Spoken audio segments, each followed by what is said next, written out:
Hello, good afternoon. Hey, Gabe. Hey, Mike. What's up, guys? Look at this thing. It's beautiful.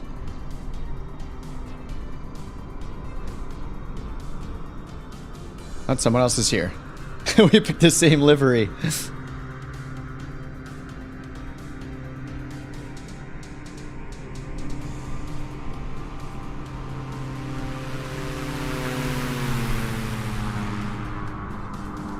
Gabe's ready to go. Wait, is that that's another 310, isn't it?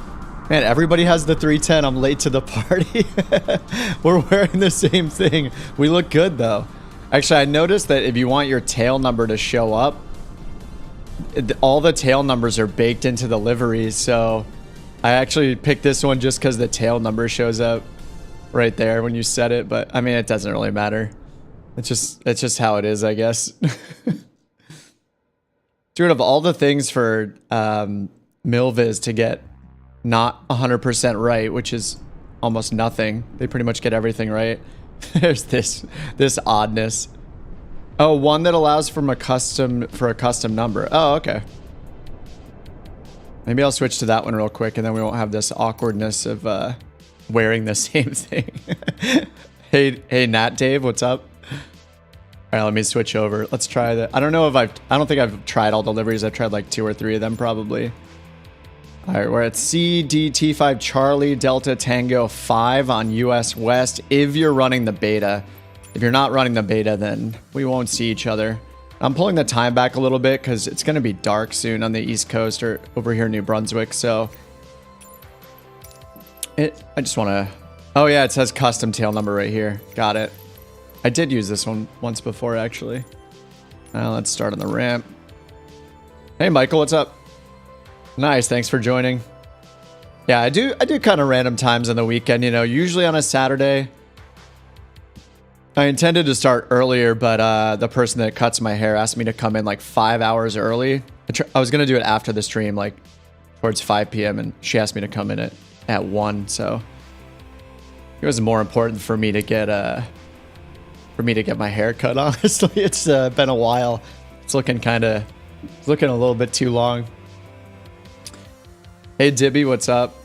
Oh, I'm in your homeland? Awesome. Yeah, but we've been flying east. Oh, we got somebody else spawned in here, too. Here, well, once I get this started up, we'll move out. I guess I can slew out of the way a little bit. What are the keys again to slew? It's function keys, I think. It's not letting me do it. Wait, I'm sure I'm hitting incorrect keys here. Oh, they're gone. No, it's okay. We can be on the same spot. I just forget the slew keys. Oh, well, we're fine. Am I from New Brunswick? No, I live in California. But we've been flying east, so that's how we get baby 310s. True.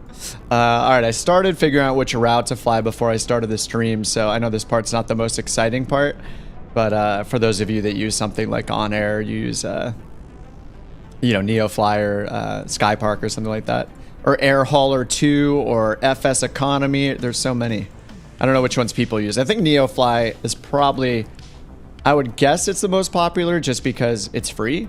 You know what? You can donate for extra features, but hey, Jimmy, what's up? Haircut's good. I feel lighter, which is the most important part. All right, so I think this is the one I'm going to do. So because I changed to the 310, the jobs that I can pick are different just because I can hold fewer passengers than I could in the 208.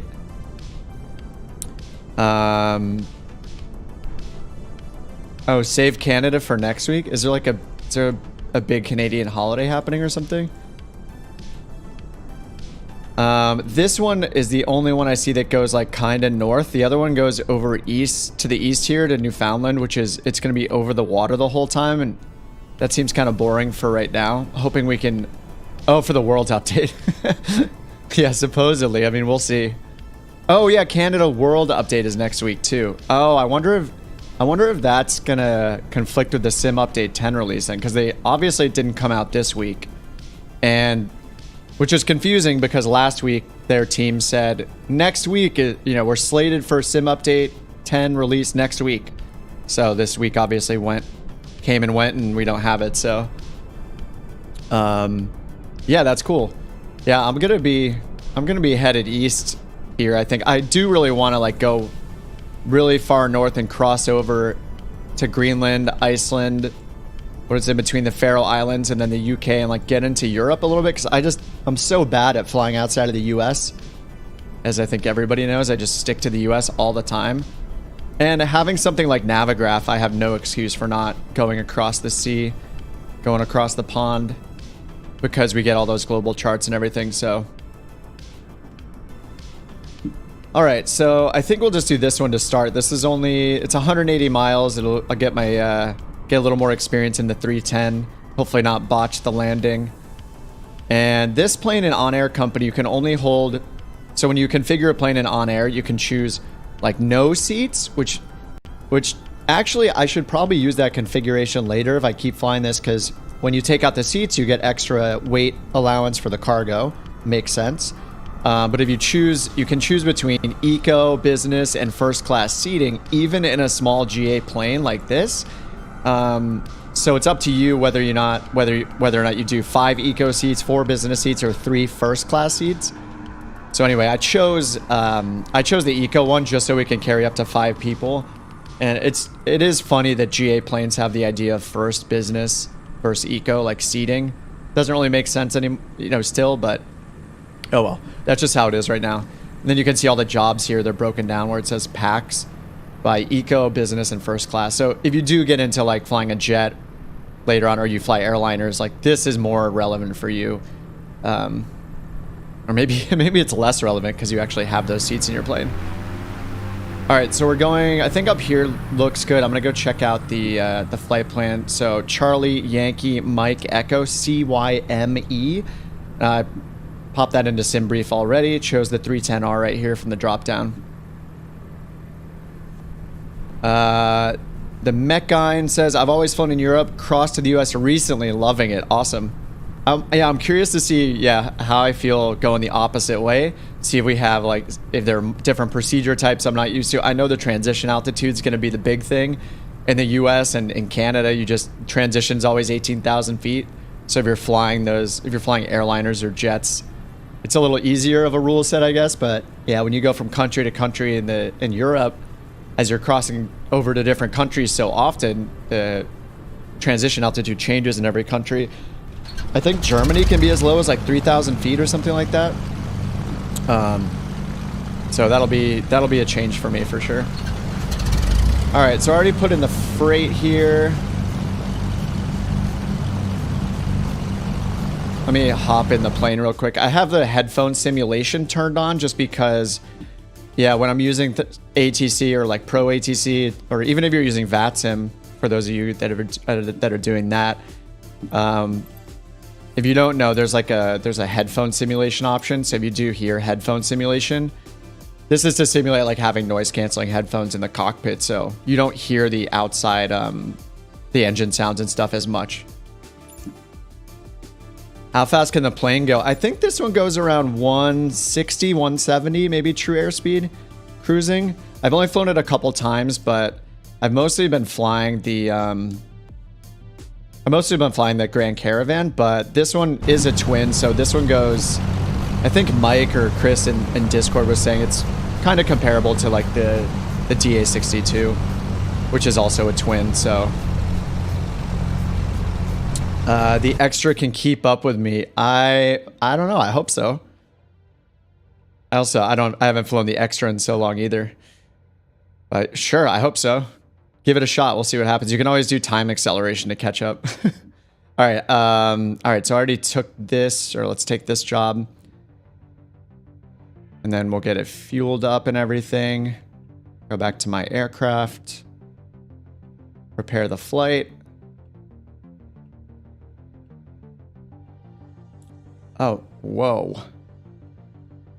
Oh, some of these are for old jobs. All right. These are for jobs I accepted before. So yeah, we're just taking, I guess, refrigerators, it looks like, to CYNA. Oh, wait, CYME. Sorry. CYME. Mike Echo.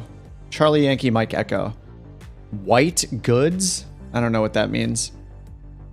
Interesting. And we're taking 736 pounds. So, okay, I already calculated that here. 0.368. So 0.368 tons. So we'll do 0.4 tons. I already put that in here. And then here's our route. All GPS fixes. So we'll just use GPS this time. I have the GTN 750 on. And then Pro ATC. Nat asked about Pro ATC. So I'm going to try to use it. I've been using it the last couple days and mostly been flying from towered airports. What I'm wondering, I don't know the answer to this yet, but I'm not sure how it works with taking off from an untowered airport. So we'll test that now, and then hopefully I get to a towered airport next, and then we can try it for real and get our clearance and all of that. So I'm not sure how it's going to work. Maybe they're going to give us a frequency we can tune into on the ground while we're here at the untowered airport. So I'll try that first. And then unfortunately, I can't show Pro ATC. So I can show the main interface, but once I start the flight, you can't see it because something to do with how it's coded. I think it's because of how they coded it to show on top of the simulator while you're in the flight and stuff. I know it sounds funny that I say I can't show it, but streaming software like OBS, you have to choose which window to show. So you're like, okay, show flight simulator, show this window, show Chrome when I go to SimBrief. And in this case, it doesn't recognize Pro ATC. So I can't choose it. I mean, thankfully you're going to hear it mostly anyway. You're just going to hear everything that happens. So that'll be fine. It's got a really small interface. So basically once the flight started, it just shows you buttons to use if you don't want to use speech recognition, which actually speech recognition has been dying halfway through the flight for me. So I'll start with it and see how far we get. And it is a little weird because you have to say some weird phrases. Like when you get taxi clearance, you have to say like, they say taxi via Alpha Foxtrot X-ray or something like that to runway 35. And you're like, when you reply, you have to say the word via first when you reply back. So it's weird stuff like that if you don't say it like syntactically, if you don't use the correct syntax, if you don't say it in the right order, the exact thing they're saying, sometimes it just doesn't work. So if you don't say the word via Alpha Foxtrot X-ray or whatever, it just won't recognize you. You have to say it again and again and again. But anyway, that said, something that's really cool about it is that you do hear the AI traffic in the game talk to ATC as well. So it's pretty cool. And there are a variety of voices. Some are better than others. But anyway, we'll check it out. Hopefully it'll work on the ground at the untowered airport. So we'll find out. Hey, Jim, what's up? Love your videos. What's the max range of the 310? I barely started flying. I think it's 700-ish miles or so. 700 to 800 miles. Greeting from the Netherlands. Awesome. Thanks for joining, Jim. And Stefan says, Kip, the new G1000 NXI shows land symbols. No. No. Are you asking if it does? The G3000 mod by working title does show highways, roads, names of countries and states and territories, things like that. It's an optional add-on for G3000.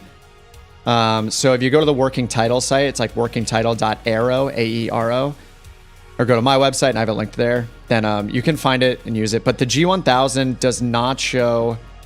doesn't show highways and roads. I don't think it does. I don't think they've redone the map at all.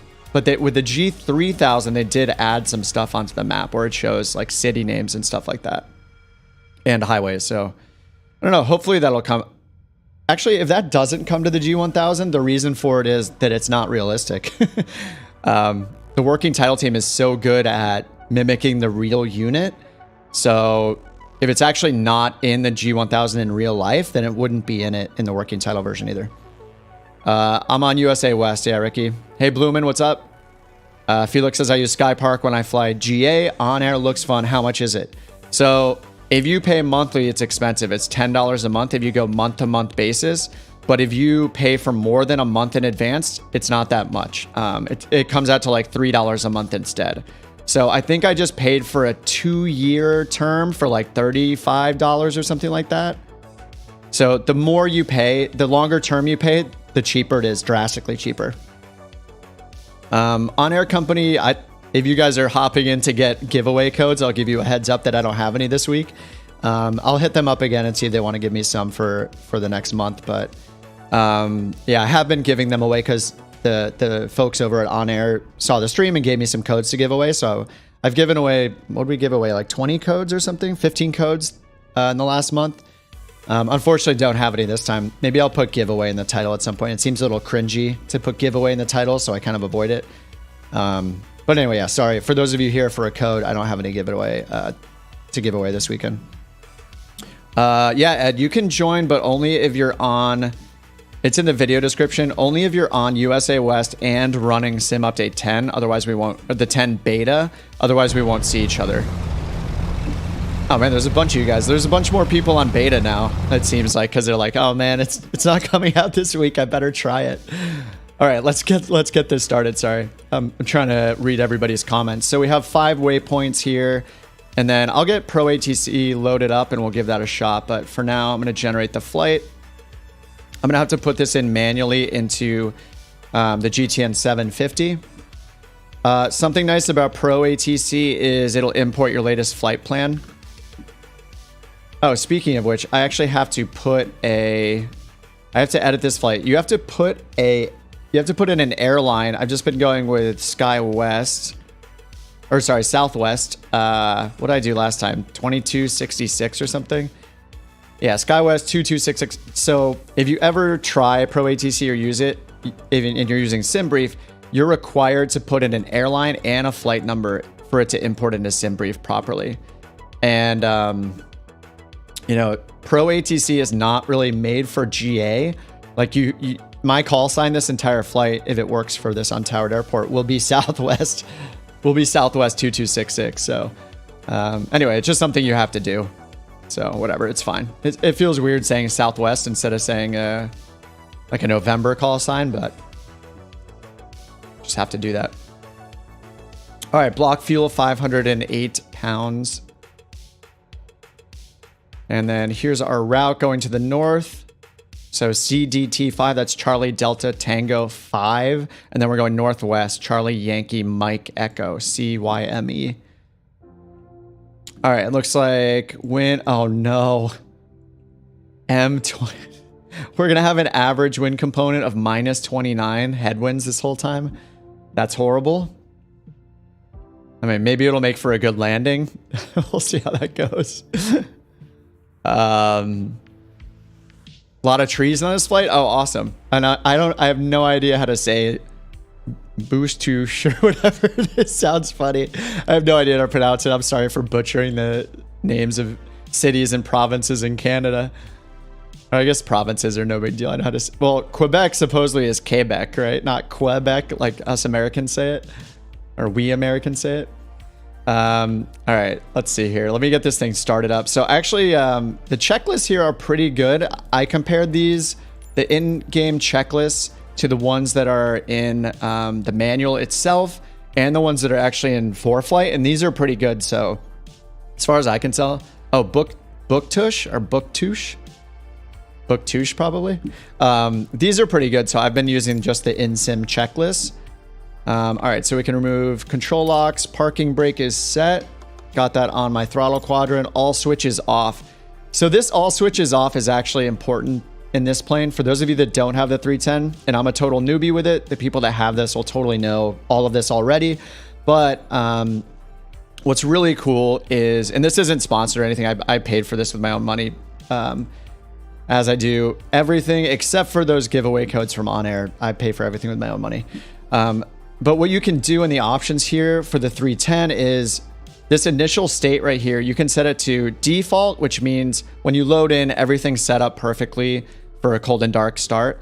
If you choose rental means that every time you get in the plane, it's going to act like a rental and that someone else has been flying it. So some of the switches may be on or off, or the trim may be in the wrong spot. You know, like the prop lever might be, or the mixture might be at full still, you know, those kind of things. There could be like, it'll be set up in a random way. So you have to go through and check. So when it says all switches off, it's important to go through and look at that stuff. And then the last one, when it's owned, then it's persistent. And it'll actually remember based on the tail number you set in Microsoft Flight Sim, which plane you're flying. So you could pretend to own 3 of these and change the tail number, per tail number, it'll remember that plane and all of its wear and tear, all of its switch settings, all that stuff. It's pretty amazing. And then all these realism things are basically, yeah, just, you know, does it wear and tear over time? Do things break due to failures? Down here, it's on rarely by default. And then individualization means that the plane, even if you have a quote unquote new 310 and you have a brand new one in this sim that you're flying with a new tail number that you own, it actually tweaks all the components slightly to a different level of quality the moment you get the plane. So each plane is unique, like it, you know, I don't know for sure, but obviously this is true because they wouldn't have done it otherwise, but as it is in real life, you buy 10 of the same plane, they're all going to be slightly different and, you know, their components and, you know, how they were assembled and all that kind of stuff. So that's what that is. But yeah, this stuff is really cool. And then here under configuration, this is where we can add passengers, open up all of the, open all the passenger doors and stuff. I'll just open all these really quickly, put on the chocks. Let me just fill everything up. You can see the nose of the plane moving as I'm doing this because it's changing the weight of the plane. And we're currently over our max right here. But just to spin around and see, you can just see everything. Everything opens up here and you can choose to load the baggage. You can see like a suitcase in here or not. And back here, there's like a little backpack. There's all like the pitot tube and the engine covers, pitot tube covers, all that kind of stuff. And if you leave this stuff on, it will mess with the plane. Like your airspeed indicator is not going to work if you leave the pitot tube covers on, all that kind of stuff. And then also, if you leave these covers off after you've landed, and leave it in the hangar for like 2 weeks, you don't fly. With those covers off, it's actually going to degrade those components faster if you have these covers off. You forgot to put them on in between each time you've flown the plane. So it's insane. I mean, Milviz, they have the reputation they have for a reason. So yeah, it's pretty crazy. So let's take all this baggage out. And there are passengers too, so you can add all our passengers in here. And we've seen this guy. I think I've seen this guy in another plane before. Maybe her too. And this is one of the default co-pilots, so. If you like small planes, yeah. I don't know. I mean, I know that, you know, Mike and some of the other guys in chat have been flying the 414, the Chancellor as well, which has really good reviews too. But yeah, it's cool. I don't know. It's just awesome to feel like you own it. I know I was getting that feeling kind of the first time with the analog Grand Caravan too. Oh, different models for different passenger weights. That's awesome. Could I see if you fly the Pilatus, if the PC-21? 21? What's the I'm not sure that I have the PC-21. You can only see the exact plane of the ones you own. So if I don't own the plane myself, you'll come in as something else. Sometimes it's random. Like for example, when Mike was flying his 414, the Chancellor, it was showing him as a Bonanza last time, which isn't even a twin. So that was a little weird. All right, let's take all these covers and stuff off for now. Leave the chocks for now. So all switches off. I hope I set it up last. Oh, nope. See, I have a switch off from last time. So that's important when you start up. Obviously, you don't want to like turn things on before you're supposed to. So I'm just doing a quick browse here, make sure all the switches are good. Cabin air is closed and temp control. I usually have the temp control here when I start using it. You can overheat the cabin heater here if you don't open these vents when you use it. There's all sorts of stuff to learn in this here plane.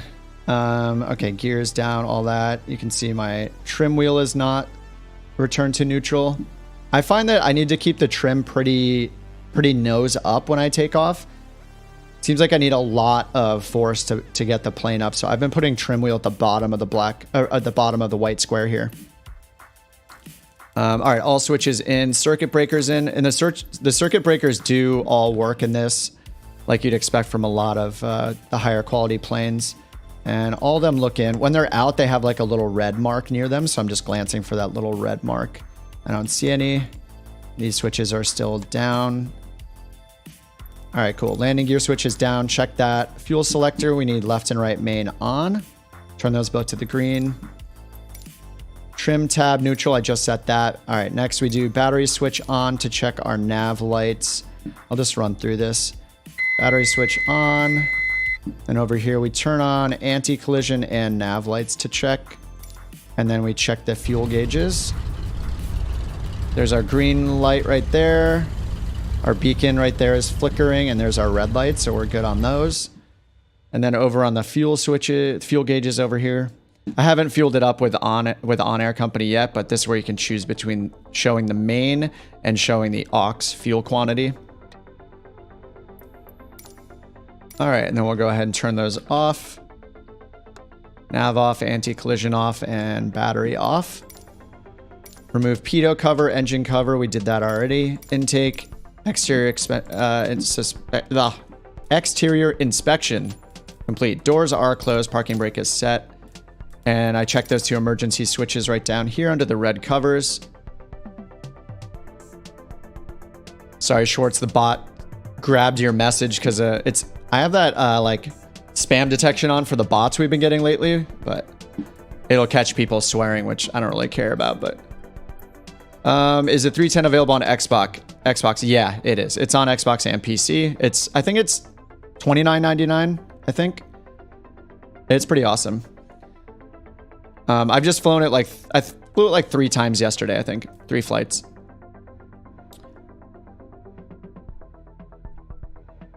You don't like planes smaller than the 414, which is really cool. Yeah, the 414 seems to be popular. Mike, who is also in chat and flies along all the time, he's got it. I think he's flying the 310 today, but he flies the 414. He's been flying that and says he loves it. You'd love it if Flight Sim would make an update. You can see the actual plane. Yeah, that would be great. They should do something where, I mean, I'm sure it's a lot of work. It'd be cool if they let the developer provide a model for the plane just so you can see it correctly without being able to like hack it and fly it, you know? 310 today, nice. Love the 414, awesome. I haven't flown the Chancellor, no, Ivan. I just got this. Oh, was it $39.99? Maybe I'm wrong. I think you're right, Smolix. Yeah, sorry, I think you're right. It might be $40, not $30. All right, aux fuel pump switch is off. Let me just let me go back to OnAir and load our fuel real quick, just so I can be done with this part of it. All right, so we'll see how this goes with the fuel. It looks like I can bring it up to 100%. Okay, and let me go back to our total here. We need, that's 736 pounds of fuel. Or no, that was our weight, sorry. Our fuel is up here. Block fuel, 508 pounds. All right. I'm going to add that fuel using OnAir Company. 508. There's 513, good enough. And we're going to Charlie Yankee Mike Echo. That's all good. And I loaded the cargo over here, 736 pounds. Curious to see how this works with... I'm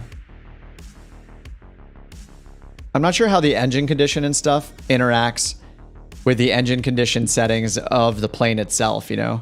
OnAir Company basically injects all this like engine condition info. It can introduce failures as well. Hopefully they play well together. All right, then over here, once I turn the battery on, I can check the fuel again. Already, batteries and alternators on. Whoops. All right, battery and alternators on. Lighting, I don't need to do the lighting right now. Nav and anti-collision on.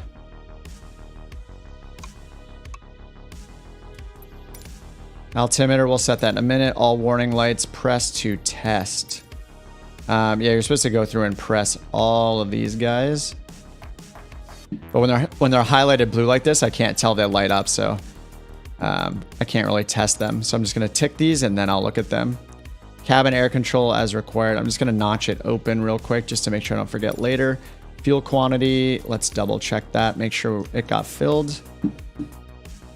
Curious how it's going to fill this up. So our main tanks are a little over 200 pounds each.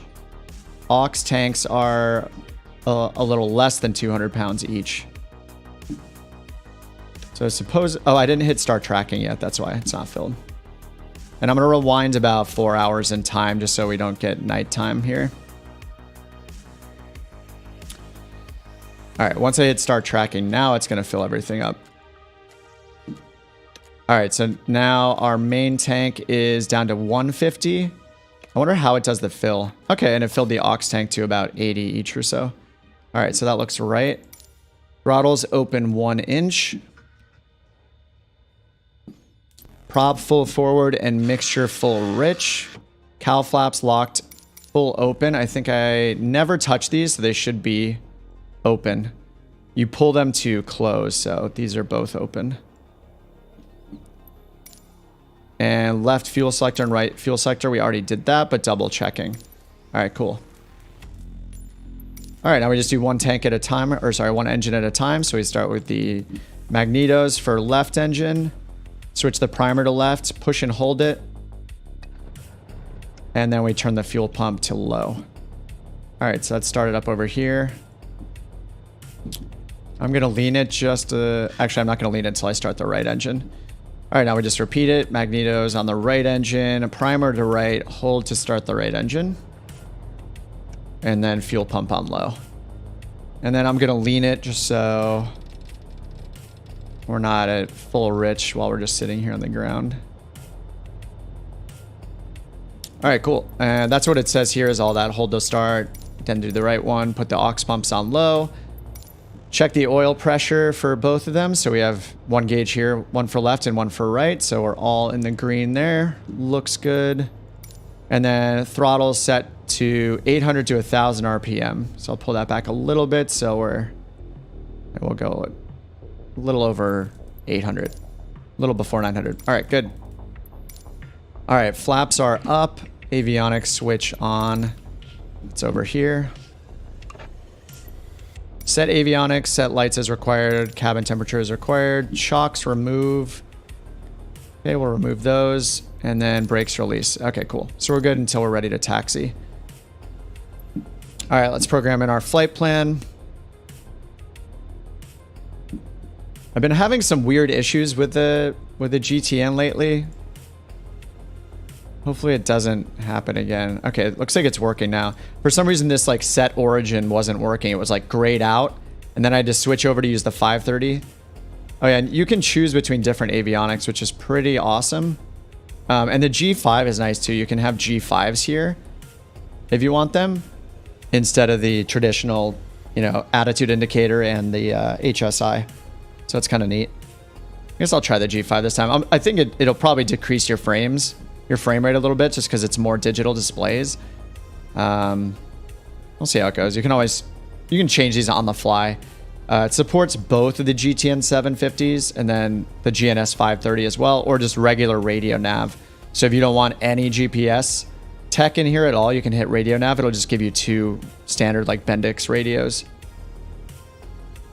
Does Pro ATC give actual vectors? Yes, it does. Actually, yesterday I did a flight, not streamed or anything.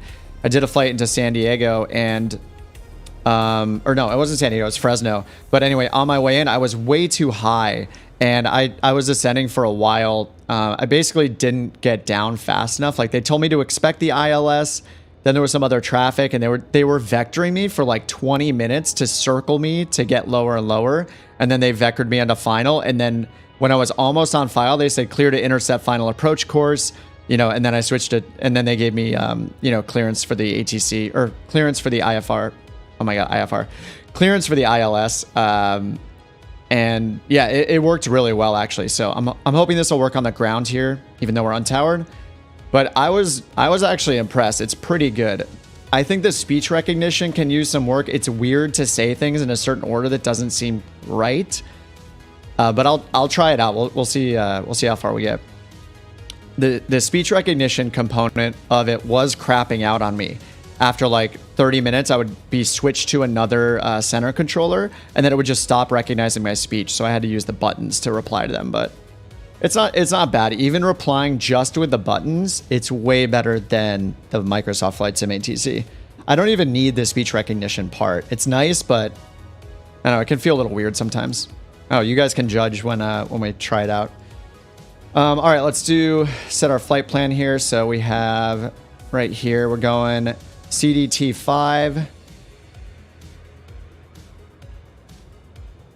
And our arrival is CYME.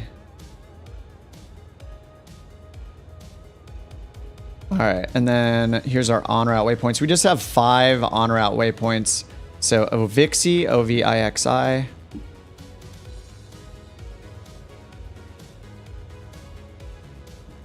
Wopak. Just says Canada. Da Sucks. Okay, Da Sucks and Imibo. Sucks.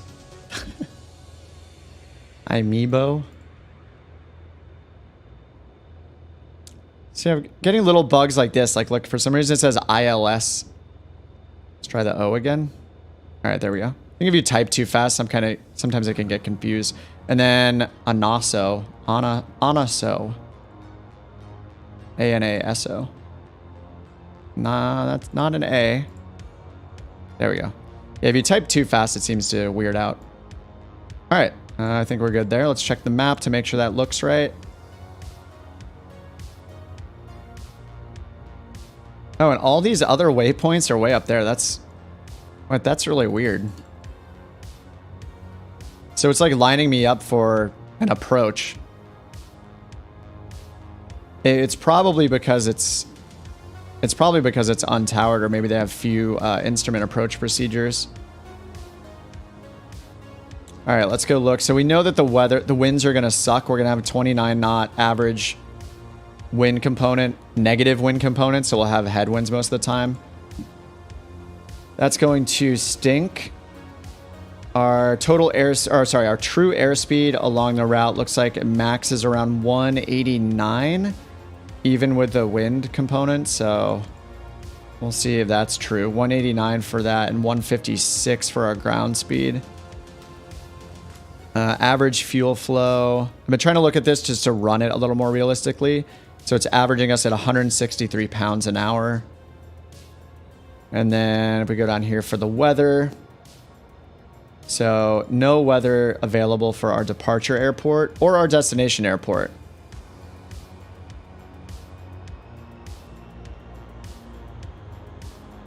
Oh, the terrain. Yeah, the reason for the wind. Yeah, probably. Do you need to learn about clouds to become a pilot? Yeah.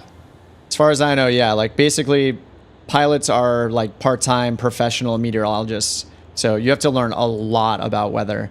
And that's one thing I'm really bad at is sometimes I just fail to check the weather. And then when I get there, I'm like, whoops, didn't expect this. Like that's probably the most important thing for flying in the real world is the weather, right? That's going to determine if you even take off, if you even fly that day. So yeah, my understanding as a non-real world pilot is, yeah, the weather is like the most important thing, you know, outside of flying the plane itself. Yeah. So my partner who flies, I talk about her all the time. I mentioned her because she's the actual pilot in this household. She has her private, and she looks at the weather constantly. She'll be looking at the weather for like 3-4 days every day, multiple times a day, leading up to a planned flight that she has, just to make sure that things aren't changing in a drastic way, or she can, you know, predict, like see the predictions, what's coming, to know she might have to cancel or not, all that stuff. It's yeah, it's pretty intense. And I know Windy is one of the most popular apps. If you go to like windy.com, she uses sites like this. Let me bring this up. So here's Windy, and yeah, she uses this a lot for her to look at obviously the wind and weather information. But this site is really cool. And then you can put in. I've barely used this, but I think you can put in. Yeah, over here on the right, there's a little sliders, so you can put in your cruise altitude here. So here's 6,400 feet. Here's 5,000 feet. And, you know, it shows you the predicted winds, and, you know, you can look up weather and temperature and all that stuff. Yeah, there are a lot of tools like that she'll use. You canceled on a sunny day because of weather at destination. Yep. We don't even have weather here. So anyway, we're in the sim. We can have fun. But yeah, if you're thinking about being a real pilot, you know, I'm not the resource because I'm not a real pilot myself. But, you know, you're going to have an instructor with you for hundreds of hours. So yeah, you'll learn the right way. Great free training course on MIT on YouTube. Oh, you hate that part of piloting, but you understand it's necessary. Yep. Put in the airports, it'll give you all the METARs. So they don't have their own, at least SimBrief looks, I don't know if SimBrief will look at a nearby METAR or not. I assume it's just trying to find if there's one actually at the destination. But yeah, we'll just need to look at the nearest METAR to the destination. Actually, I should be able to do that. I have the pro version of this, so I can get that kind of info. So if we go here and we check METAR, it should say nothing available. Weather data. Maybe it'll automatically find a nearby one. Yeah, no weather data. So if I zoom out a little bit, we can look to the nearest tower to airport, if there even is one. I mean, there's one airport here. Yeah, I'm not sure that we actually have another airport to look at. The closest one is probably far. ME16. I mean, these potentially, yeah, aren't going to have any weather data either. So this is the case where you use like real world tools. Like you'll use Windy, or I'm not sure what's popular in Canada, but like the FAA has its own weather website you can use for all the weather forecasts for flying.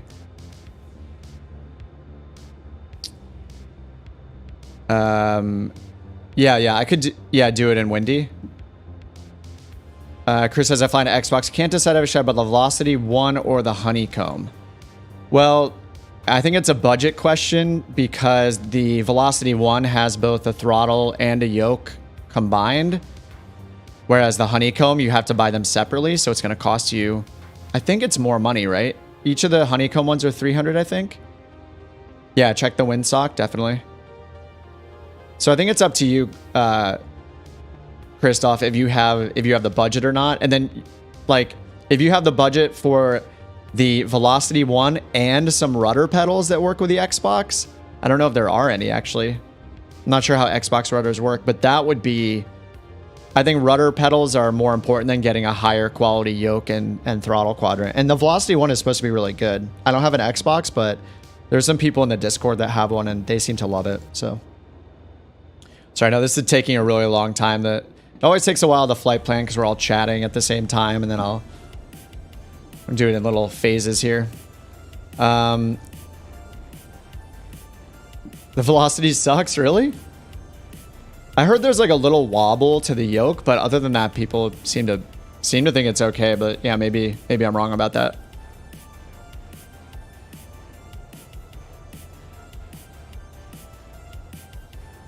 I mean, the rudders, it's hard to say. Like, you do have the triggers on the Velocity 1 to use the rudders, but if you end up turning all the assists off and stuff, like, in my opinion, those are pretty hard to use. I haven't used the Velocity myself, but it seems like it'd be difficult to be lining up on, you're lining up for final, you're coming down to land, and you're trying to correct with rudders by using your fingers while using your hands. When you have that independent control using your feet, I don't know. You could also start with the Velocity and then and not even buy rudders and spend the least amount of money just by getting the Velocity and see how you do with the triggers for rudders on that. But yeah, the Honeycomb stuff is awesome. I have the Bravo throttle quadrant. I have the Alpha, but it's actually in the closet. The reason it's in the closet is just because I use the Airbus side stick instead, and it's really just so my hands can have the keyboard, my iPad and stuff, and my mic in front of me. But all the Honeycomb stuff is awesome. You cannot go wrong with Honeycomb. Their stuff's incredible. All right, let's go back here. All right, so let's check our windsock here. Is there a windsock here? Here it is, hidden in the trees over here. All right, it's pointing behind us that direction, so it looks like we're gonna go off of that runway. This is 09, so that makes the other one 27. Oh, I need to make a short about this. I've been meaning to make like a short on YouTube just about the +2 -2 tricks. I talk about it so much, but I've never like illustrated it. So 09, you just add 2 and then subtract 2. 0 becomes 2, 9 becomes 7.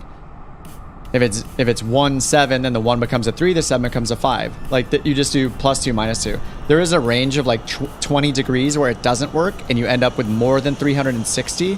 as your answer. But then you just, you know, in your head say, well, how much more than 360 is that number? So if it's 380, you're like, oh, it's 20. So that's pretty easy. We're getting the military flybys. Oh, shorts.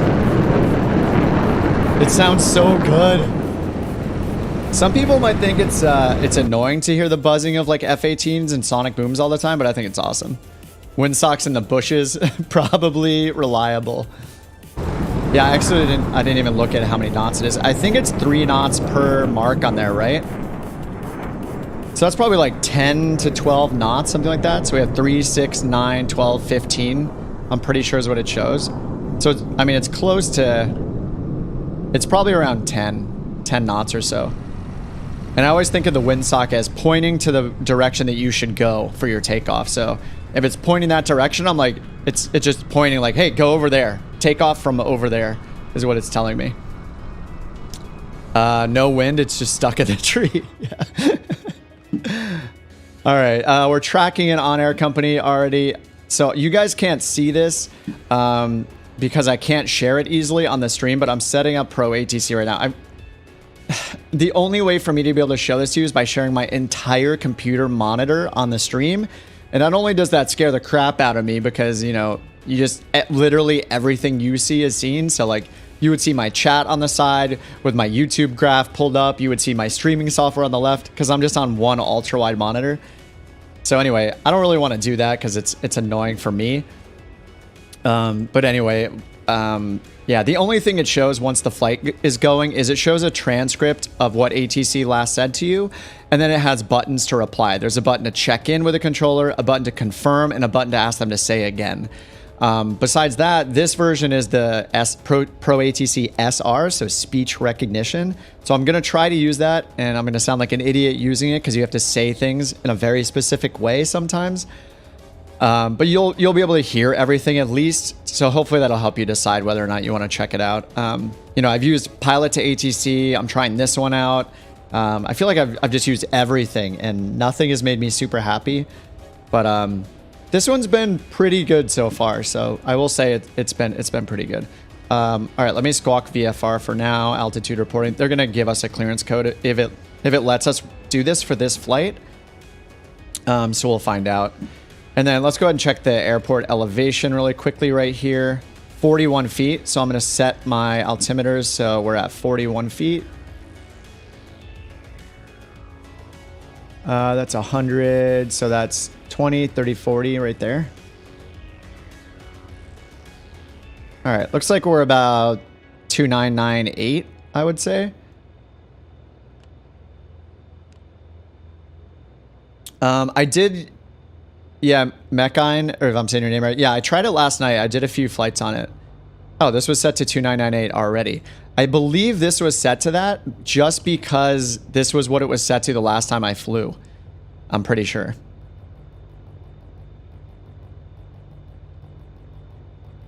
Is Pro ATC subscription? It's a one-off payment. It was pretty expensive though. Was it like $50?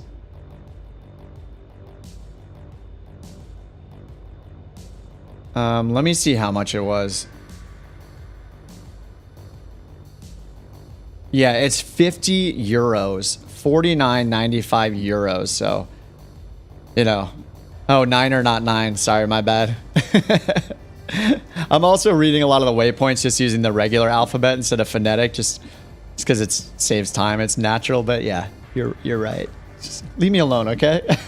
All right. So anyway, I'm in Pro ATC. I know you can't see it. But I'm just hitting the flight plan button and importing from SimBrief, which is cool. You can do that. And then I'm going to start it. And it's going to give me an initial instruction here. And I'm Southwest 2266 is my call sign because it's not really made for GA. So we'll see how this goes. All right. And I'm starting the flight right now. Basically, you add the flight. You can configure your parking spot and all that or leave it on automatic. And then it'll give you hints. You can turn things off, but it'll give you hints on what to say. So right now it's telling me, like it says what to say, and you can turn this off, but it's good for beginners. And I'm a beginner. So it says like exactly what to say to ATC, like Southwest 2266 with information and then it's blank because there's no ATIS.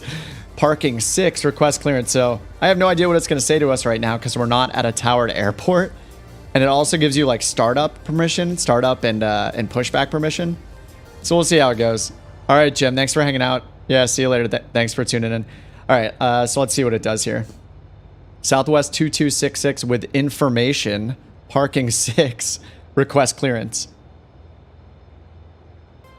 Southwest 2266, roger. Expect runway 27, cleared to Charlie, Yankee, Mike, Echo, via vectors departure runway 27, Whiskey, Oscar, Papa, Alpha, Charlie, and this file. Climb and maintain 10,000. Expect flight level 340, departure frequency is 121.0.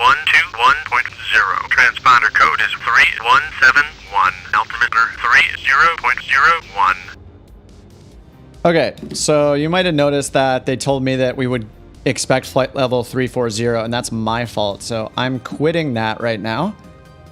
I'm quitting it because I chose the wrong plane. I switched planes. I was in the CJ4 for my last flight last night, so that's why it gave us that flight level. So we're going to hear that again. I'm just restarting the app. Again, I know you guys can't see this, so sorry about that. So what I'm going to do is go into that flight, edit the flight plan, and change. So they have a database. Actually, I can show a couple of these things, I think. All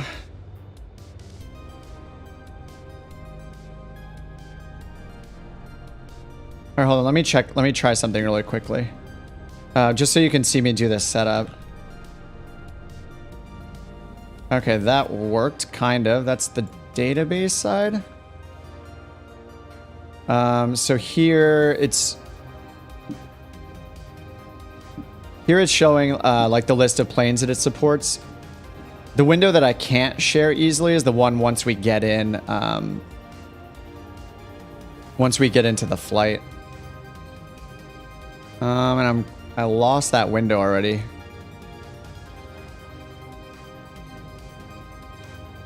Oh, there it is. Okay, I found it. So here I can search for the 310. Oh, is there no 310? Oh, oops, that's by model. That's why. Cessna 310 right there. Okay. So yeah, you can see basically it's gonna base everything it does on your type of plane, of course. So you have to choose the right plane before you start it. So I'll choose the 310. Thankfully, it has a 310. I noticed it doesn't have the CJ4. So I had to choose something. It was like a CJ. What was the one I chose last time? The Citation 510 Mustang, I guess, was the only citation I saw. That might have not been the right choice, but yeah, in some cases, like you might not find your exact plane. So like I don't see. Wait, the Chancellor is also a Cessna, right?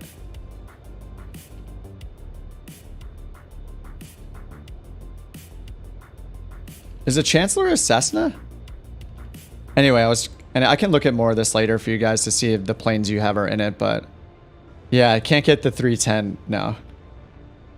Anyway, I'll choose the 310 and we'll be on our way. So now I'll just save this. This is where it shows like, oh, you can't see that either.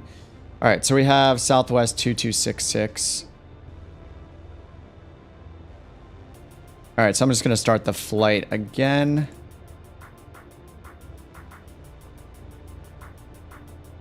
And what's weird is like normally you have ATIS, you're gonna tell them that you have the latest ATIS, but because there is no ATIS here, I guess it doesn't anticipate you're gonna be flying from such a small airport, I guess. It's really not made for GA, but what was cool is they said, they gave me a waypoint that I'm not sure was in our flight plan. I'll have to check, called WOPAC. I think that is. They said they would give us vectors after departure and then direct WOPAC and then as filed. So right there you could see that they actually, they changed our flight plan on us. You know, the routing they gave us was not exactly what I put in. I have it going to a VIXI first, but they said they'll give us vectors and then we'll go direct to WOPAC. So second time through, we'll see if they do the same thing. I bet they did that because it thought I was a citation, so it thought I would blow past this waypoint or be... No, this is 43 miles. I don't know. They were probably changing it based on the plane we were flying, but let's find out what it does this time. So yeah, the prompt I'm supposed to say just has the phrase with information and then no code after it. So that's why I said that. Let me see if I can just exclude that. Southwest 2266 request clearance. Southwest 2266, runway 27, ATC clearance to Charlie Yankee Mike Echo via vectors departure runway 27 to Whiskey Oscar Papa Alpha Charlie, and then as filed, climb to 9,000, expect 12,000 within 10 minutes after departure. Departure frequency is 121.0, squawk 4674, altimeter 30.01. All right, so this time was better. Climb maintain 9,000, expect 12,000 10 minutes after departure. And they gave me the same thing, direct WOPAC and then vectors after that. Or sorry, they're giving me vectors and then direct WOPAC and then as filed. Anyway, I have to reply now, and it says to, I'll just say what it tells me to say. Cleared via vector departure, then as filed, runway 27, 9,000 feet, transponder 4674, altimeter 3001, Southwest 2266. And nothing. So I literally read what it told me to say, and it's just not answering anything. So this is where it can be annoying to use speech recognition. Southwest 2266. Did you read? Now they're like, did you copy? All right, let me try it again. See, it's weird. It says cleared via vector departure. Cleared via vector departure, then as filed. Runway 27, 9,000 feet. Transponder 4674. Southwest 2266. What? Read back correct. Contact ground on 119.0. 119.0, Southwest 2266. So there is no ground frequency here either. So it's just kind of giving us ones to use. So I guess in this case, being at this untowered airport, it's just kind of like, I don't know, it's a little bit weird of a situation. When I was doing the towered one, obviously it made more sense. All right, so let's go ahead and squawk before they yell at us. So they gave us 4674. All right, so that's going. Altimeter 3001. And it's pulling it from VATSIM weather.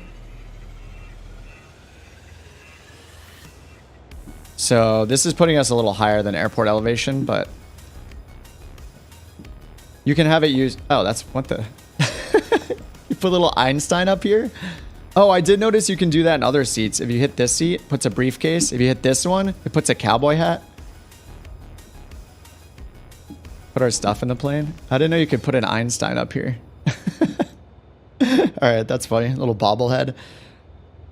All right, so then our frequency here, 121.0. So 121.0 is departure, but they want us to go to 119.0 first for ground, which doesn't exist, but we'll talk to them anyway, just so it doesn't get confused. And then 1210 will be our departure frequency once we take off. Climb and maintain 9,000, so let's set this up to 9. Sorry, 9er, my bad. Let's set it up to 9,000. And they said we're gonna go to WOPAC. So what I'm gonna do is I'm just gonna activate the leg here. I'm not gonna use direct yet. I'm not gonna delete anything just in case we need this waypoint. So I'll just activate this leg for now. Just as a reminder that they're gonna vector us. And then once they vector us and eventually tell us to go direct to WOPAC, then we'll just hit direct to on WOPAC. All right, and then for our departure, they said runway 27. So let's switch this over to 27. Now, I haven't been using the G5s just because of how long this takes. Look how long it takes to change my frequency here. Holding shift doesn't do it. Clicking and dragging doesn't do it any faster. Just takes a really long time to change the selected heading on this thing. Oh, man. So, how's it going, everybody? We'll get to 270 at some point. I should have just waited and synced it up with the runway. That would be the right thing to do, I guess. Line up and then just sync it right ahead. I mean, we're almost there, so we've come this far. All right, 270. All right, woo. Just watching the grass. Yeah. You guys are having a fun time, I know. Just sitting here, waiting for me on the taxiway. Lean for taxi, throttles as required. Good there, rate gyros. Brakes check. Yep, they're good. I should do all this, but for the sake of time, I'm not going to do the run up. I'm going to be bad. Full throttle for takeoff, 2,700. So we reduce it into the green arc once we take off. Or once we're on our climb above 500 AGL. Yeah, move it to top of green arcs. Lift off, so our rotate speed. Our rotate speed is 83, 92 for liftoff. All right, yeah, and then you can actually damage the gear if you don't, like over time, if you don't apply the brakes before you put the gear up. Then we do flaps up, climb at 107, and turn the pumps off. You don't use the pumps again until you're on final or until you're at above 12,000 feet. All right, then we have our power settings for cruise and climb. So for climb, 24.5 on the manifold pressure, 25. We keep the prop at the top of the green arc the whole time. And then mixture adjust to climb. Yeah, we'll max out the EGT on those. Yeah, okay, cool. All right, let's close this and actually move. Oh yeah, we have to tell them we're ready for startup and pushback. Yeah, William, I'm using the mouse wheel like crazy. It's just like a lag or something to it. It's just with this G5 for some reason. I could just go back to the regular heading indicator. It seems like it'll be better for frames anyway. But yeah, this one changes at a normal pace when I do it. And I can hold shift to do it more quickly. All right, sweet. So I have to tell them that we're ready for startup and pushback, so it's kind of funny. Southwest 2266, request startup and pushback. Southwest 2266, startup and pushback approved. Southwest 2266, request taxi, runway 27.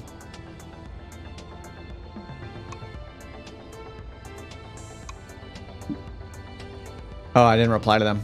Startup and pushback approved, Southwest 2266. All right, that worked. Southwest 2266, request taxi. Southwest 2266, taxi via to runway 27.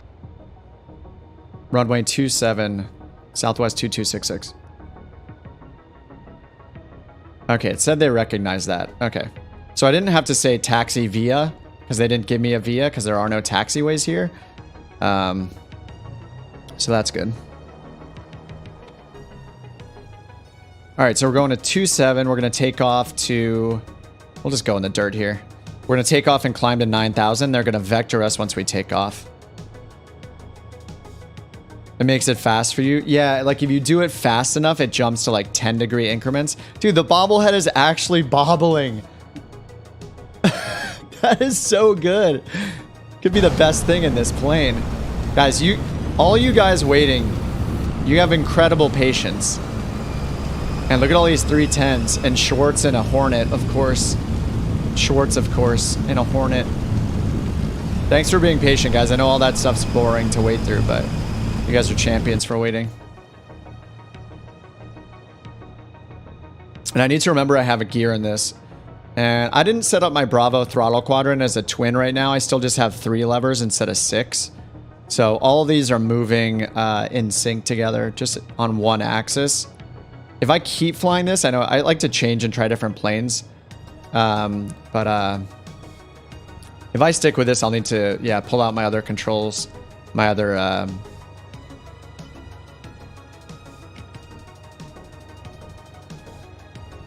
Oh, the spam is coming. We've made it.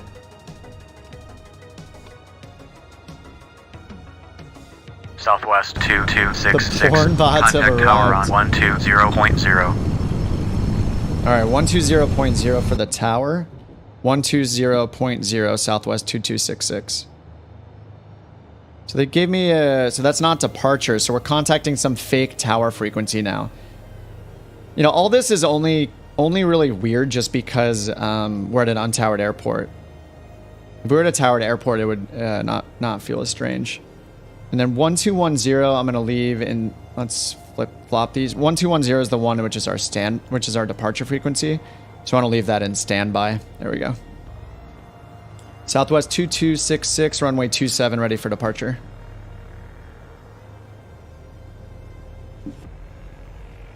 Right, we're on tower, right? 120.0. We are. Oh, I didn't. So this is where it can mess up. So I forgot to, or it didn't hear me say the other thing on ground. So I need to go back to 119.0. Good thing I wrote all this down. Just a plain notepad in front of me. 120.0, Southwest 2266. Southwest 2266. Contact tower on There we go again. 120.0. 120.0, Southwest 2266.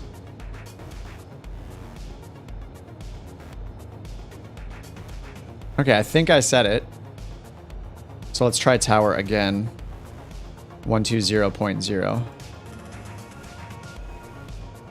Southwest 2266, runway 27, ready for departure.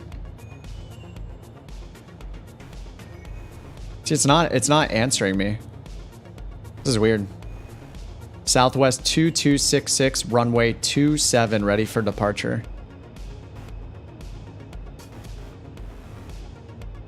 It's just freezing. Yeah, it doesn't like me.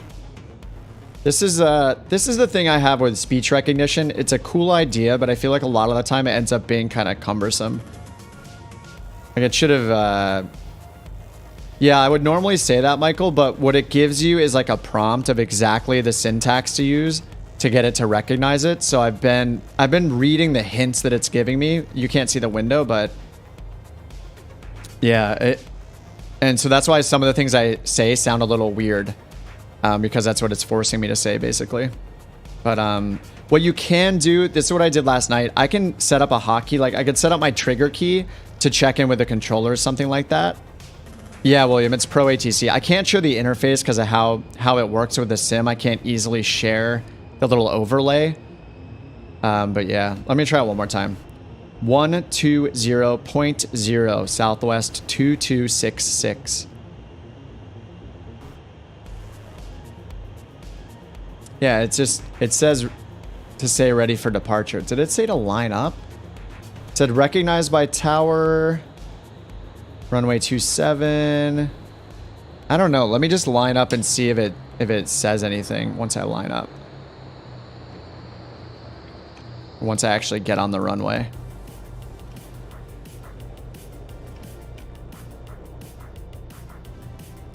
Southwest 2266, runway 27, ready for departure. Southwest Oh, it worked. 2266. Line up runway 27. And it changes the voice when you change controllers, which is cool. Lining up runway 27, Southwest 2266.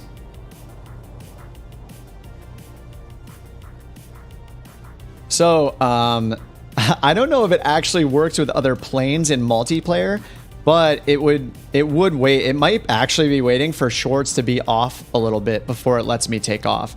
And I did have it, I had live traffic turned on, like in Microsoft Flight Sim, and it was having me hold short for live traffic that were landing on the runways at the time and wait for them to finish landing and taxi off and then have me line up and wait.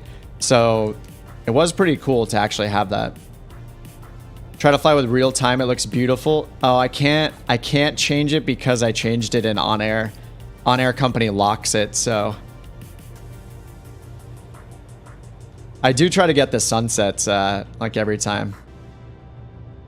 I wonder if it's confused because all of us are on the runway. Let me move forward a little bit. Maybe it'll wake up. But it did say to hold short, or it did say to line up, so we're supposed to just wait here.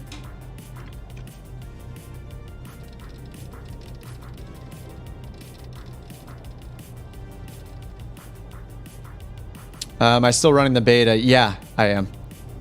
I don't know what it's going to be like for those of us with the beta when the full thing comes out, but we'll see. Recognized by tower is the last thing it says. Southwest 2266, runway 27.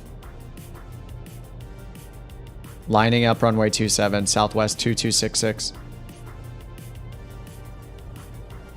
Yeah, it's just kind of stuck. It might be confused because we're all here. I don't know. I don't want to take off until it tells me because it could get confused and then just stop, basically. Let me just like go off and back on. Here, why don't you guys take off and I'll catch up to you. We'll see if it's maybe stuck because of the traffic, because of all of us here on the runway. I'm glad that tree didn't have collision on. Yeah, if you guys take off, maybe that'll work.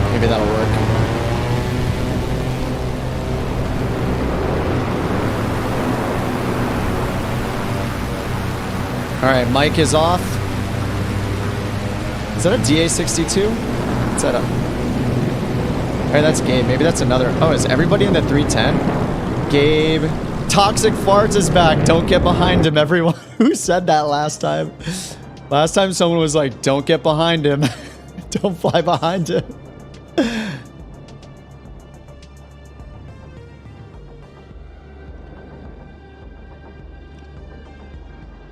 All right, let's see what it thinks now. Oh, nice shorts. We got the dirt, all the dirt kicking up. That looked awesome.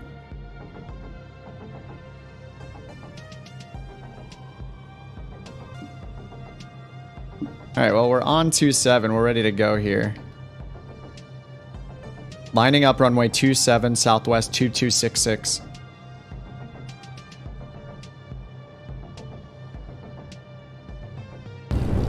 Well, it's just us here.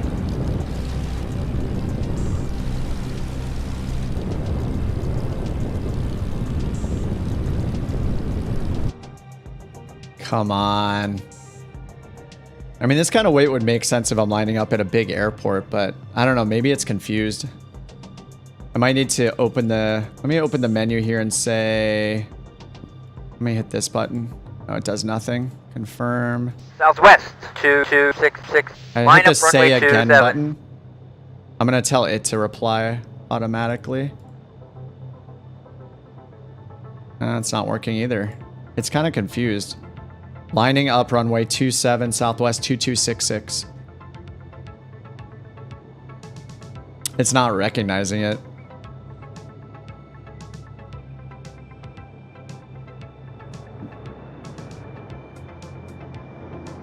Oh, okay. I think I need to move forward a little bit. So Pro ATC has a map you can open up. I opened up their map, and it shows a little green marker up ahead on the runway a little bit. So I'm going to move up here and see if it recognizes it. Right around here seems to be the spot it wants me to be.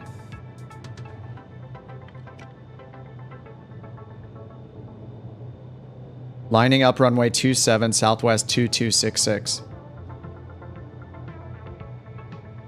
Come on, man.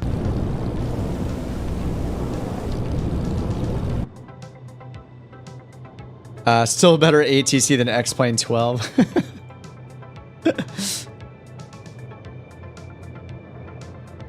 And I can't confirm it. Let me hit say again. Southwest 2266. Line up runway 27. Yeah, so even if I hit confirm on the window where it'll do the replies for you, it doesn't say anything. It doesn't reply to them. Refuel soon. I know, probably. Lining up runway 27, Southwest 2266. Ah, man, it doesn't like me. You guys are crazy. Schwartz went right into the trees, it looked like. All right, I don't really want to take off because I want the rest of the flight. I want it to work. I guess we just have to take off and see what happens. I'm going to turn off speech recognition really quickly. And then hit say again. Southwest 2266. Southwest 2266. Line up runway 27. Okay. Lining up runway 27. Southwest. Okay, it worked that time. Maybe. Tell me to take off, please. I'm worried that once I take off, it's not gonna work for the rest of the flight. That's why I'm waiting so long. Sorry. Hey, aviation, what's up? All right. Well, I can't keep you guys waiting either, so it's a bummer. Maybe they'll forgive me for taking off. All right, we're going full throttle. Prop is full forward. There's 60 knots. 70. Whoops.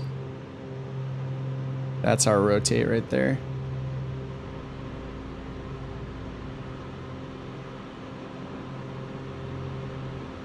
All right, gear up.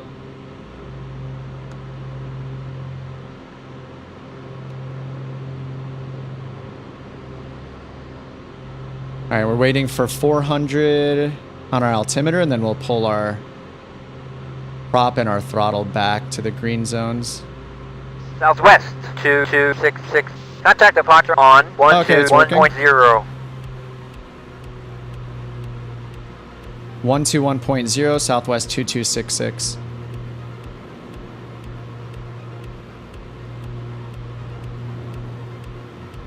All right, so our prop is good. Let me turn on heading mode here. So actually I can just switch over here. 121.0. Southwest 2266, climbing to 900,000 feet.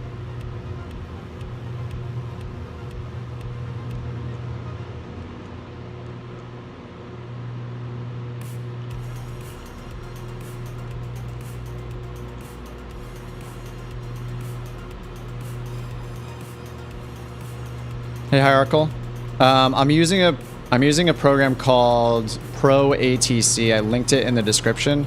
It's pretty expensive. We're trying it out. So they didn't, departure didn't reply to me, so let's try it again.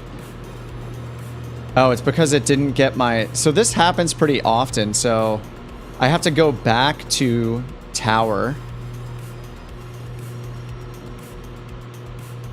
I have to go back to tower and then say it again. 121.0, Southwest 2266. Alright, so that worked. Now I'm going to switch over to departure again. Southwest 2266, climbing 9,000 feet. Southwest 2266. Turn right, heading 020. Climb to 900,000. Right, heading 02. Sorry, crap. I got it wrong. Southwest 280. Turn right, heading 280. Turn right, heading 280, Southwest 2266. Alright, so they are vectoring us like they said, and then we're going to go to Wopak, which is on our map down here, or on our flight plan already. But that one is way up towards the destination airport, so we're going to be with them for a bit, I think. We have our traffic alerts here. So we're just following their instructions. They said to fly heading 280. All right, so we're in heading mode. Vertical speed, we're still climbing. Our speed is good. Looks like we can give it a little more throttle now that we're gaining altitude. And I forgot to turn off our pumps, so let's turn those off. All right, pumps are off. And then I think my landing light is off, actually. All right, and then we also need to set our mixture, pull it out a little bit more. Looking down here for my EGTs, so these two little guys, you can set them to show different things. So it has an automatic mode. So like if I hit this, it'll like cycle through everything, or I can choose what I want it to show with this one. Or sorry, the right one cycles through, the left one lets me choose what I want to see.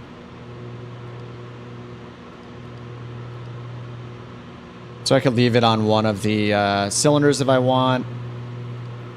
Leave it on outside air temperature. I don't know why outside air temperature shows... It shows Fahrenheit. There's supposedly a way to change it. Thought it was with this button, but it doesn't seem to work. Southwest 2266. Turn to heading 340. Heading 340, Southwest 2266. Alright, all the way over to 340. That's just closer to be on our original GPS course here. Alright, 340, guys. Yes.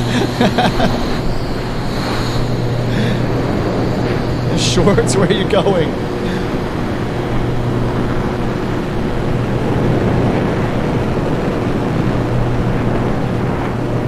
He's going vertical.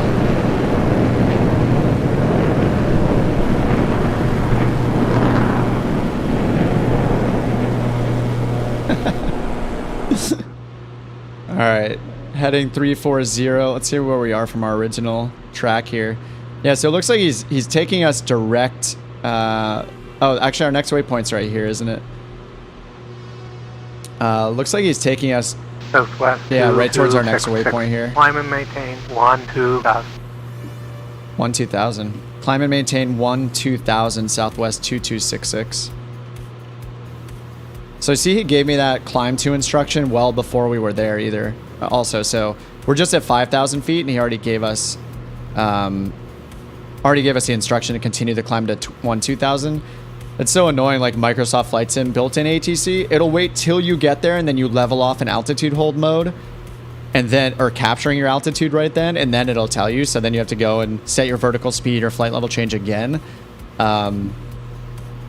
So that's pretty, it's pretty awesome that it does that. It's more realistic for sure. The only wish I had is like, I wish it was configured better for GA. Small airports and GA, like there's no pushback and startup if I'm flying a Cessna 310, you know, like that shouldn't be part of the process, you know. But other than that, it's better than the default ATC. And I do want to try pilot to ATC again. That one has like FS chatter. You can like, if you have FS chatter, it's like all those recordings. So you can put those, you can have it playing back clips from real ATC in between, so there's not silence. But what's really, really cool is, I mean, there's nobody around us right now on live traffic. You know, obviously multiplayer is on, but the live traffic Southwest interacts with it as well. Clear direct to Whiskey, Oscar, Papa, Alpha, Charlie. Intersection. Establish and maintain a heading of 345. All right. Cleared to Whiskey, Oscar, Papa, Alpha, Charlie. Heading 345, Southwest 2266. All right, so let's switch to nav mode. Let's first go to WOPAC direct to button over here. Hit OK, and then switch to nav mode. He already put us on that heading, so we're already headed over there. All right, cool.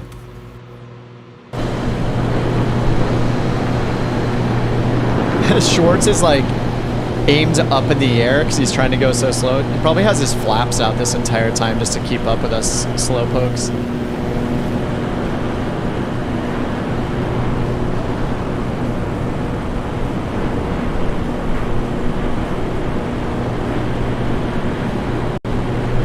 I can't tell if Gabe is in, I think Gabe's in a DA62.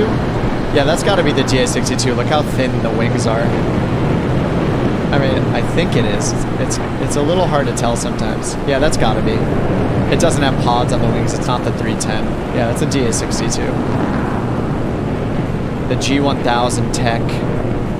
All right, let's check our checklist. Takeoff. I just want to make sure I did all this. Yeah, we did that. Top of the green arc. Probably can give it more power now that we're getting higher, which I can.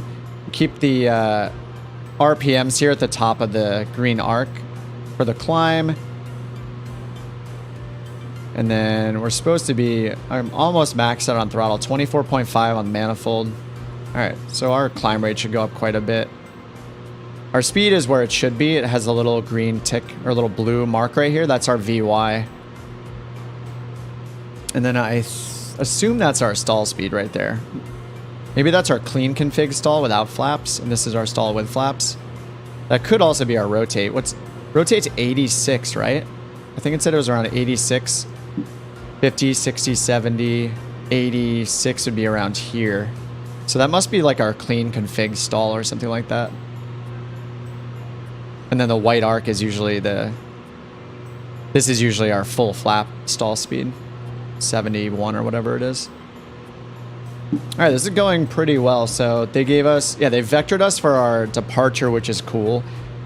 I don't know what they're going to do for our arrival airport. Let's go ahead and check what's even available there. I do have Navigraph set up here too. Sometimes I'll use it, or a lot of the time I'll use it with the top toolbar here, but it's been pretty good. It's pretty fun to use it here on the screen as well. So yeah, we had an airport info. Oh, this is for our arrival airport. So we can hit full here. So we don't ATF, that must be their version of CTAF in Canada, right? ATF.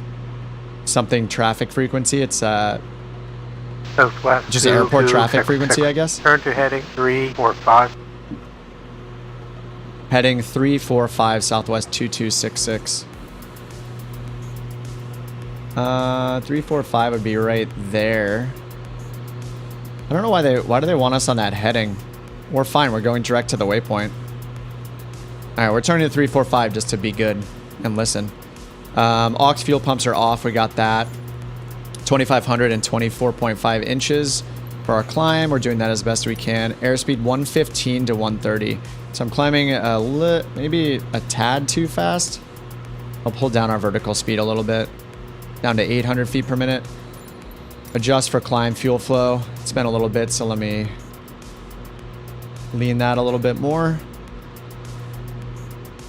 There we go. Aux fuel pumps on above 12,000 feet. We're going to cruise at 12,000, not above it, so we'll leave them off for this flight unless we go higher than 2,000. And then cruise power, this is once we're in cruise. So we do 21 to 25 RPMs and then keep the manifold pressure. Looks like between 15 and something else. It's not letting me... between 15 and 24. So pretty much just keep everything in the green arc. And I think the rule of thumb is generally that you don't want your manifold pressure to be higher than your prop RPMs, pretty sure. Then yeah, we lean, recheck our power. Cowl flaps open. Yeah, they're just always open, I guess. Aux fuel pumps are low when you switch tanks. Use the main tanks for 90 minutes. So this flight, I don't even think this flight will be that long. Adjust trim.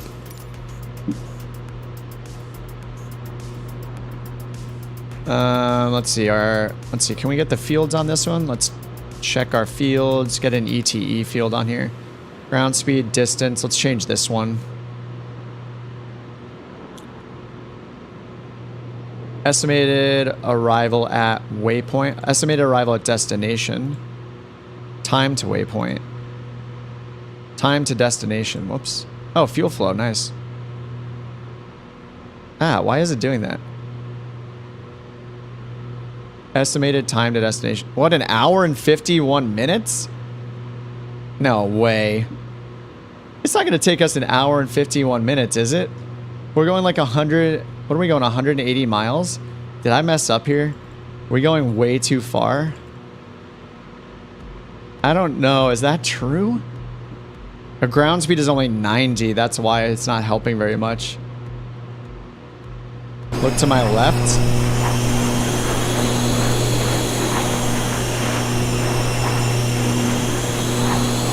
I feel like you're just like, I mean, it's probably fun flying the Hornet. Yeah, because we're still climbing. Yeah, true. Can we see your face? Get a little bit higher. Nice. It's gotta be so hard to fly the Super Hornet this slow. This is like your approach speed. Your like landing speed right now. Actually, it's slower than your landing speed. Pretty sure you land at like 110 or 120 knots in that, right?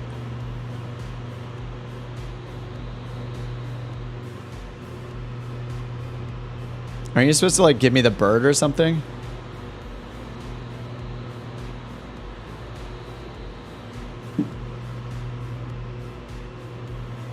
All right, so let's look at our destination airport again. 5,500 foot runway. It's another tiny airport. Medium intensity runway lights. They got a windsock near both. Hopefully not in a tree this time. And these are our departure instructions, but we're landing here, so that's fine. All right, and then let's take a look at it's funny when the traffic like catches up.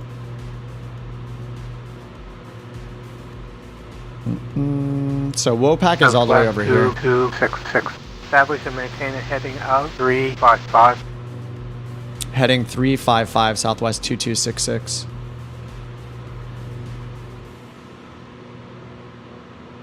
All right, 355. I wonder if it's correcting us for wind or something. Like to try to lessen how much wind we have. I don't know, ground speed 89. Yeah, we are still climbing, duh. We're about to level off at 1-2000.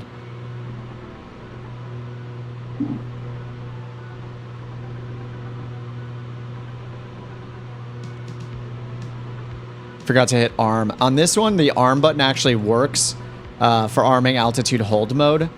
So I haven't had to do that in the other planes, but I don't know. They must have made some changes to this, to the Cap 140. Because I used to never have to hit arm. But this time, when you want altitude alt mode, basically, ALTS, for it to auto capture, you have to hit arm. And I didn't do that when I set the vertical speed, but... yeah, I don't think they mentioned anything about improvements to the Cap 140 in this plane. All right, let's see how fast we can run this thing, because this seems like it could be a pretty long flight. My throttle is already maxed out. RPMs are pretty maxed. So I'll just lean this again, and we'll see if we can get anything more from it. I don't think we can.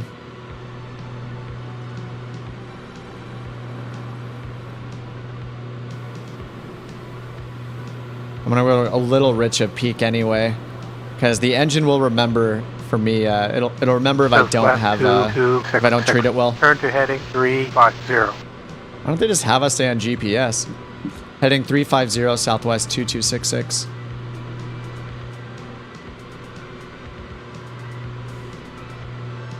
All right, there's 350. I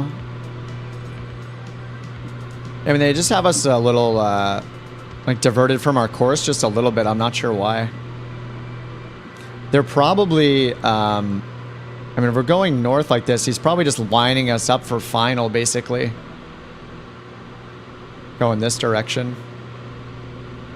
Oh, retract my lights, right. Thanks. I don't know the difference between off and retracted.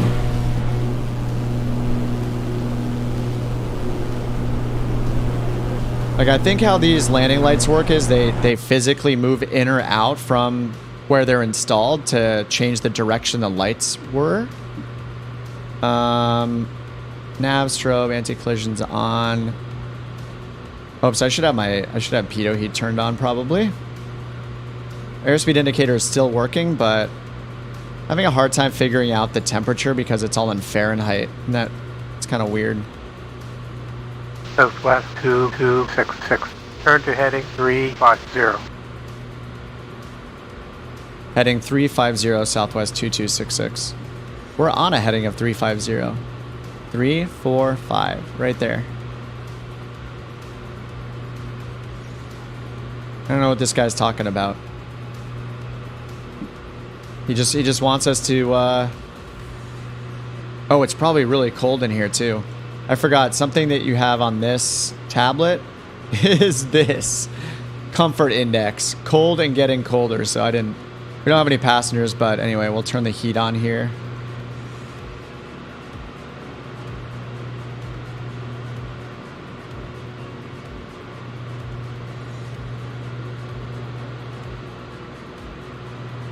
All right, warm this thing up. I think the analog caravan has a nice little instrument on the panel that tells you the inside air temperature, which is cool.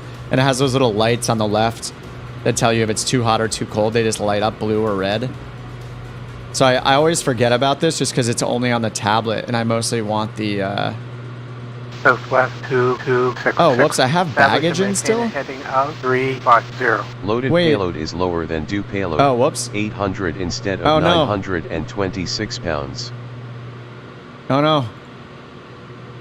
I hit start tracking again. Whoops. So I guess this changed based on what OnAir set.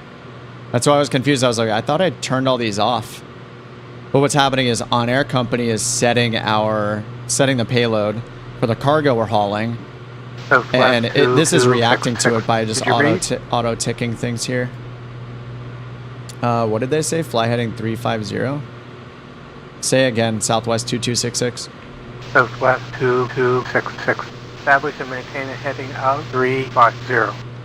We're on 350. 350 Southwest 2266. 33, 34, 35, right there. 355, 36. We're on 350. This guy's crazy. All right, is the cabin warming up yet? Cold, but warming rapidly. We have frostbite. That's why it's taking a while for this thing to Southwest go higher here. 2266. Did you read? Southwest 2266. Establish and maintain a heading of 350. Heading 350, Southwest 2266. I don't get it. He won't stop. Wait, it said 350, right? Did I mishear that? And then in the transcript it shows 345, but he keeps saying 350. All right, let's go to 345 and see if he stops yelling. He's very violently yelling at me and I don't like it. You can literally hear him screaming.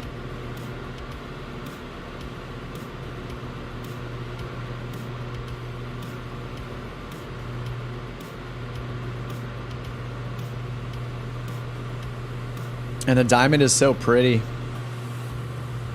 Nice plane, bro. Look at the nose on that thing. It just looks so aerodynamic. And we're flying a plane that was made in like the 50s. Whatever, this is classic looking. We got a little sharp tip on our nose too. Patented Canadian anger. Oh, see you, Schwartz. Thanks for the flybys, man. Have a good night, dude. Oh yeah, they retract inside the wings. So I guess off means the bulb is off completely. 2266. Establish and maintain a heading of 345. Alright, 345. Heading of 345, Southwest 2266. We're on 345. It's kind of annoying. I bet because the winds are so high, it doesn't think we're on. I mean, it even shows our track right here, 346, so let's go to the left one. Yeah, I mean, I guess ATC will see that, you know, they see our ground course. They don't see our heading. So when they tell us a heading, it's up to us really to compensate for the winds. And I can get the assistance of the GPS here to tell me my ground track. So 345, maybe he'll stop yelling at us. All right, 57 minutes to our destination. That's not too bad. By the time we get closer and they give us an approach or they vector us for an approach, we will... Actually, let me check what we have there. Let's go to charts, procedures, I mean. Oh, there are approaches. Okay, so we have RNAV for 9 and 27 available. Let's just check one of these to see what type of approach it is. Charts. Approaches. This is RNAV Zulu GNSS, so this is a WAS approach. I wish when I fitted it couldn't move to the left and right. It's a little weird. So is this okay, this is an LPV straight in runway 09 LPV approach. Takes us down to 461 AGL. Final approach course 090. Cool. So this one, we'll see what the weather is, but we're probably going to be on the one on 27 just because the planned course that SimBrief gave us goes to the east of the airport. That might have been due to the current weather. So we'll see. We'll see if it's 27. Let's go back. Charts. Yankee 27. Southwest. All right, yeah. LPV on both sides. Establish and maintain a heading of 345. Heading 345 Southwest 2266.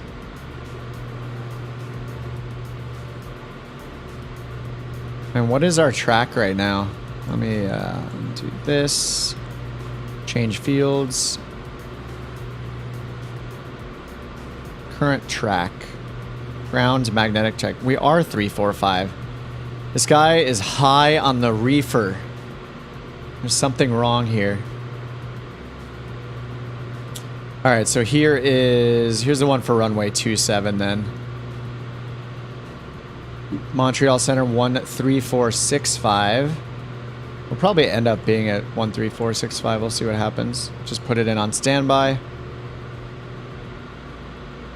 And then I have there's no ATIS frequency here, right? There's a Unicom. Yeah, traffic frequency.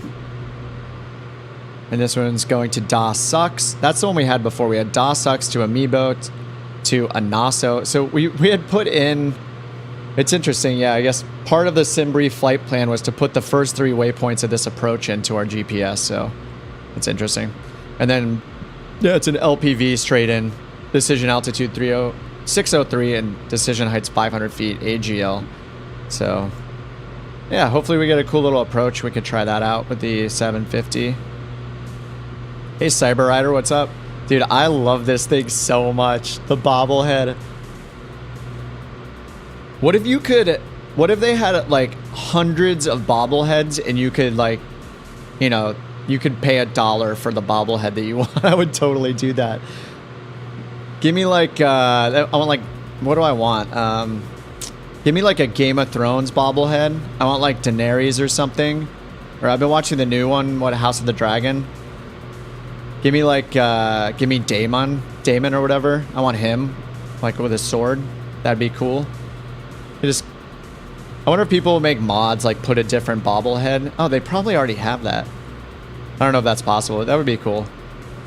There's just something really cool about feeling like the plane is actually yours virtually, like with all the settings they have here. Okay, cabin is comfortable. Let's go ahead and turn the air down a little bit. Just maintain it. And if you don't open this, I actually overheated it by accident the first time I flew it. And I also forgot to turn heat off one time, so when I took off, it was on and overheated again. Heading 345, Southwest 2266. We're on a heading at 345. We're on a ground... oh. Alright, whatever. 344. I wonder if it's actually yelling at us the moment it gets off a 345 ground track. Anyway, it's pretty cool that all these features are awesome. I mean, I guess this is why it's a $40 plane.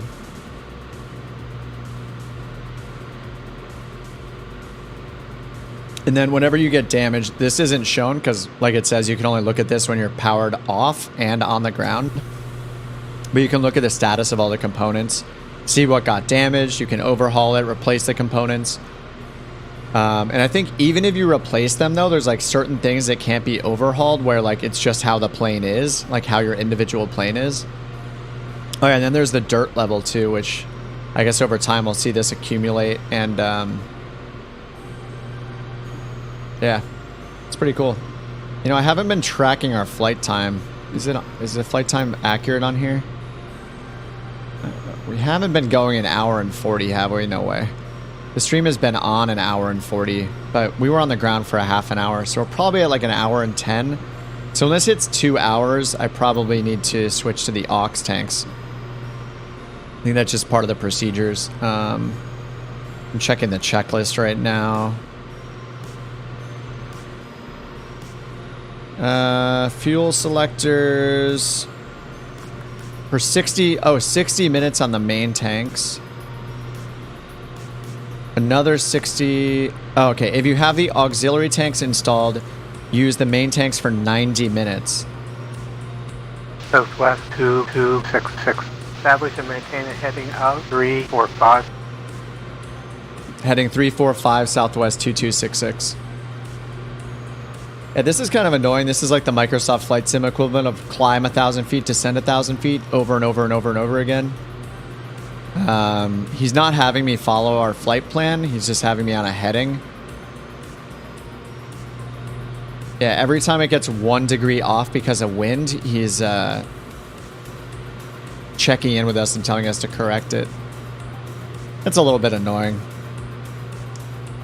I think realistically he would have just said, it should have just said direct to a waypoint, right?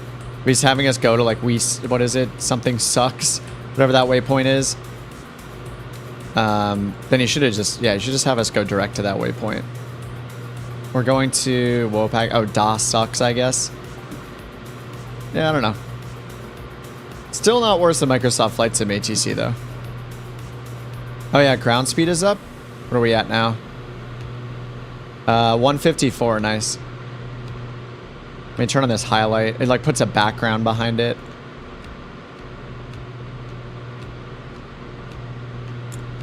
So you can read these numbers a little better. All right, yeah, 153, nice. I feel like this and the DA62 make a good combo. They're both like similar speeds. One just isn't half a century old. Ooh, get a look at the underside. Wow, it's very private, but thank you.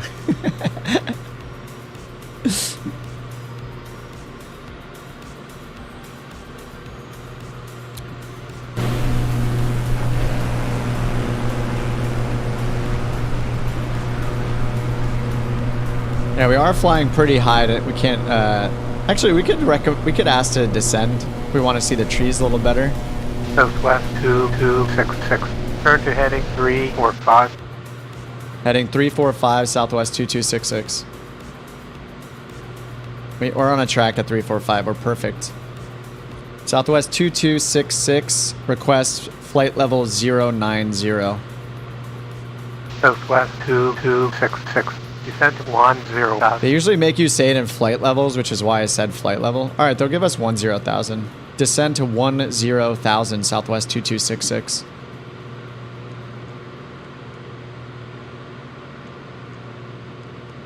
The interior is meh. Oh, of the 62? Yeah, it's all right. I really don't like seeing over that giant curved like panel. Like the front has that curve to it. You sit so low.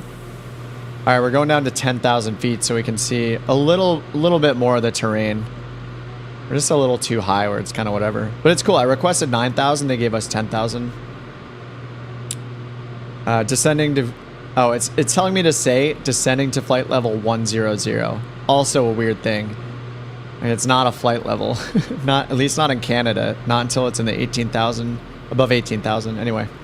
Descending to flight level 100, Southwest 2266. All right, that accepted it. Southwest 2266. Did you read? Southwest 2266, say again. Say again, Southwest 2266. Southwest 2266. Descent to 10,000. Oh, we're overspeeding, whoops. Descend to 10,000, Southwest 2266. Southwest 2266. Turn to heading 345. Heading 345, Southwest 2266. So that beep scared me, but that's actually the selected altitude. It's a 1,000-foot warning. It beeped when we passed 11,000, so we're going down to 10,000. It was just a 1,000-foot warning beep. We happened to be in the yellow band here when that happened, which is normally not a big deal, but I think in general you're supposed to avoid being in the yellow when you're in higher winds or unstable air.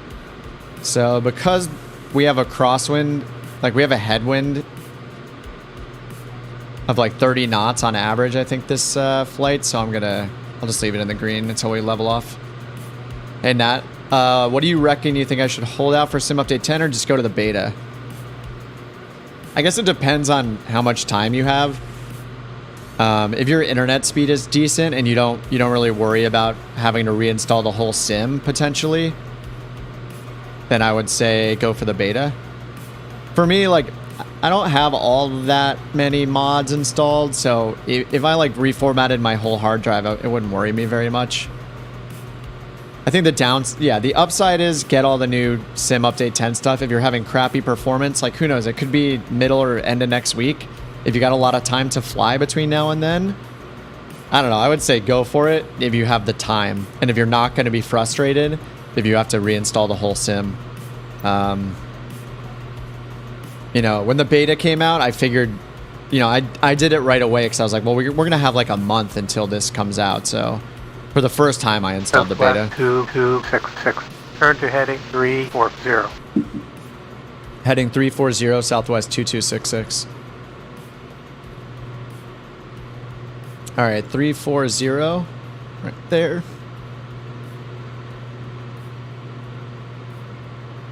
But I mean, the beta has been, for me, it's been really stable. I think if you've been having performance problems, on Sim Update 9, like, yeah, I think the beta, from what I've read, seems to be a big improvement for a lot of people, especially people that wanted DLSS. If you have an older RTX NVIDIA card, I'm not sure exactly what you need. Do you need the 2000 series to use RTX or to use DLSS? Maybe it's 1080 Ti and up. I'm not sure exactly, but whoever is able to use DLSS and could benefit from it, especially if you're running it like 4K, it seems to be good for some people. You can get like an extra 5 or 10 frames per second. Downside to DLSS is some of the avionics are blurry. That's hopefully going to be fixed with the new driver update that's coming with the Sim update, the public update, or the release of Sim Update 10. So anyway, to summarize, if you're not worried about having to reinstall the whole sim, and if you have a lot of time to fly right now and you feel like you're missing out on it, if both those things are true, I would get the beta. Especially if you have good download speed and you're not worried about it taking forever to download. Because, you know, some people with slow internet, it could take them a day, like leaving their computer on for a day for it to finish downloading. So if that's your situation, that sounds like it might be a difficult pill to swallow if you have to re-download the whole sim after the beta is out.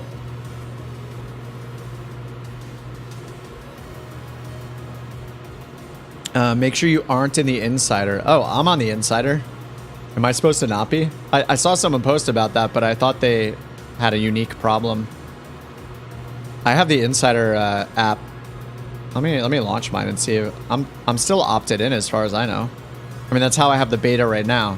If I opt out right now on the Insider app, it'll install Sim Update 9. Microsoft Gaming? Oh, do you mean like through the Game Pass? Let me see what I'm in.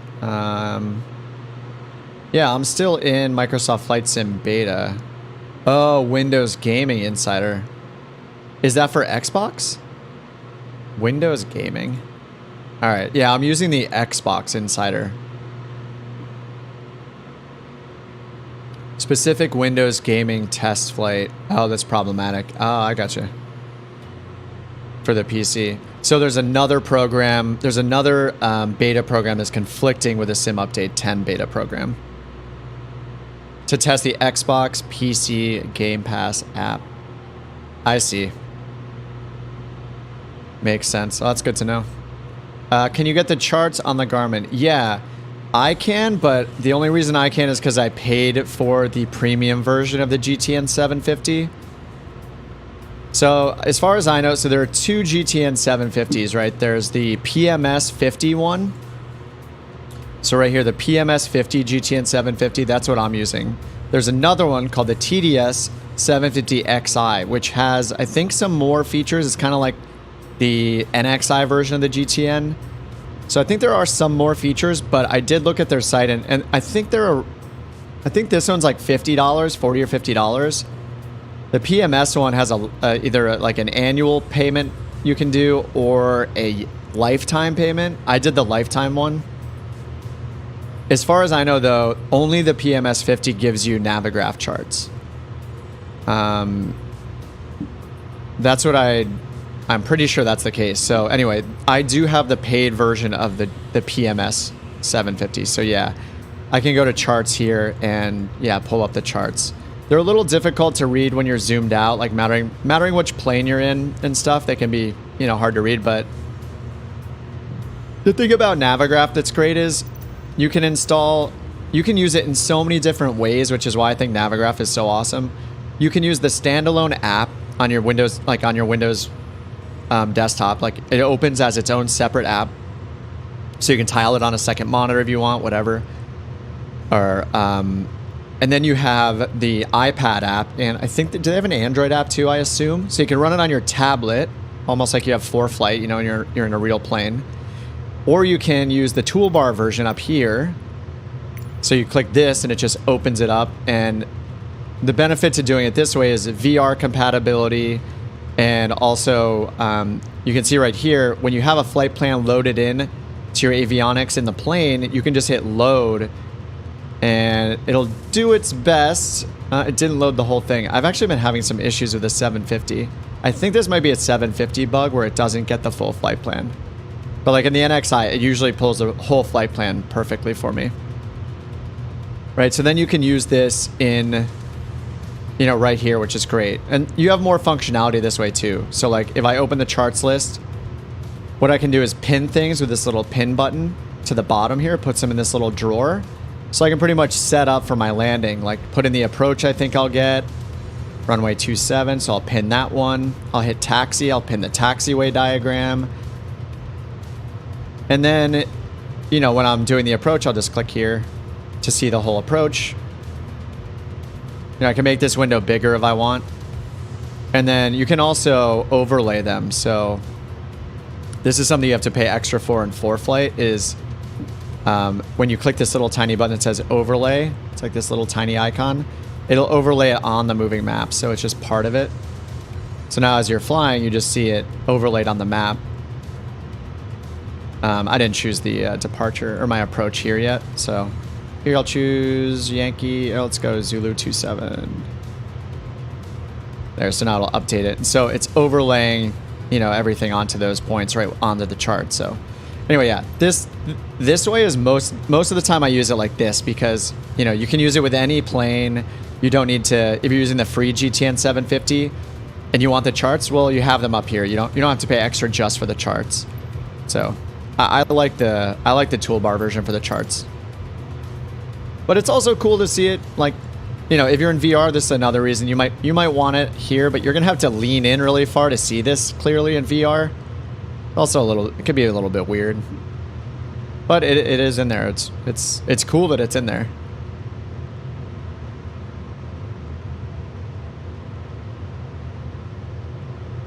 Can you get the M on Xbox? No, unfortunately not. Yeah, all of the PMS 50 is only on PC, so it's not in the marketplace. I mean, maybe we'll see it in the marketplace eventually. The NXI was in the marketplace, so I think theoretically the PMS 50 probably could be too.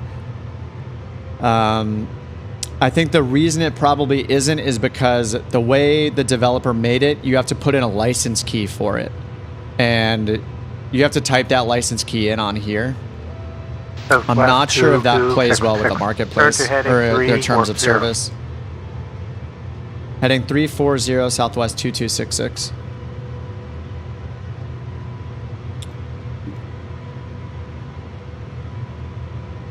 Oh, is my throttle low? Oh, you're right, yeah. Thanks, Mike. My speed was pulled way back because of the descent, and I've just been totally not paying attention. Thanks, Mike. All right, 340. So we're already on 340, right? Yeah, we're on 340. But it shows our track here, 344. So we have some wind. So let's pull it back a couple degrees. Thanks, Mike. Good looking out. Yeah, he's like, why are we so far ahead? Yeah, you guys are... Oh, he's slowing down to catch up. What a dude. That's a wingman right there. All right, 339. Let's turn it 1 degree to the right. I'll get a track at 340 here. It's interesting they just have us parallel, like, to the track I was on. It. I really, really wish it would just tell me to go direct to a waypoint. All this vectoring 1 degree at a time is pretty funny. Any flights in Australia? Maybe a long time ago, not recently though. But we're making our way north on the coast. Made our way up to New England in the U.S. and now we're up into New Brunswick. I think is this still considered New Brunswick? I think it is. Yeah. So yeah, down here, this is New York down here. So yeah, we're up the coast and I want to just keep flying north. I might have to switch planes a few times and I don't know how I'm going to make the hop over to like Greenland. I might have to switch to a different plane or switch to a turboprop or a even like the TBM. I'm not really sure. I mean, I'm pretty sure there's a way to do the crossing in a Cessna, like a 172, right? So I think we'll be fine. I just have to find the route.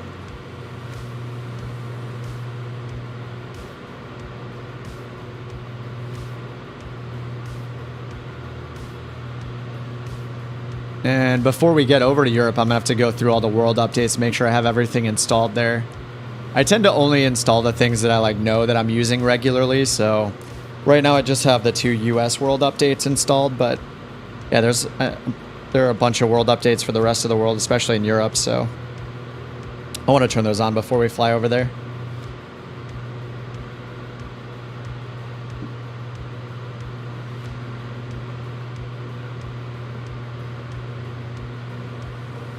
So I haven't done this before, but I think I should be switching the fuel tanks. Let's see. It says if the wing locker tanks are installed,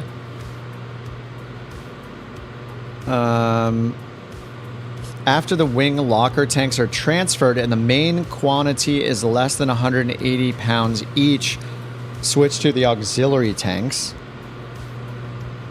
There's a bunch of instructions here I'm looking at. Yeah, if the aux tanks are installed, usable aux fuel quantity is based on level flight. So let's see, if we go and look at our fuel tank quantity. Oh yeah, our main tanks are down. Our aux probably has more. Okay, it has a little less. So we have 80 pounds in our aux tanks and 100 pounds in our main tanks. And we've been flying for about 90 minutes now. Yeah, because this timer's almost 2 hours. I was on the ground for a good half hour, maybe longer. So probably coming up on 90 minutes.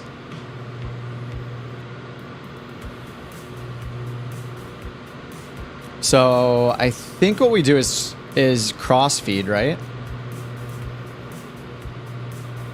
Okay, I'm just reading this. The checklist I'm looking at is actually on 4 flights. So it says if the wing locker tanks are installed, so I think those are the aux tanks. It says put the fuel selectors on main tanks. It says West 2266. Turn to heading 340. Heading 340, Southwest 2266. We're on a track at 340. This guy's annoying. So it says after the aux tanks are transferred and the main quantity is less than 180 pounds each, set the fuel selectors to aux tanks. So I'm pretty sure the wing locker tanks is what we have. We have like these tips, like these hold fuel, and then the rest of the fuel is like here in the front or the back of the wing. I think like on the edges of the wing. I was reading a little in the manual. They said something about basically the fuel is kept as far away from the cabin as possible as a safety feature. So most of the fuel is, there's a lot of fuel out here and like in this area instead of being all the way in close to the cabin. And then for the fuel selection down here, we have, so I think there's some cross feed. It's kind of weird if I use their preset thing. Let me try to get a good view of these. So there's a way to cross feed and there's a way to use the aux tanks as well. So the top ones say aux tank, and then the other one says, I think it's cross feed to draw from the opposite tank. Mike says the tips are the main tanks. The aux tanks are in the wings. Make sure you have the aux fuel pump on low. Turn the dial to aux tanks. So, okay, yeah.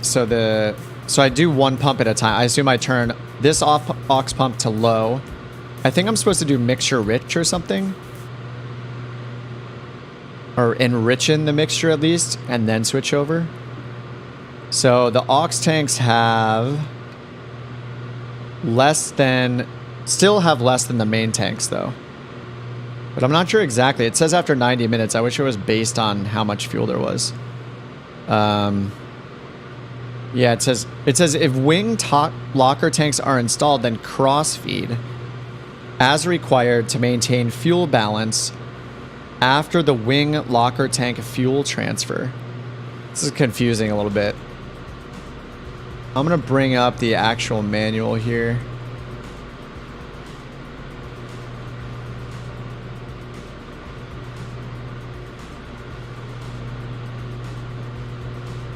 The one I'm looking at is in 4 flights, so I just want to make sure that it's exactly I'm guessing they're giving me more information in the manual.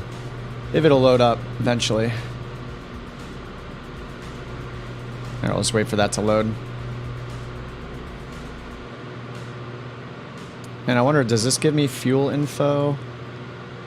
No, just oil. 0 diff. I think that's between the cylinders.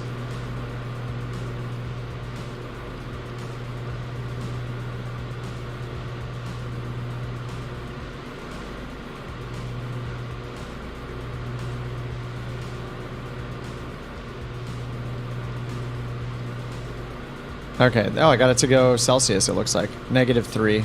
Alright, so our pitot heat's been on this whole time, so we're fine. Alright, let's see if that manual is loaded. If it would let me switch. I really hope the final version of the Sim Update 10 beta fixes whatever problems they're having with this, me running the sim in windowed mode. Because it basically just makes it so I can't switch applications here and there. It's kind of annoying. If money isn't a worry, do you think Sky Park is worth getting over NeoFly? Sky Park is much simpler and forgiving. You don't have to do fuel. You don't have to manage your fuel. You don't have to manage cargo or weights and balances. You don't have to manage like which plane you're flying specifically. I think NeoFly is more like OnAir Company where you manage all that stuff. You have money. Southwest 2266. Turn to heading 345. Heading 345 Southwest 2266.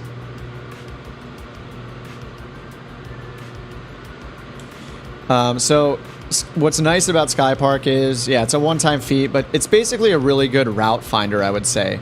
It has cool, like, editorialized stuff, like, you know, where they'll be like, oh, you're going to do, like, Tour of the Caribbean. They have, like, tours. They have some things that mimic, like, popular YouTuber routes, like YouTuber pilot routes. And then they have the auto-generated routes. It's just really casual. So if you want something that's easy where you don't have to worry about like, oh, I have to sell this plane, start the rent on another one. That's too much cargo for my plane, so I have to reduce some of the cargo so I can add enough fuel. Like all that micromanagement of like the planning. That's what you get with OnAir Company, and maybe a little lesser degree in OnAir in NeoFly. But with Sky Park, you don't get it at all. It's very, very casual, like free to do. Pick whatever plane you want. It's like a nice route finder basically, and I like it for that reason. Like I don't always want to, you know, do all the fuel planning and have to take it more seriously. So yeah, I think they're separate. So it just depends on what you're looking for. And I open up Sky Park to find a route for the videos I make. Like the last video I made, I opened that. I just found that by opening Sky Park and filtering a little bit, and then I ended up changing the destination airport, but it got me in a random area. 2266. Turn to heading 345. Heading 345 Southwest 2266. Cyber, thanks for what you said about the VR. The last video was awesome. I'm a noob, slowly learning. It was detailed. Cool, yeah. That one VOR tutorial I made like as my first video like 2 years ago. It's crazy it's been that long. It's funny because like the quality's not very good. My mic quality was way worse, and I feel like I barely knew what I was talking about in that video. So yeah, I felt like overdue to make another VOR focus video, and you know, that was the longest video I made. It's like 52 minutes. It's pretty much the full flight. So anyway, I'm sure that might be too much detail for some people, but I just wanted to try like a longer video format, see how it was. So appreciate that. I did a little poll on YouTube though, and most people seem to want more approaches. So, you know, I'm sure that's like, I can do one of each type, like VOR, do a DME arc approach, LP, LNAV, LNAV, VNAV, ones with plus V guidance, all that. No problem, Nat Dave. HM Das Nani, how much did you lean your mixture? I just did it to peak and then a little rich at peak, so I probably need to relean it. 345. If you guys know how much to go rich of peak, I know some people do lean of peak or rich of peak. I don't know what the best is, but I've just been like going like 25-30 degrees rich of peak on the EGT. But I don't know the proper procedure in this plane yet. I'm just kind of doing it as like a rule of thumb. Just slightly rich of peak. Heading 345 Southwest 2266. Southwest 2266. Did you read? Southwest 2266, say again. I don't know, we got a... Is this a jet passing us or not? Ivan 007's passing us. I don't know if he's in the chat or just flying by. What is he in? Looks like a citation or something. I think he's circling around. I think I've seen Ivan before. Oh, dude, this is a great screenshot. Oh, beautiful. Bring it in, boys. Southwest 2266. Establish and maintain a heading of 345. Heading 345 Southwest 2266. All right, we're getting closer. We're probably gonna get an approach soon here. Here, let me switch to let's switch to the drone camera.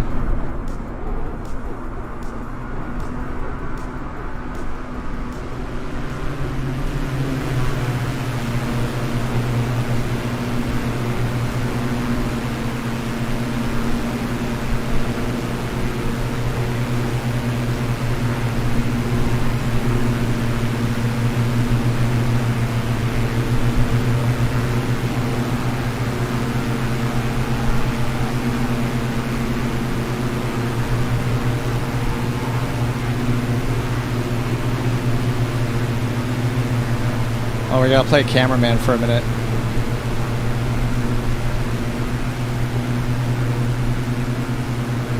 Yeah, if I set the weather to real time, it'd probably be a great sunset or something right now. Turn to heading 345. Heading 345 Southwest 2266. This guy must feel lonely with all these heading calls. I know. Does he know about RNAV? Come on, man. Just give us a waypoint to go to. Pretty sure at this point he's bringing us. It looks like he's bringing us right to DOS sucks. So I'm just gonna do direct to DOS sucks and arm nav mode. See if that keeps him off our tail. It'll hold that track. Desired track is 343, so he'll probably still be angry at us. So yeah, I mean, these waypoints set us up for runway 27, and there's an LPV approach for that. So we'll see if we can take that. And I am running there is a mod for the 310 where you can get the working title autopilot, basically. So the developer, sorry, I'm burping here, it's great. PMS50,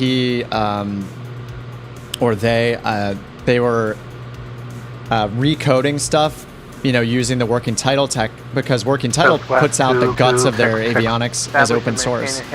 So he's been redoing it. So this plane has the new working title based navigation and everything in it. Heading 345 Southwest 2266.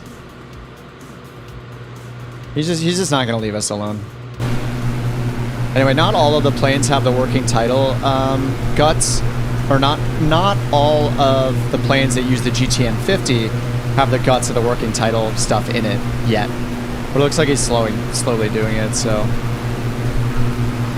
I didn't check the tanks, did I? Whoops.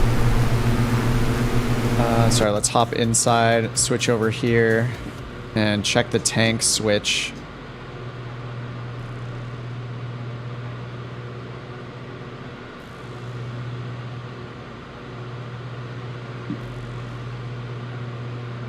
Fuel controls.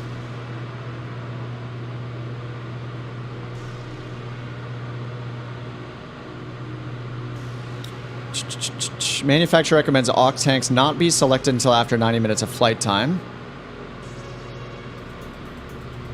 Southwest 2266. Turn to heading 345. Oh man, heading 345 Southwest 2266. Can you please leave us alone? Thanks.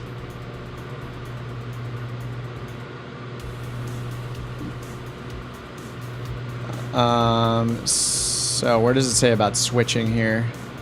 Cowl flaps. Cruise. Fuel selectors, main tanks for 90 minutes. Oh, we should just show the steps to change to the aux tanks. I know Mike said it earlier. I think he just said, yeah, Mike said, just make sure you have the aux fuel pumps on low and then turn the dial to the aux tanks.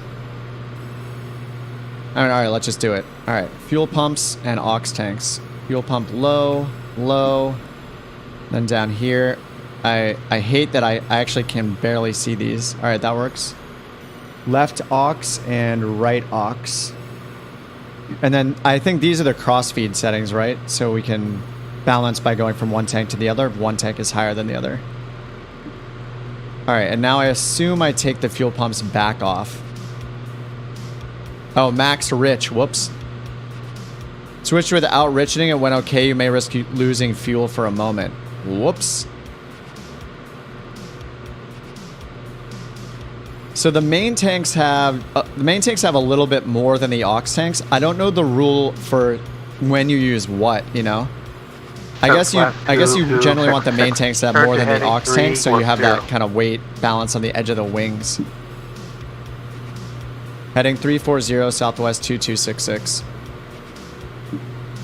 All right, we'll listen to him this time because it's a little left to where we're going. He has stepped it up a bit. He's annoying me more because I switched to nav mode and we're off by 3 degrees than he was when we were on heading mode.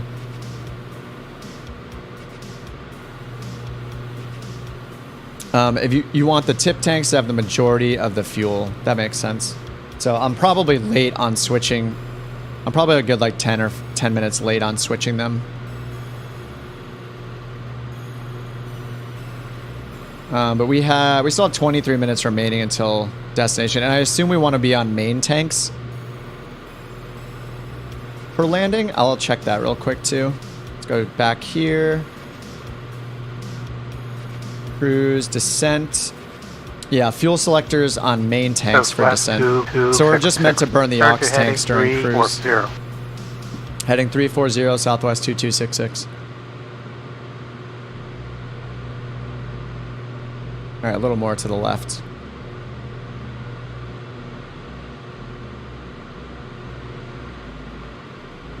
I think, so when Sim Update 10 comes out, I'll probably stream for several hours.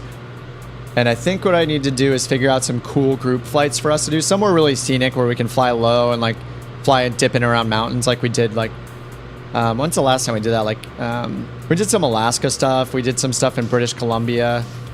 I know there's a New Zealand mesh. It might be cool to do New Zealand.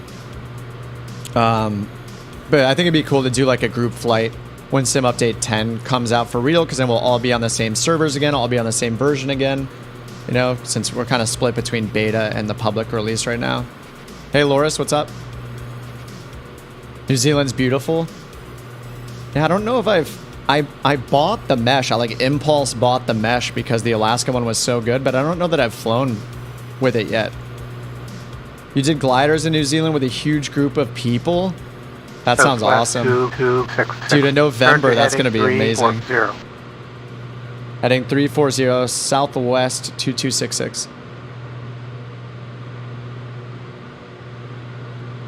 We're on a perfect magnetic track at 340. No! Gabe! Is that Gabe that just dove down?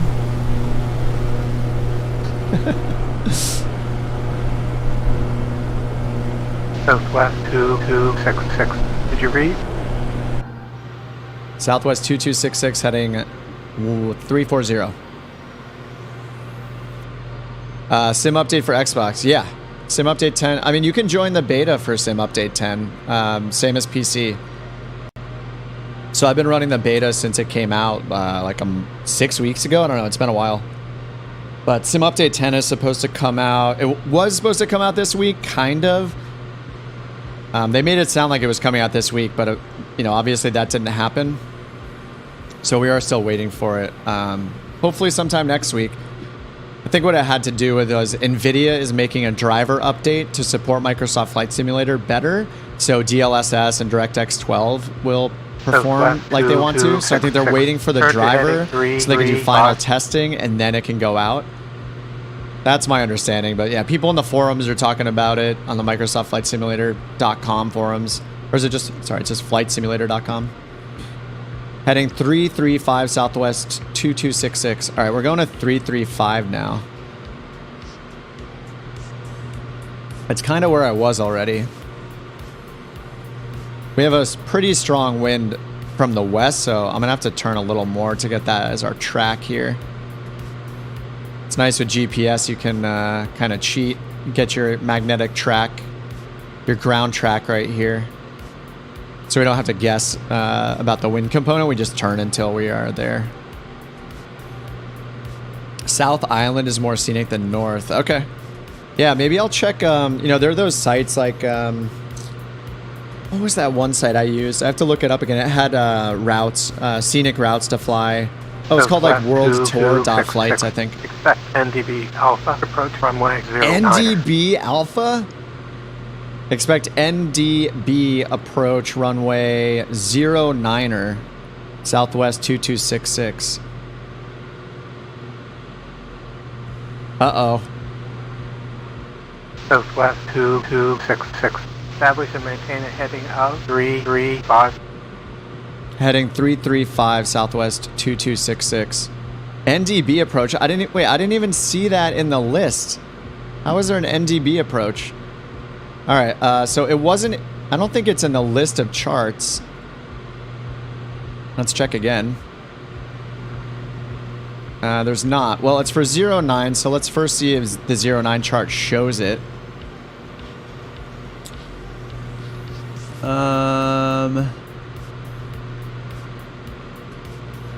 Yeah, I don't think it does. NDB09. All right. Let's check the app up here and see if the full Navigraph app shows it.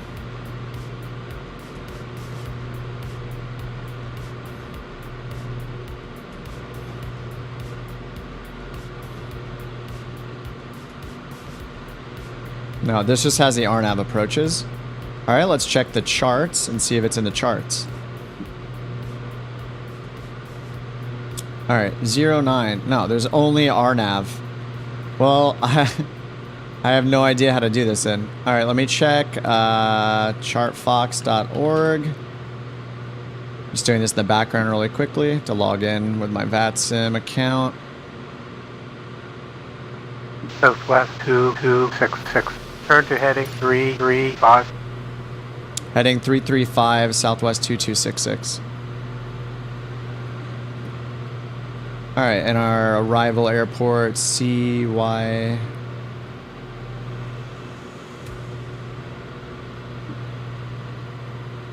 I almost said CYMK. Nope, no ChartFox charts either. Yeah, let's request the RNAV. Southwest 2266, request RNAV approach, runway 09. RNAV 09 approach. Southwest 2266. Descend to 8,000. No, he just ignored me. Descend to 8,000 feet, Southwest 2266.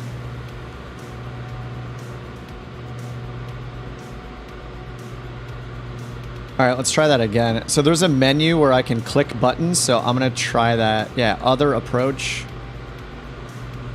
It gives me no options. Southwest 2266. Identified.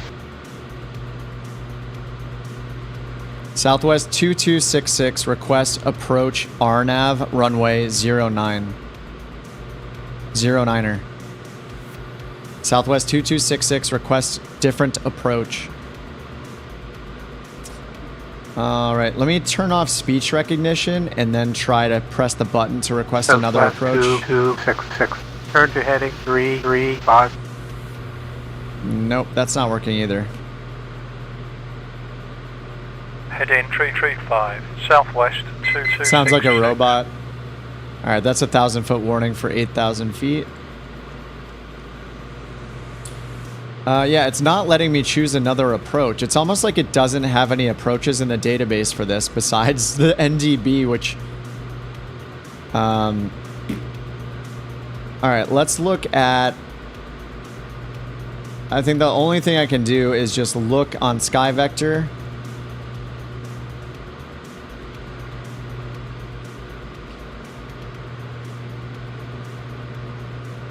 Where is CMYE? Invalid airport. What?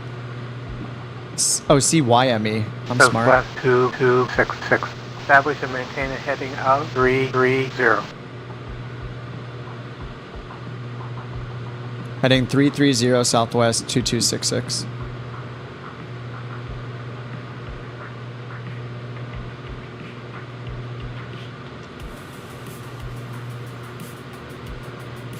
So I realize that we're on our, let's see, we're on our aux tanks still, but I don't think I've trained them quite enough. Did you read? Heading 330 Southwest 2266. Oh, whoops, I took speech recognition off. Heading 330 Southwest 2266. I'm going to turn speech recognition back on. 2266. Contact approach control on 127.905. 127.905 Southwest 2266. All right, let's switch over. Approach Southwest 2266, 8,000 feet. Oh, it didn't hear me say the other thing again. I have to switch back. 127.905 Southwest 2266. All right, let's try this again. 2266. Oh my God. Did you read? No, I'm just leaving his frequency. Southwest 2266, 8,000 feet. Southwest 2266, expect NDB Alpha approach runway 09er. Expect NDB approach runway 09er Southwest 2266. Southwest 2266, turn to heading 325. Heading 325 Southwest 2266. All right, let's switch back to our main tanks before I forget. Oh, I left my pumps on that whole time. Wait, I didn't turn the pumps back off? Uh-oh. All right, main tanks back on. And then we don't need the pumps again. I'm going to turn them off. I forgot to enrich it again. All right, pumps are off until we're on final. It's good. It's our outside air temperature -1. Pitot heat still on. Southwest 2266 requests visual runway 09 approach. Nah, it's just not replying. And actually, when I open the window to give like the clickable responses and I click change approach or request another approach, it doesn't show any options. So I think it just doesn't have them, and we're just gonna have to get vectored onto final. And I don't even see an NDB.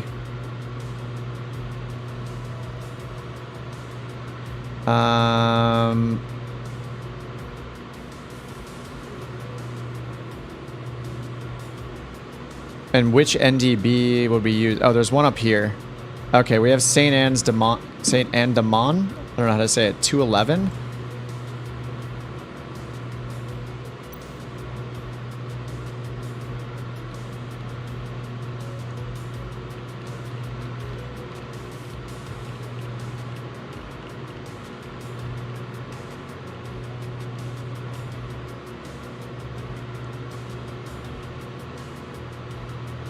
All right, did that change right there? Yeah, okay, so the NDB, our ADF wakes up, 211, there it is right there. All right, so we're tuned into it. I assume that's the one that'll line us up with 09. I mean, yeah, it's way north too. It looks like, I don't know. Looks like if we had to from here, yeah, I don't know. I don't see any other NDBs around here. Yeah, that's the only one that's around here. All right, hopefully they'll just give us, they'll just keep vectoring us onto final, I assume.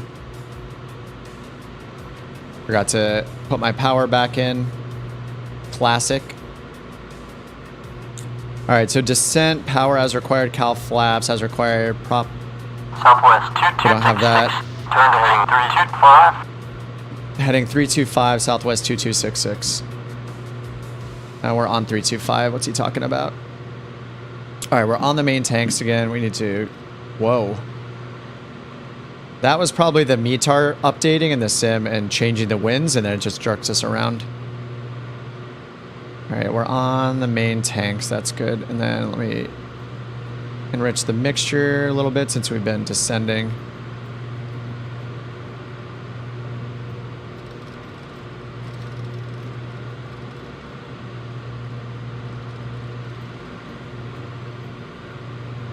right, cool. All right, so we're going down to, or we're at 8,000 feet already. They haven't given us an updated altimeter setting yet.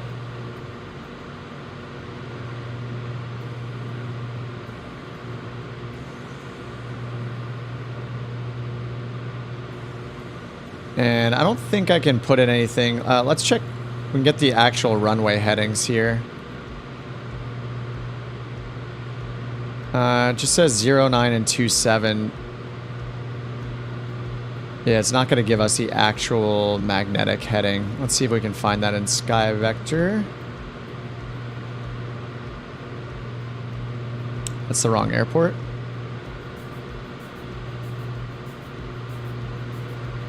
It just says 090, so. 103 feet MSL, magnetic variation 19 west from 2013. Yeah, and then here's the NDB right there. Frequency 340. Oh, I did the one on 211. So there's another one here that's a few miles closer on 340. Pappy's for aircraft with an eye to wheel height. Eye to wheel height? I don't know what that means. Eye to wheel height up to 25 feet. That's interesting. I'll have to look that up later. Like my seated position to my feet, to the wheels, that's a measurement. Asphalt, 5,500 feet. Yeah, I saw Ivan says the runway is just a strip of asphalt with barely any markings. Wonderful. Curious to see how many more descent instructions they give us too, because we don't have an approach. There are no instrument approaches for this airport, so he's giving us an NDB approach. I don't think I've ever flown an NDB approach. I mean, I assume that gives us it'll still give us altitudes to fly as part of the approach, but I have no idea. Never flown one before.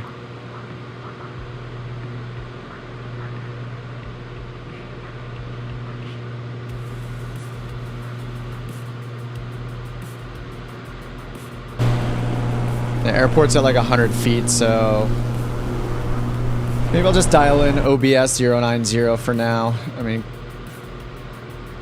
we don't have like a visual approach capability in the 750 like we do in the NXI. So I could just do direct to the airport. Oops. Direct to, and then enable OBS. I'm going to spin this around for 090 just so we have something to look at. Whoops. Southwest 2266. Ascend and maintain 30,000. Altimeter 30.01. Ascend and maintain 3,000 feet. Altimeter 3001. Skywest 2266.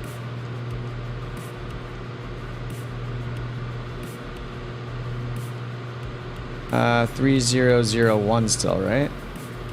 Yep, still the same as it was when we left. Alright, 090 on OBS. Going down to 3,000. Hey Storm, how do I like... I think it's awesome.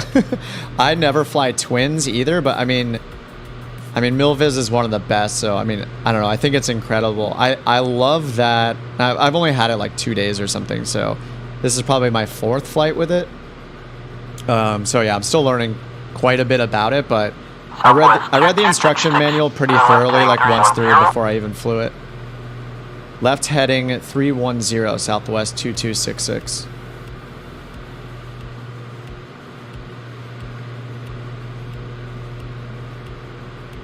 All right, 310. I mean, it's good at... Pro ATC is good at vectoring us. I mean, this is... It's a lot better than other things. And if we do a towered airport, or an airport with approach procedures, I think it'll be even better. It's just happen to be flying kind of at smaller airports right now. ATC that's better for GA. So Pilot 2 ATC, it's another option. I have that one. I need to try it more. I think it has support for flying GA. It doesn't assume that you're an airliner like this one does. The downside is something that I don't like is you have to use like FSUIPC, which is another program you have to run. And I was like ranting in Discord about this yesterday. I try to keep how many programs I have running for Flight Sim to a minimum. I try to not have too many things running. Yeah, Robert. Yeah, I did 3 landings yesterday. The first 2 were fine. But the last one, I was kind of all over the place on final. Like, as soon as I took autopilot off, I was, like, swaying all around. I'm not from Canada, no. I live in Los Angeles. Is there a way to gift an airplane between platforms? On PC, I mean, on Xbox, I think you could just buy someone an Xbox points gift card or something, right, for the store? Because you purchase, like, Xbox points and spend them on things, I think is how it works. So for an Xbox user, I'm pretty sure you can get them like a gift card for the store or wherever the Flight Sim marketplace uses the points from. I mean, I would Google it. I don't know for sure. And then for PC, it's random because most developers don't have a way to gift something to somebody else. I think at the end of last year, I gave away some of the Kodiak 100s. And through Orbex, there is a way to gift them. So I happen to be able to do that. But with this one, it's just through the Milviz site or through Microsoft. If it's in the marketplace and you can gift Microsoft points to somebody, I think that's the easiest way to do it, whether they're on an Xbox or PC. Heading 300, Southwest 2266. So what's nice is the speech recognition has been working correctly this entire flight, which didn't happen the other ones. It might have been a user error. I did go through and set up the Microsoft like speech recognition. I did the calibration thing before the flight. Maybe that's why it wasn't working before. So it might have been my fault. I probably didn't read the instructions, but yeah, this one's been working just fine.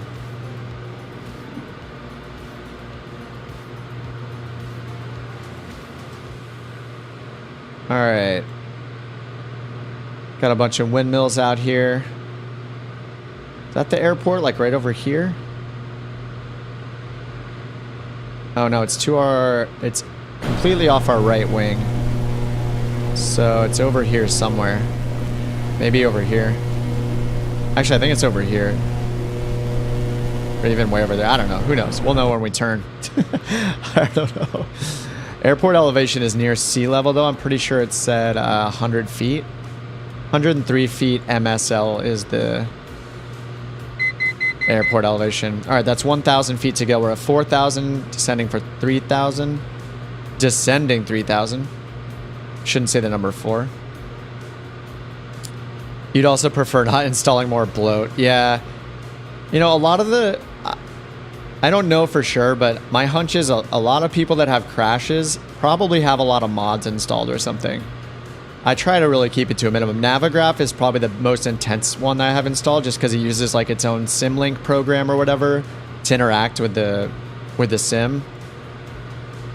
Yeah, I could be wrong.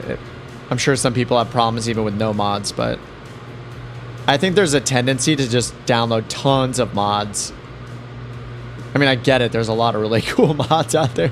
I added a few more recently that I normally wouldn't have. I added like the Power Lines one from flightsim.to. Oh, actually, Jimmy, I have the Honda Jet. I've only flown it like once, I think, to try it out. Usually what will happen is people in Discord will be like hyped up on a plane and then I'll try it out myself because I'll get all excited about it. I just always go back to I always go back to smaller planes. I mean, this Twin is one of the bigger ones. I guess, yeah, I guess the Grand Caravan's like just as fast, or maybe a little faster than this. But yeah, I tend to stick with like simpler planes, but the Honda Jet's really cool. I mean, it's cool how it does like all the auto lighting and things like that. There's some cool automation in it. All right, Gabe is right on our tail. Turn right heading 045. Turn right heading 045, Southwest 2266. All right, 045. Southwest 2266. Turn right heading 045. Clear NDB, Alpha approach, runway 09er. All right, heading 045, cleared NDB approach, southwest 2266. Southwest 2266. Cleared final approach tower at the marker. Frequency is 118.05. 118.05, tower at the marker. Southwest 2266. Tower at the marker, is there? I don't know what that means at all. I'm just reading it back because he said it. All right, so we're at 3,000 feet. Where is this runway? I'm gonna switch over to nav mode and I'm gonna descend down to pattern altitude, which will be 1100. And then we have our trusty OBS mode on here, so I can see closer when I'm lined up with this thing. Change our final approach to 090. All right, so it's roughly there. All right, before landing, main tanks, yes, we need to turn the fuel pumps back on to low mode. Mixture as required, I'm gonna add a little bit here. Prop sync off, we don't have that. Propeller full forward, okay, full forward. Flaps down at 158 knots, so we can put our first round of flaps and our gear down already. And full flaps below 138. Minimum approach speed at 93 knots. Air minimum control speed 80 knots.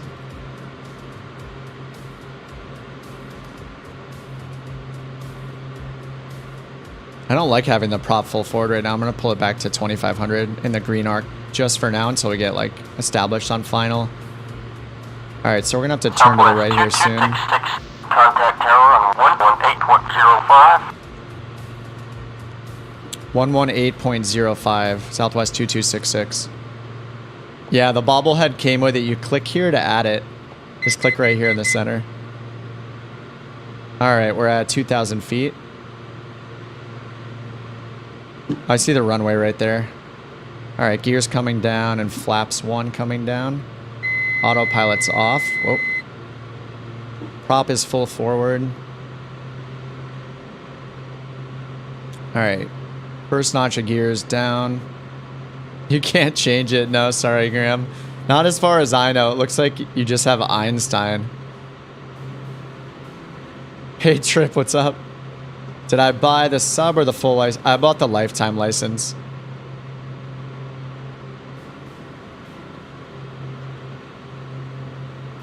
All right, our fuel pumps are on. Our flaps are at 15 degrees. Landing gear is down. 3 greens on the gear. All right, rich mixture. We're a little low. I'm adding power right now. Trimming up. We're at 150 knots, so I need to trim up quite a bit here. Bleed off this speed. All right, flaps are all the way down. 2.6 miles out. It's trimming a lot up right now. We're almost at 100 knots. Set approach speed 93 at a minimum. This thing lands pretty fast. Airspeed minimum control is 80 knots, so we don't want to be below that. Need to get to the right more. And adding a little more throttle. I feel like we're a little low.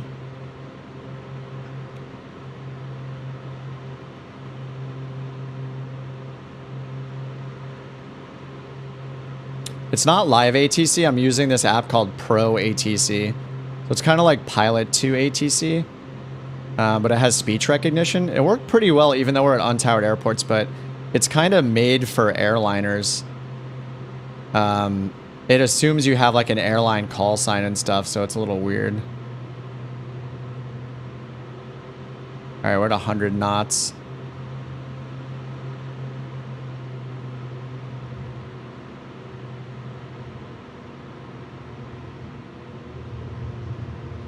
Wow, pretty fast. Stall horn, that's good, right? That was a little weird.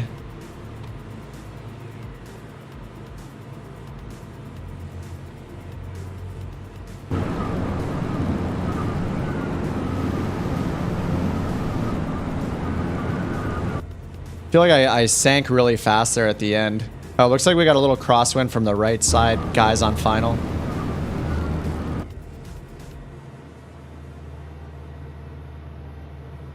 No tire noise.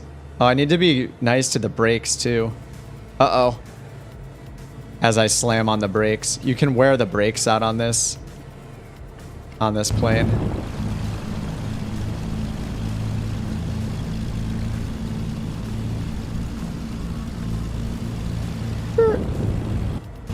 See these guys come in real quick.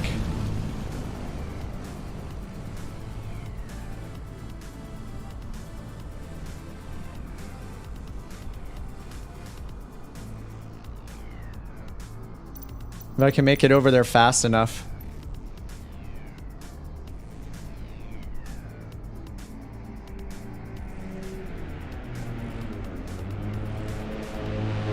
That looked easy for Mike.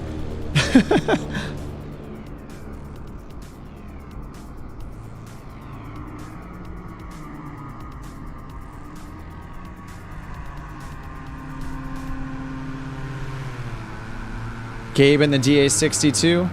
Dude, that was center line. That was so center line. It's funny, this runway looks way bigger. Or like where all the marks are. It looks it makes the planes look so tiny.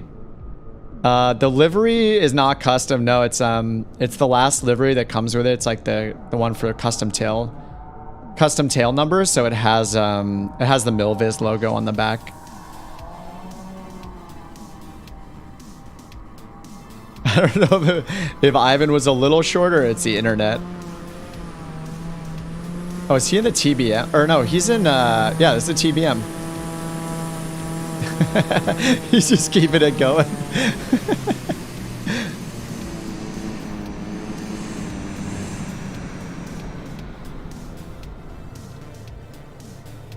Nice. All right. So I said I was on final. I don't think there's anything else to do with the ATC, so I'm just going to close it out.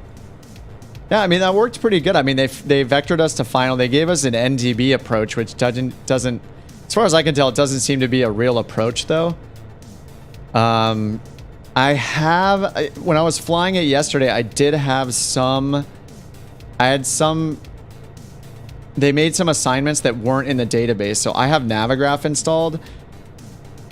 The Navigraph nav data installed. I think that I think it's outdated. I think the database in Pro ATC is pretty outdated.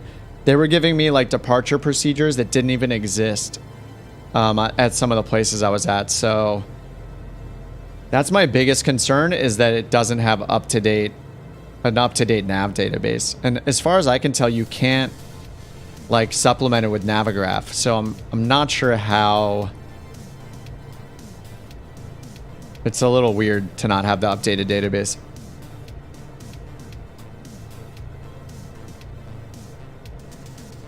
All right, let me shut this thing down.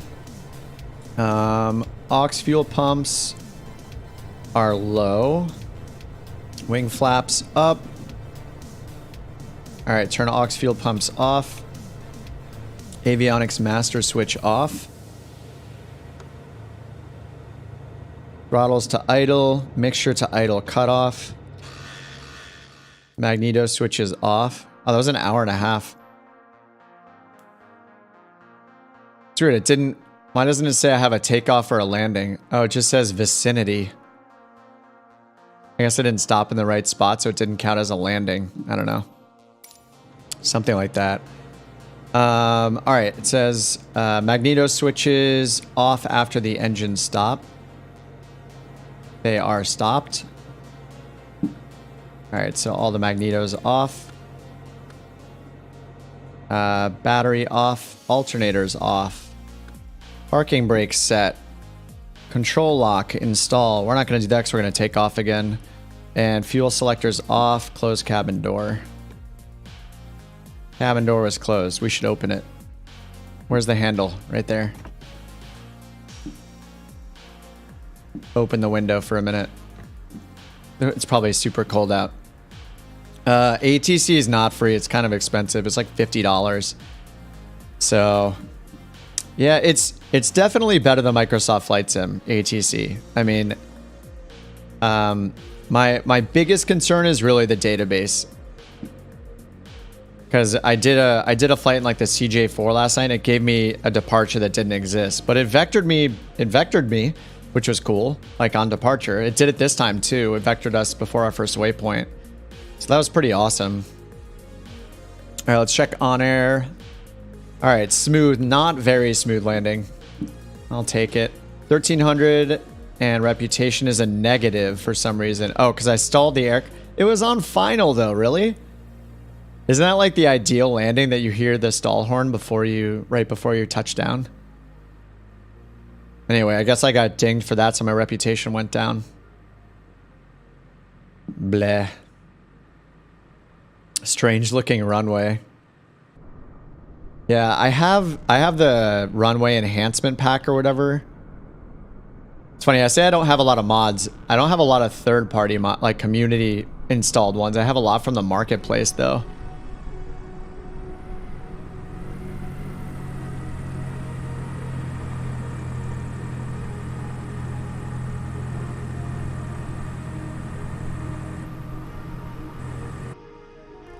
Oh, I can see his door open. What? That's so cool.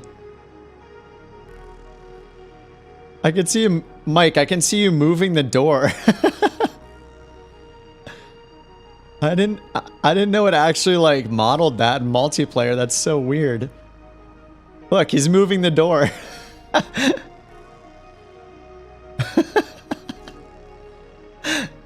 That's crazy. Yeah, I would not expect that to work. That's cool. If you open up the luggage, does that work too? Can you open up the like little luggage compartments and stuff?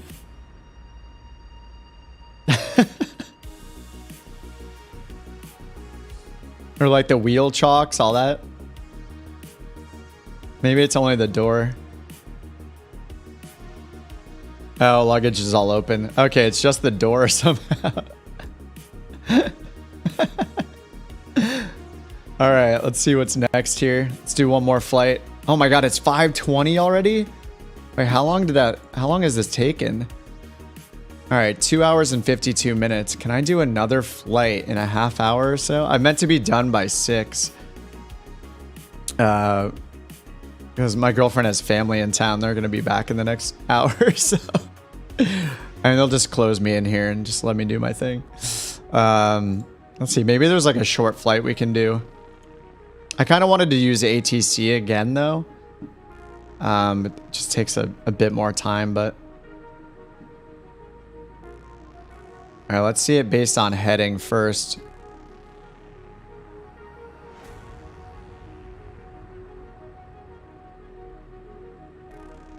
A lot of these are, okay, here's one that's 107 miles. Oh, that's a good direction too. Oh no, that's south, sorry.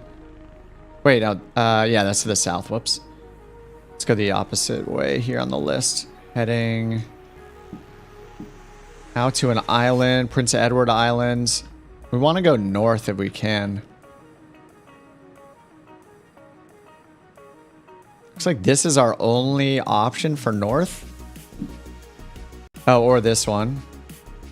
Oh, this one's pretty good. 155 miles, dangerous materials, 366 pounds of dangerous material and fragile dangerous material. Cool. CYLP. Mingan? M-I-N-G-A-N? Mingan? It says it's size 2. I'm guessing... Looks like a lot of these are untowered. Let me take a look in Sky Vector and see if it has...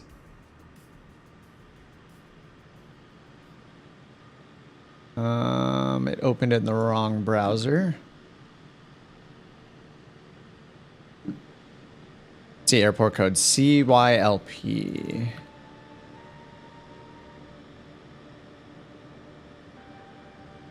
Okay, could not be found. So it doesn't have an airport page, I guess. Oh yeah, it doesn't have an airport page.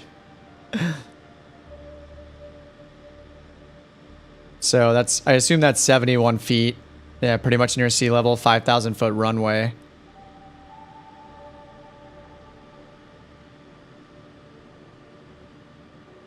Interesting. That's like that's a little too small, I think.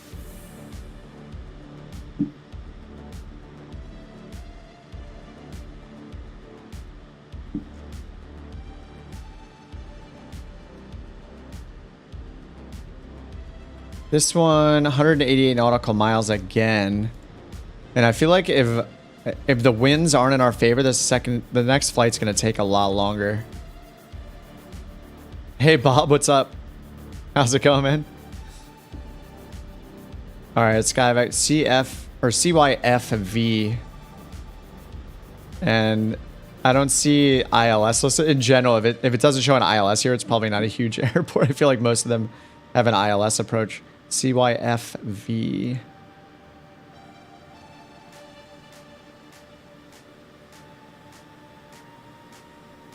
Does it not find it? CYFV. Invalid airport.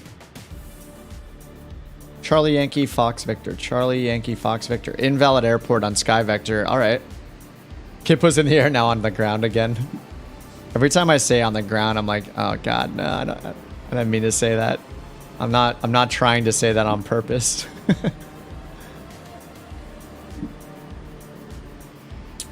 Man, it's like slim pickings here for jobs. I don't know why I don't just scroll the map and choose them like this. I think someone mentioned that last time. Like I keep going through the list instead of just clicking on one of the destinations. CYWK. I mean, is it just because it's Sky Vector? Is that why I'm not getting much information?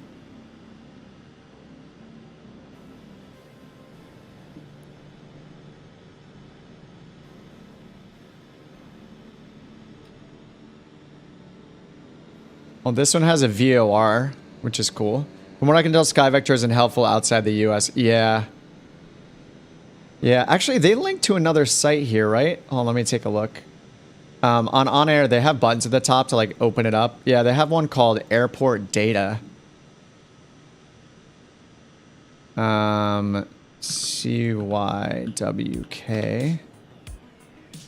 Nope, that one's not in their database either. So, I mean, maybe, yeah, maybe at this point I need to just get used to opening Navigraph.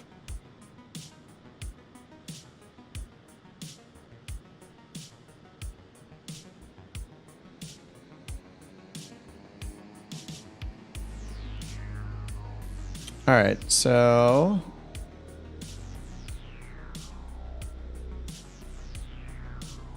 yeah, I think that, yeah, just my habits, right? Okay, so this one has an ILS for 3.6, 2 RNAVs as well. Has an airport info. This is looking promising. So this is the Wabush or Waybush. Landing feed. This one is pretty far though, right? And how long is it going to take? 245 miles. Let me check the other. I want to keep it kind of a shorter flight.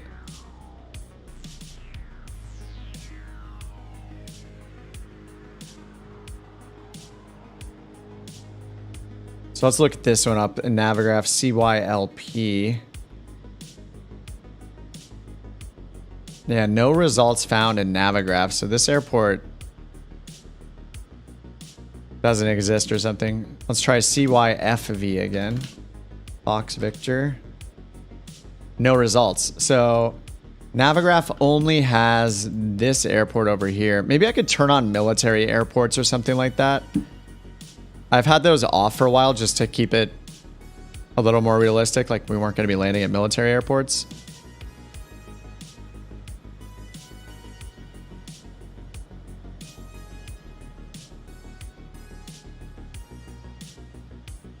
We might be getting to the part where I do need to fly something that's faster.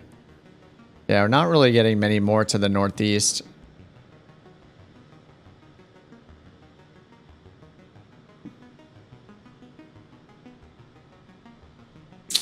Yeah. I wonder if the best thing to do now is, say I want to do an hour-long flight, maybe do something just not on OnAir Company and we can just listen to Pro ATC a little bit more, try it at a towered airport. This is another 188 miles. Let me map this. Let me use this on SimBrief, see how long it thinks it's going to take us to fly this. And then I'll figure it out from there. All right, back to SimBrief. So this flight airtime was 1 hour 25.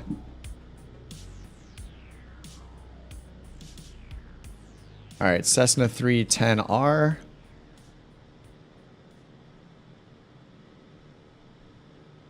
We're at CYME to CYFV.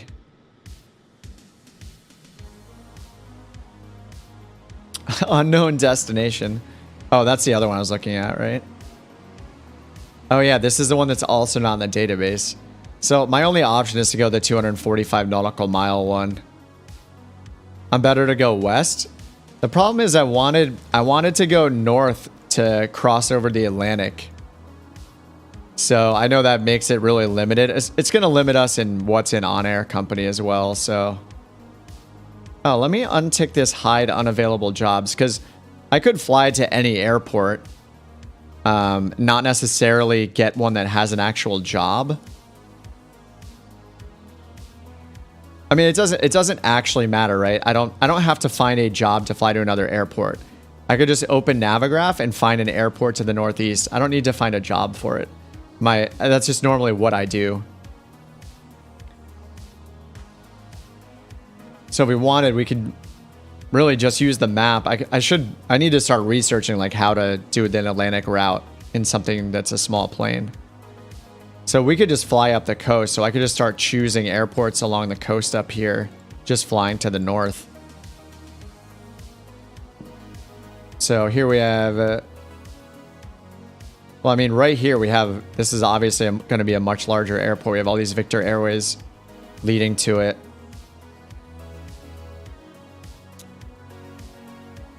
And as long as I track my flight with OnAir Company, it'll know, it'll know where our plane is located. Yeah, I'm just going to see, let's just fly up to this one here. CYCV. Unknown destination. Dude. Oh, CYZV. User error. Good job. I was like, wait, no way an airport that big is not in the database. All right, and then we can say no passengers and no freight, so we can take tons of fuel. YZF is the only waypoint here.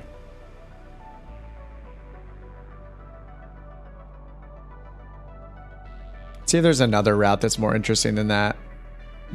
Here's one that gives us a lat long point to go to first. I don't think I can program that in with a 750. I could do it from the world map, but then we have, let's see if we can just do Lepim Codib is valid. Okay. Oh, but both those waypoints are over there. All right, let me check view more routes. Okay, these are the only two routes, real world use. YZV. YZV is right near the airport. So I think we just do YZV then. It's boring, but we'll get across the water here. And let's see, how many miles is this? We have 30 minutes of reserve fuel. All right, just generate this flight. See the block fuel and the estimated time in air. Hopefully it'll be less than an hour. All right, 38 minutes, cool. 433 for the block fuel. Now, something I need to check in OnAir Company. So I'll put this airport in and see if there's fuel there, because too many times I've landed somewhere with minimum fuel, like just reserve fuel, and then it ends up not having any FBO services. So then we have to like transport a plane out to us basically. All right, so I'm gonna look up CYZV in OnAir Company. Airport database. Size 3 airport. Okay, there's a bunch of FBO for services here. So yeah, we have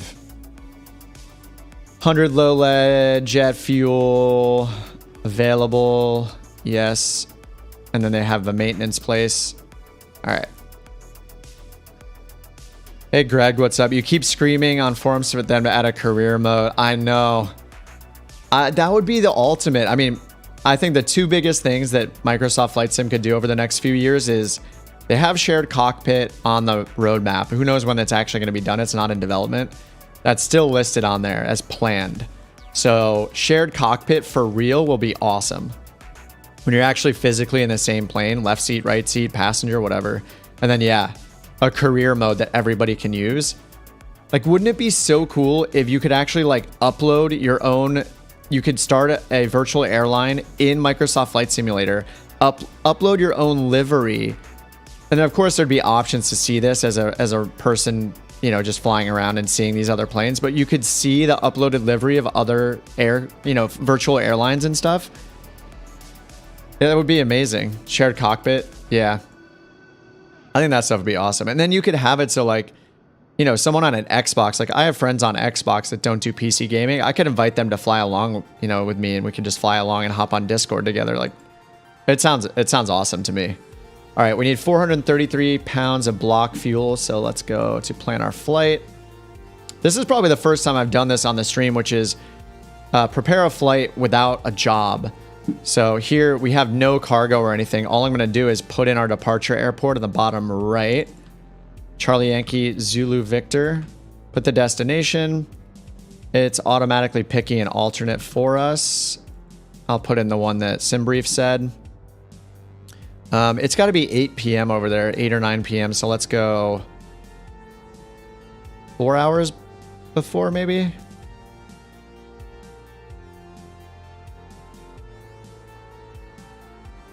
Maybe a 4.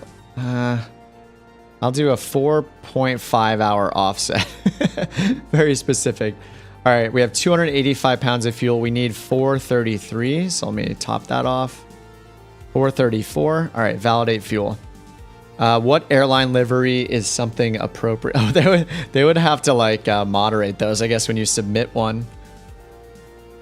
Something like American Truck Sim. Can you do that in American Truck Sim? It has multiplayer and stuff.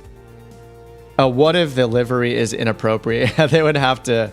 I guess they would have to manually approve them. I mean, there are only going to be so many virtual airlines that people create.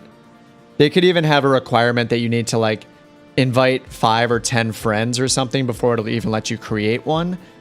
Some kind of, so you can't just like make one and put some inappropriate photo of, you know, a politician in a compromising circumstance on the wing of your plane or whatever. Okay, cool. I can hit fly now. Yes. And it's giving me a warning that you can't see. It says, hey, you don't have any cargo or passengers. So I'm like, yeah, okay. So I'm going to eat all the cost of this. We're not making any money back. All right, cool. And send direct flight plan to sim. Import flight plan from sim. Well, I don't have a flight plan in. So I'm just going to hit start tracking. It looks like it kept the timer on the same time of day we were already at. All right, close and forget about that. So we're just going direct to Yankee Zulu Victor and then to Charlie Yankee Zulu Victor. What's the difference really? I guess, I mean, we're basically just going direct to the airport. Like we have the VOR in, but who knows what ATC is going to say. All right, yeah, we'll just leave that. All right, let's check our winds. All right, our winds aren't as bad as last time. We had a -30 last time. This time we have -9 knots. So an overall, or an average headwind of 9 knots. And then fuel flow average 157 is what it expects. We have no cargo, no passengers, and probably no weather. Let's see. Yeah, no weather where we are, but we do have destination ATIS. Few clouds at 090. So it's at 9,000 feet AGL, so we'll be fine there. Probably fly. They took us at 12,000 on the last one, so we'll see where we go this time, but 9,000 will be fine. More than enough. Altimeter 29083. Winds 7 knots at 290. And what did they have for an ILS approach? Okay, they have a runway. They have an RNAV for 27. They have an approach for everything here. They have WAS approaches for all their runways, it looks like. Yeah, this one has an LPV. So there's a lot of approaches we could get assigned by ATC, by Pro ATC. All right, and then what else do we have here? No Tims.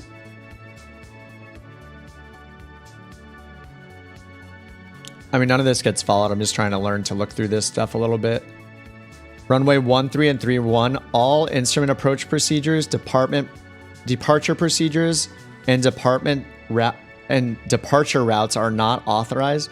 So I mean, I guess that means that runway 13 and 31 is like out of service basically. It's only for visuals, I guess. They'll give me an NDV, probably. I didn't know this about SimBrief, but down here, the company NOTAMs, these are actually like their release notes. So like when they make updates to SimBrief, they put them down here as like crew alerts, which is really cool. All right, so let's program this route in. I'm taking way too long. This is how a flight takes 2 hours, is that I just take forever. All right, let's get back in the plane here. Close the door.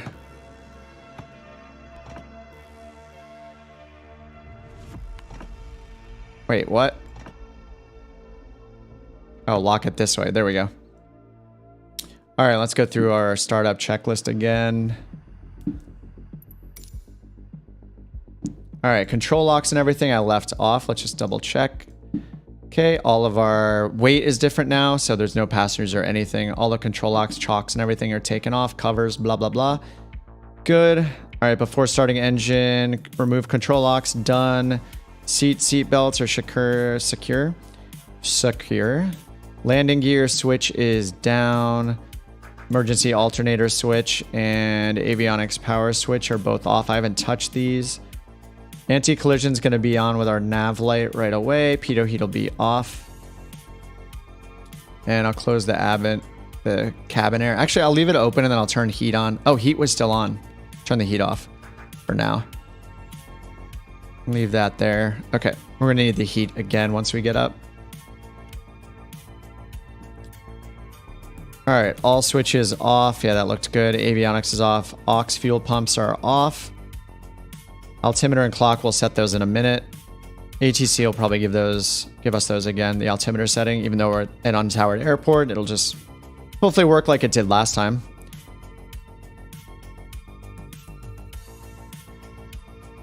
All right, mixture, full rich, prop, full forward. Throttle open 1 inch. Fuel selectors on main tanks. All right, that's the green one, main tanks. Good. Anti-collision lights on. And yeah, those are on. Our nav lights on as well. All right, cool. Prop is mostly clear. All right, so let's turn on battery. And alternators.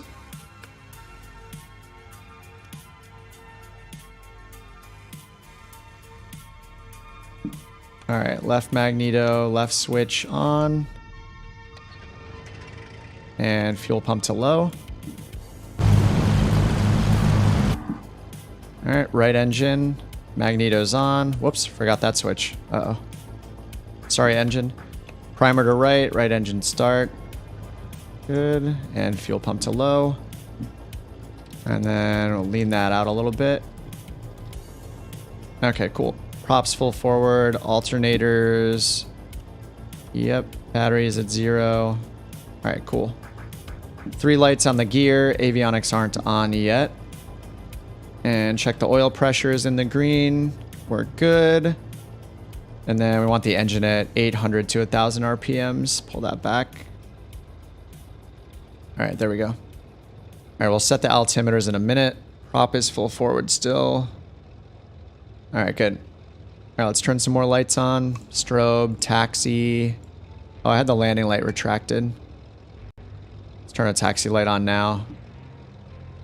And outside air temperature is 11, so we're gonna need pitot heat pretty fast. Just shortly after takeoff, we'll put the pitot heat on. All right, that's all good.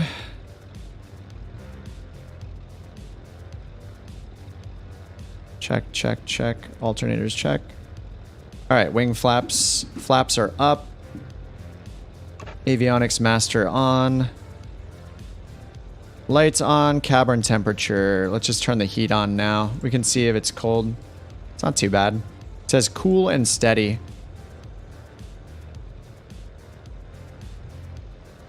I'll just leave it for now. We'll turn it on once we're climbing.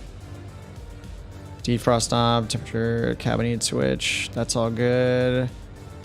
Release the brakes, and then we're ready to taxi. Vacuum magnetos. One of the checks is to... I'm just going to skip, just for the sake of time, I'll skip the run up again. Probably damage the plane by not doing it. I'll probably run into a failure by skipping it. All right, and then normal takeoff. Okay, cool. Just program this in real quick. Turn off OBS mode. CDI is on GPS still. Let's go back to our flight plan and clear it out. Menu, delete. Delete all. All right, origin is where we are. Here's our route. Here's our route. CYME to YZV. Yankee Zulu Victor.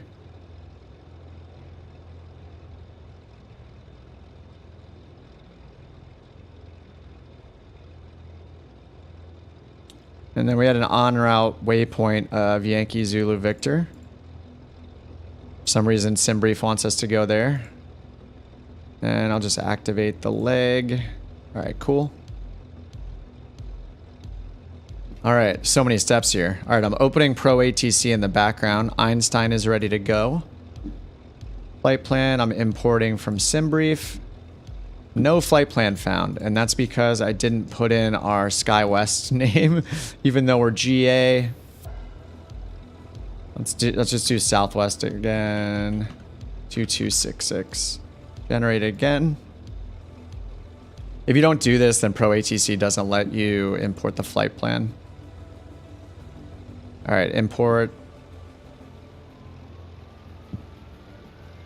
All right, imported Cessna 310. That's correct.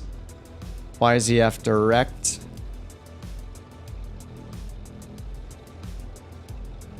And then the airport. All right. It looks like it's going to recommend our cruise altitude's 11,000. All right, fly now. So I'll talk to the ATC in a second here. And now I can close and reopen Navigraph and see if it brings in our flight plan or not.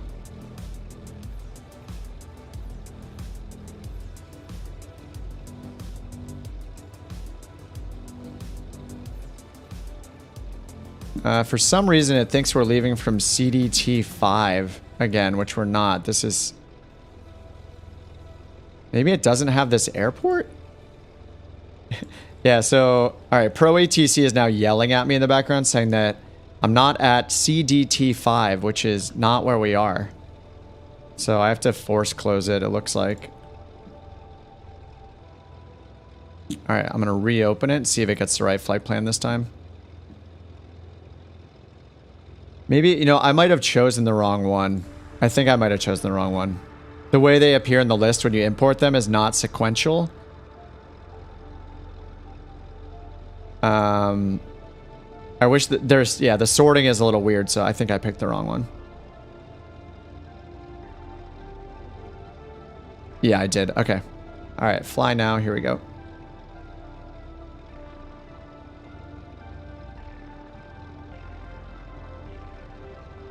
All right. I think we're good. And then up here, this is the wrong flight plan up here. So let me type in the new one here. Just type the route.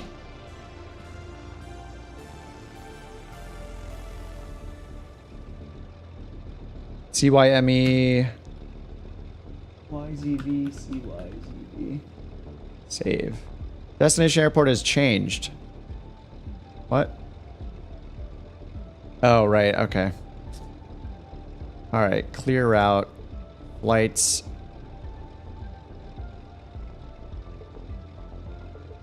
New flight from SimBrief. Oh, there we go. Okay. All right, imported from SimBrief. YZF direct runway. It's anticipating runway 31, I guess. All right, there we go.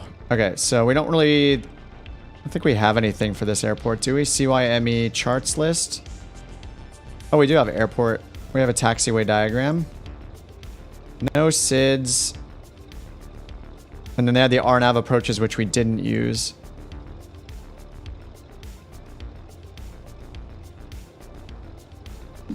All right, sweet. Okay, I think that's everything, right? Mixture good. Yep. Flaps are up. Doors and everything are closed. All right, looking good. All right, let's get in touch with ATC now. See what they give us this time. We're pretending to be a Southwest flight, but we're obviously not Southwest, so just ignore all that, but I have to say it. Oh, it thinks I'm Southwest 6802. Whoops. I'll have to remember that. 6802. Southwest 6802, parking 9er, request clearance.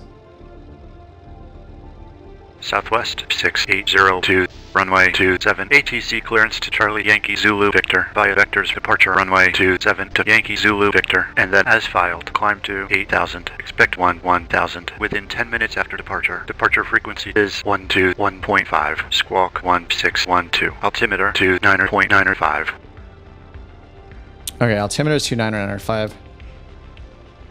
Southwest 6802 is cleared to Charlie Yankee Zulu Victor at vectors to Yankee Zulu Southwest Vector 6802. as Read back correct. what? Contact What? ground on 119.7. I was nowhere near done. I wasn't even done. All right, well, climb and maintain 8,000. Expect to 1000 after 10 minutes. 121.5, squawk 1612. Southwest 6802. All right. 119.7, Southwest 6802. All right. 119.7, Southwest 6802. Southwest Okay, 6802. Nope, it Did didn't you work. read? Southwest 6802. 119.7. Southwest Oh my god. 6802. Contact ground on 119.7. Oh, okay. 119.7, Southwest 6802.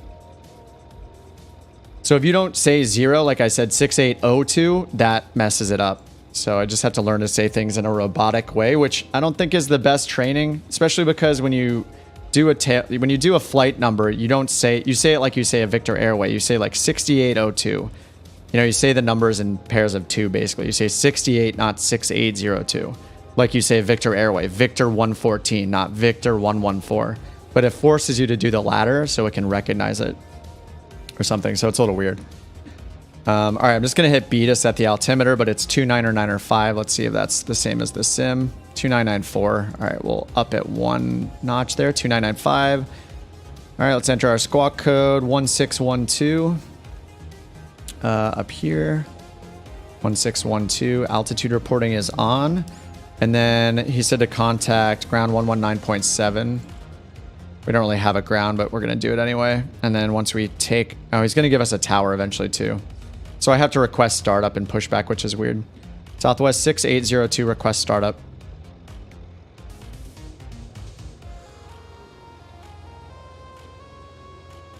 What? Southwest 6802, request startup and pushback. Again, it's stuck on the previous frequency. 119.7, Southwest 6802. Okay, it said it was recognized. Now let's try again. Southwest 6802, request startup. It's broken. All right, I'm gonna have to change something. So this is what I'm not gonna restart it because it'll take too long. I'm just gonna switch it to use the.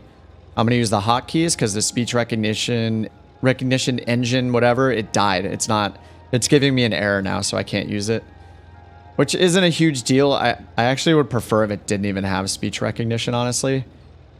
So what I'm gonna do is just be hitting the buttons if it'll let me do that.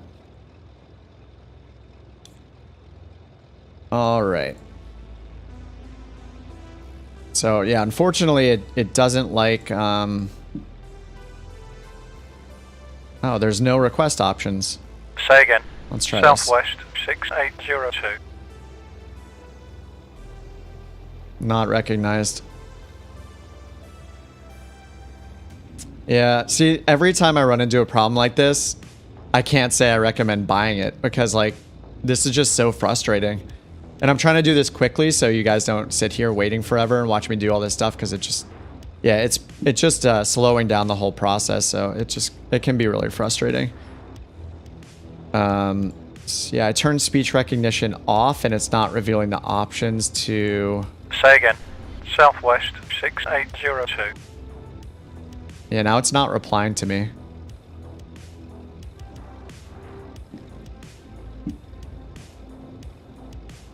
All right, I'm going to restart it really quickly. Hopefully this doesn't take long. I'm just going to turn off speech recognition. This is what I did last night.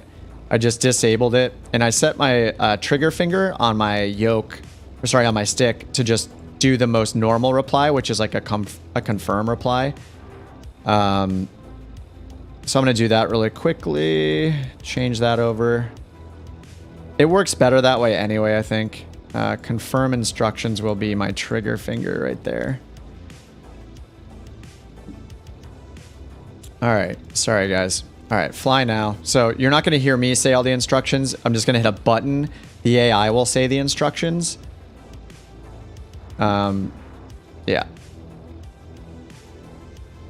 Clear delivery, Southwest 6802. Our parking position is Terminal 1, parking position 9 with the ATIS for request clearance. Southwest 6802. Roger, runway 27, clear to Charlie, Yankee, Zulu, Victor, via Vector's departure, runway 27 to Yankee, Zulu, Victor, and is filed. Climb and maintain 8,000, expect 1,000, departure on 121.5. Transponder is 1446, altimeter 29.95. Clear to Charlie, Yankee, Zulu, Victor, via vectors, runway 27 to You can Yankee, choose your Zulu, voice Victor. too. I have this dude, I guess. Climb into 8,000, expect 1,000 within 10 minutes What after HOTAS? departure. I have the Bravo throttle quadrant, but I have the TCA Airbus side stick. Yeah, use the throttle quadrant, the honeycomb quadrant, and the Airbus side stick. 6802. Mainly because I don't want stuff in front of me. Like I don't want to yoke. 119.7. All right, Roger, 119.7. 119.7, Southwest 6802. So at least I know that it's going to read everything back correctly, so I don't have to worry about that. The speech recognition is all right. I honestly prefer just to hit the button. So basically in this form, without the speech recognition, it's just like an improved in-game ATC. You could set your shortcuts up on keyboard or on your yoke or whatever to send the right commands. The only commands are like the initialization to like check in with a controller, the first thing you say, and then another button to confirm what they said, like read it back to them, and then a say again button. Ground, Southwest 6802. Request start up and pushback. Southwest 6802. Start up and pushback approved. Got like a southern accent. Approved. Southwest 6802. More detailed than the sim. Yeah. I don't know that it's worth $50. Like, especially if you're gonna get into VATSIM.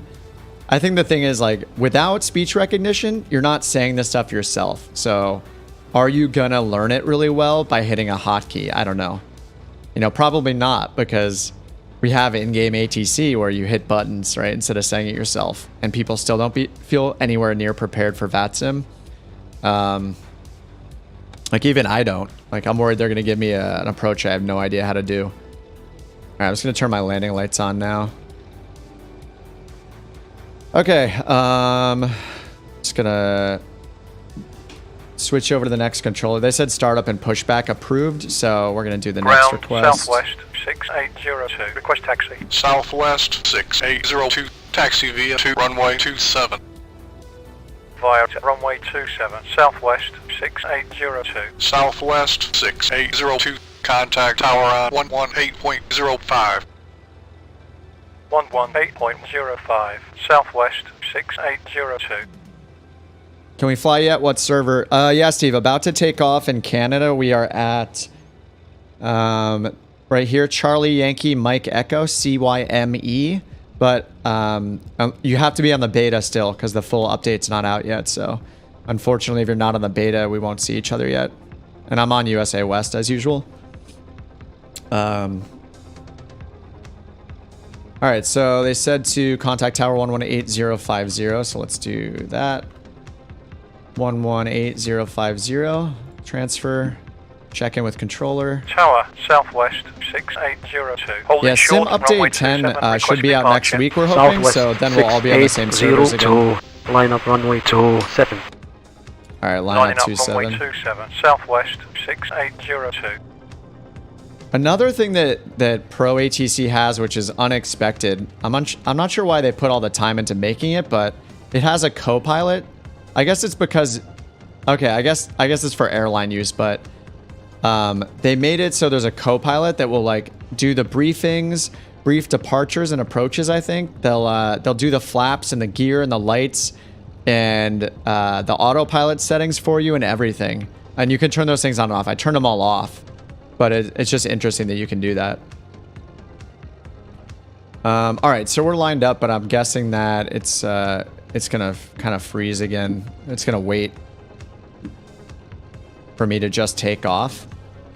I'll move a little bit forward and we'll see if that wakes it up.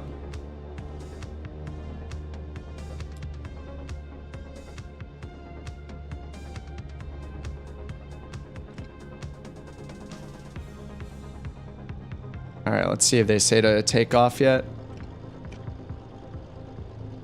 Doesn't look like it. So this happened last time when you're not at a major airport. It just doesn't know. So I think we can just take off. Mixture is lean for peak. Props full forward.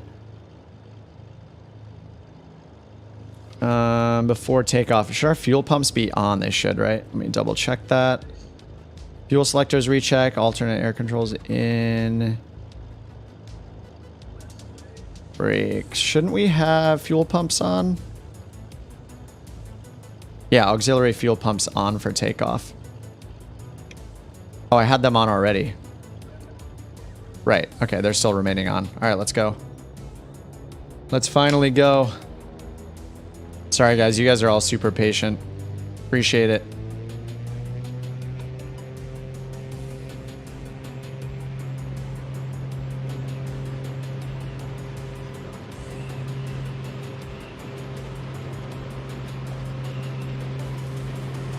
I came up a lot easier than last time. You can just hear the winds. All right, gears coming up.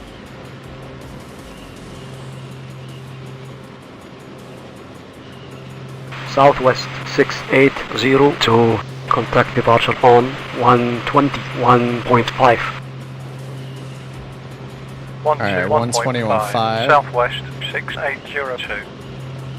All right, we're climbing to 8,000. Sync my heading bug straight ahead. All right, swap it over, 121.5 and check in. Departure southwest 6802, passing 1,400 for 8,000. And W86802260, climb to 8,000. All right, climb to 8,000. Heading 305, climbing to 8,000 southwest 6802. You said flying. W86802305. What? He didn't say it correctly, but the transcript says turn right heading 305. Right, heading 305, southwest 6802. All right, let's turn to 305. We're climbing up still for 8,000 feet. Gear is up. I need to reduce everything into the green arc now. All right, we're in green and green over there. And fuel pump should come off. Okay, that's done. All right, a little more to the right. 305 on the heading. All right, the bobblehead's not moving too much. That was actually pretty smooth. I think that we just have much favorable winds this time. All right, that's nice. It's gonna hand fly this for a little bit.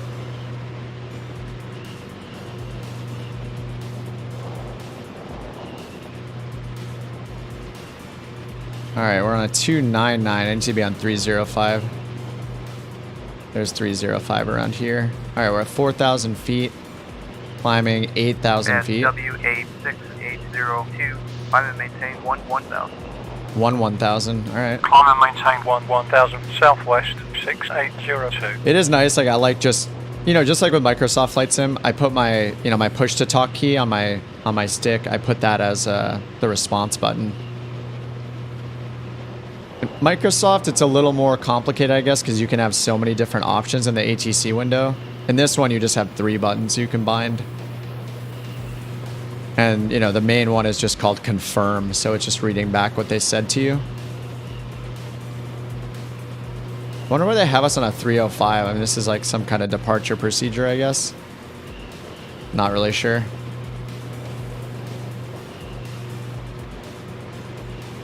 I should check. Maybe get our autopilot on so I can mess with the other settings here.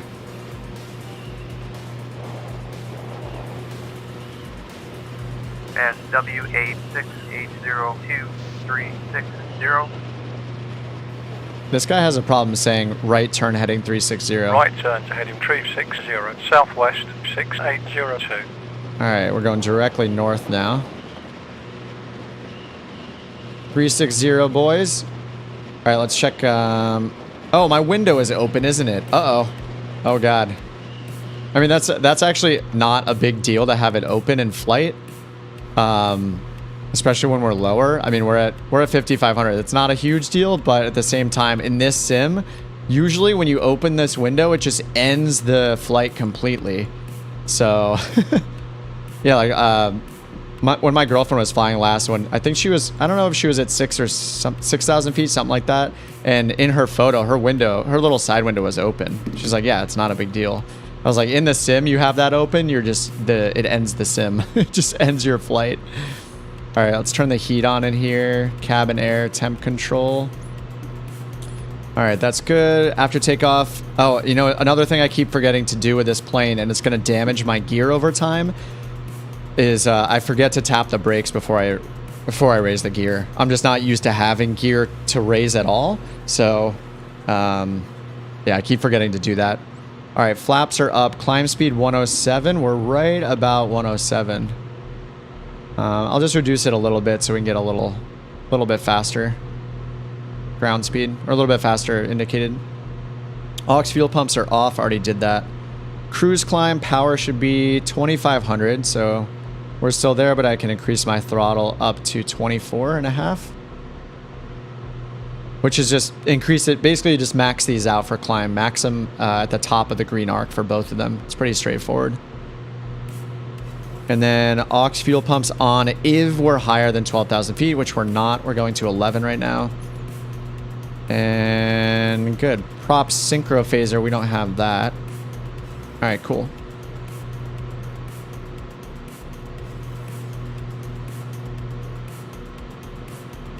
And I'm just using ForeFlight for the checklist, but if you have a tablet or something, like I had the Milviz manual open with the checklist, which was great. I'm just trying to play around with ForeFlights a little more since I have it. When I first flew the 310R, I was triggered by how I couldn't get the air to warm up. I thought it was a bug. And by the end of the flight, I opened and noticed the open window. I did overheat it the first time I used it because I forgot to open the cabin air right here. If you have it closed, it'll overheat. I forget what the remedy is for overheating it too. SW8. All right, 8,000 feet. 02075. Turn right heading 075, you said? 075, southwest 6802. Just a weird departure it's got us on. Now he said continue on navigation, but for some reason he's not saying those things. Continue on navigation. That voice is just not working. 6802. Alright, I'm going to arm nav mode, and we're just going to fly to intercept that course. Desired track is 046, so let me set that here. 046. Alright, he's already got us heading that way, so once we get there, we'll just go on to course. We actually have some clouds here, sweet. A little bit, just like little fluffy clouds. Speaking of which, pitot heat should be on now. We're probably pretty cold out. -2. I don't know if there's how wet it is in these clouds, but we'll find out. Hopefully we don't need anti-ice, but we have it if we need it. Right here we got... I actually need to read about this. I don't know the difference between actuate and surface de-icing. But the middle position is off. Then we have prop de-icing right here, and then windshield, heated windshield. And then this is a de-icing light. I assume it's like a wing light or something like that.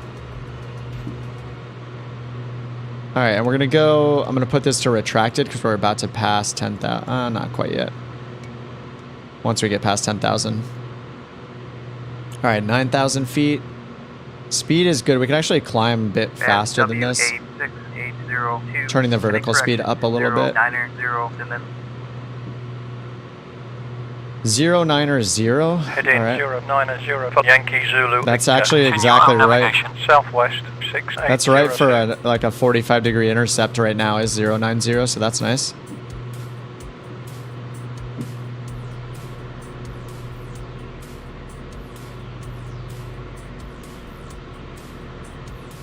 SW86802, heading correction 080, and then They're correcting us again, 080. Heading 080 for Yankee Zulu Victor. Continue on navigation. Southwest 6802. All right, 080. Valley rats. All right, I mean, we're going towards our course anyway. All right, we got Ivan over there. Oh, here we go again. 02, heading correction 085, and then 085, all right. Heading 085 for Yankee Zulu Victor. Continue on navigation. Southwest 6802. All right, we are at 10,000, 1,000 to go. That's what the beeping is. It sounds scary, but I'll get used to it. Retract the landing lights. Now let's check our fuel again. So we'll want to use the aux tanks once we're in cruise, which I didn't do last time. SW86802, heading correction 085, and then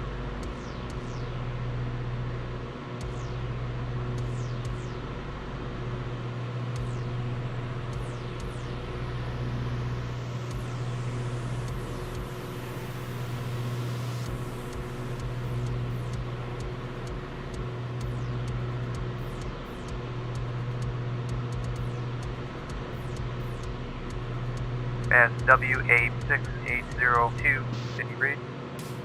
Oh, let me reply. Heading 085 for Yankee Zulu Victor. Continue on navigation. Southwest 6802. All right, it said continue on nav again, so... All right, nav mode's on, so we're intercepting that course. This is such a simple flight plan. At least we have the every 30-second correction on our heading from ATC to keep us entertained. SW86802. Oh no, not again. Stop it with the corrections. He told us to get on course. Why? Heading 090 for Yankee Zulu Victor. I mean, it has my flight plan in. 6802. I'm gonna go look at their map really quickly.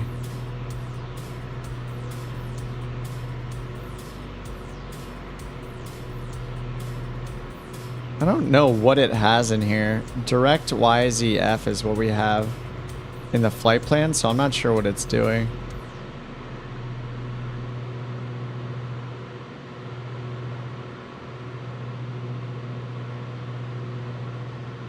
Yeah, it's gonna be annoying if it keeps doing that for the second time. I mean, we're on our intended course. Getting a traffic alert here.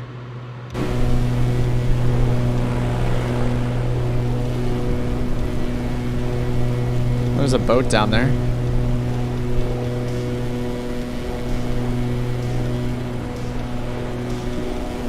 Wait, why was I getting a traffic alert?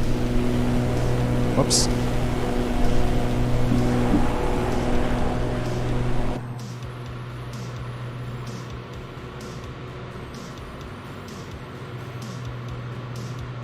What is that? Oh no, there's not going to be a UFO. Oh, it's Mike right there. It's not going to be a UFO like an X-plane, is it?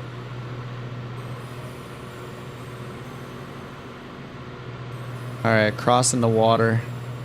Alright, only 31 minutes to destination, and alright, we're leveled off at 11,000 feet. So I guess we haven't been flying for 90 minutes, so I don't need to switch the tanks yet. I should have started this timer, actually. This is 55 minutes since we started the plane up, I think. So we've probably been flying around 30. And our ETE is only 30 minutes, so I shouldn't need to switch to the aux tanks. I don't know if it's bad to get in the habit of just using the aux tanks or not. Aux tanks have about 70 pounds each, and the main tanks have a little more than that. 100 pounds each, so. What's cool is down here, our fuel flow instrument has like a bunch of like target fuel flow. So as I can lean my mixture just based on this too, I think, if I want to. That's cruise. That's over 2,500 RPM, so I don't want to go over 2,500.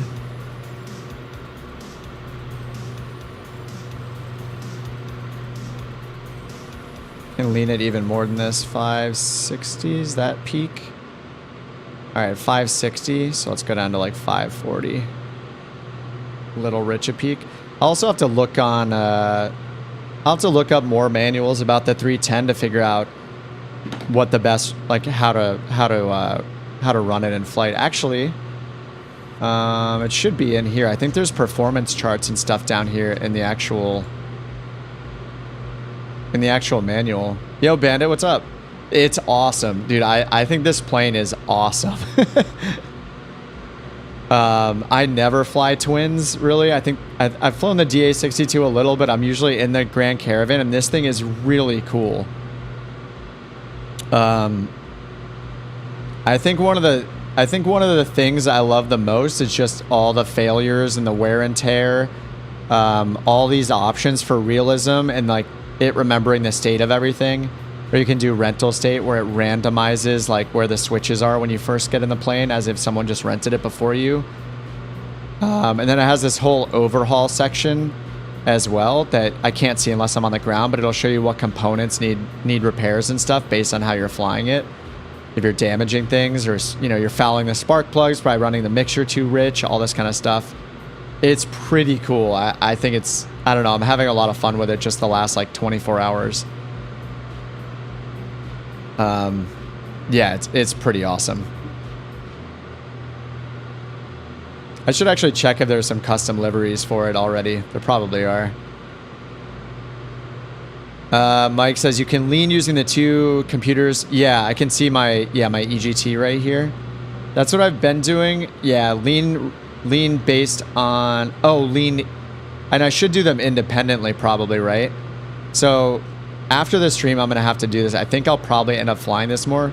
Right now I didn't redo my Bravo, so I only have 3. Is it pressurized? No, it's not. No oxygen, no pressurization.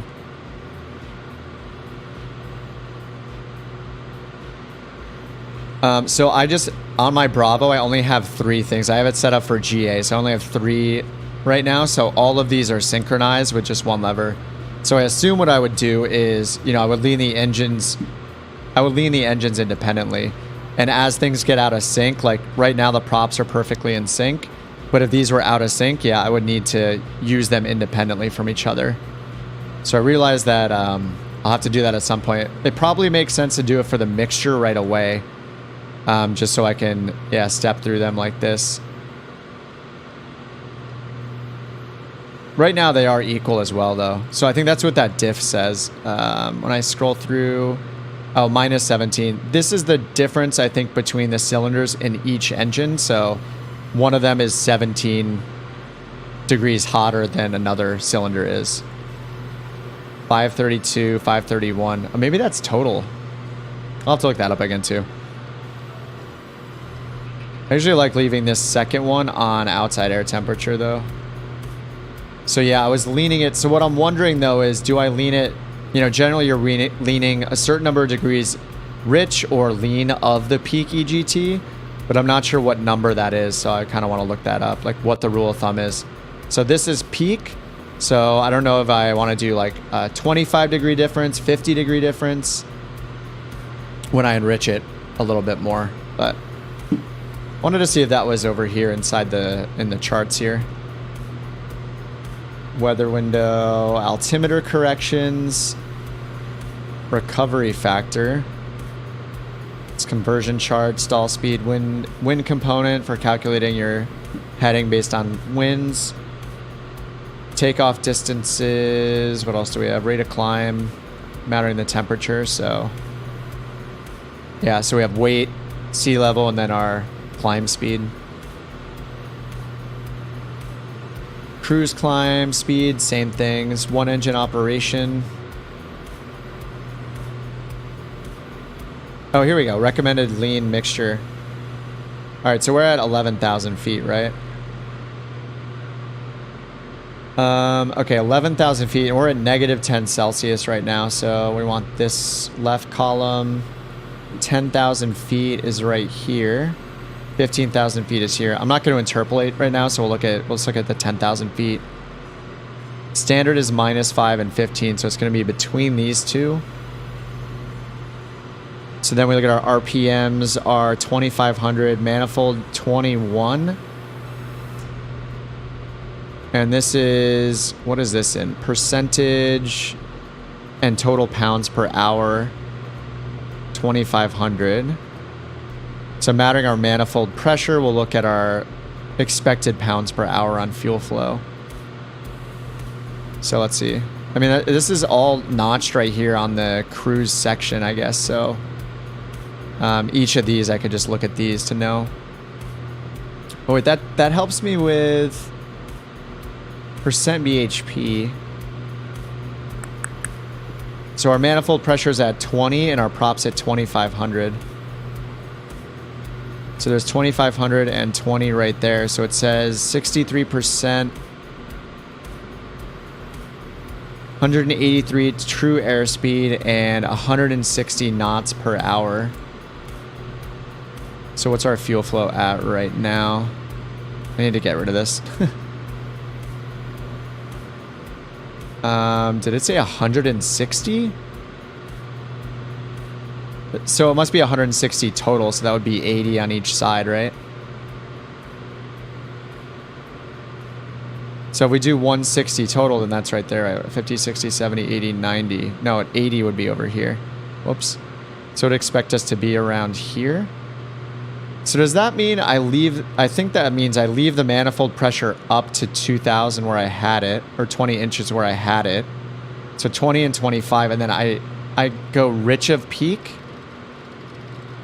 until it brings it down to 80 fuel flow. I don't know. I gotta do more research. I don't know what I'm doing.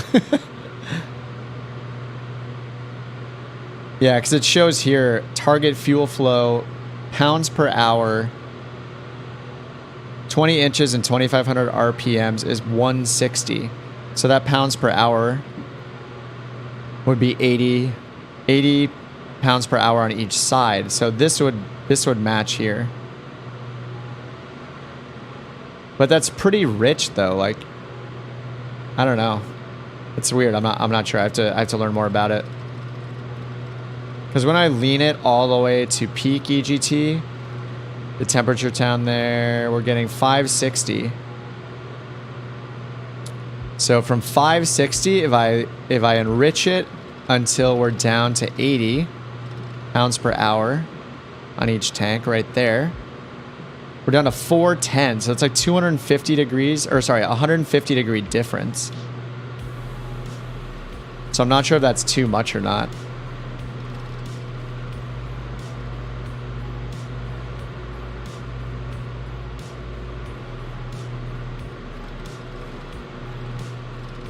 I'm just going to do it by like 30 degrees for now. I'll have to look that up later and figure it out.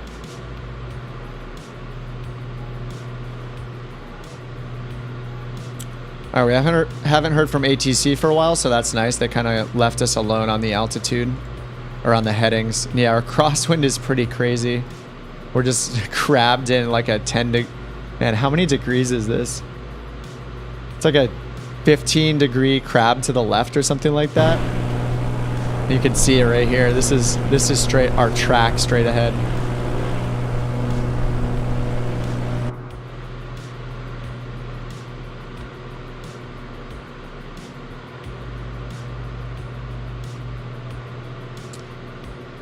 Yeah, maybe it gives us more info over here about just what to use, what the fuel flow, how to use the fuel flow instrument.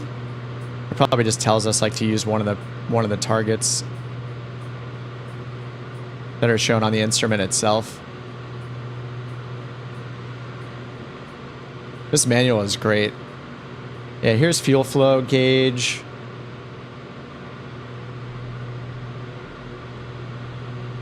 Interscale is calibrated to assist in setting fuel consistent with certain phases of flight. For example, during normal takeoff. Oh, it has takeoff and climb there. Below 3,000 feet elevation, pilot should set fully rich, as indicated by the white section of the interscale. So right here where it says SL, surface level, I guess. Bottom half of the interscale is blue, used for takeoff and climbs as a reference to keep fuel flow high enough to help keep cylinder head temperatures in normal range. During cruise, can set the fuel mixture to obtain a flow reading in the green upper section of the interscale, so up here. Oh, that's the percentage then, right? So, right, okay. So that's what the performance chart was showing. It was showing around 65%, so that's what it's showing here. So I'm pretty sure we are supposed to... Oh, we could go lean, though. I'm worried about cutting it off. It's so low. We could go lean of peak out to 65%.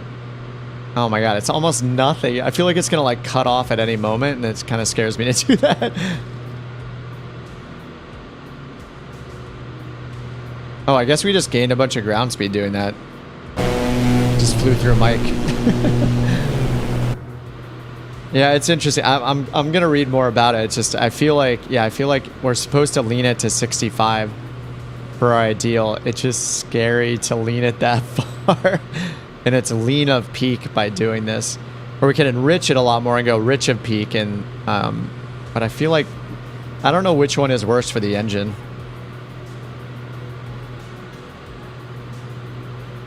But our ground speed picked up. I mean, unless the winds just changed. Our ground speed's picked up a little bit. We were at like 170 something. We're at 185 almost now, 184.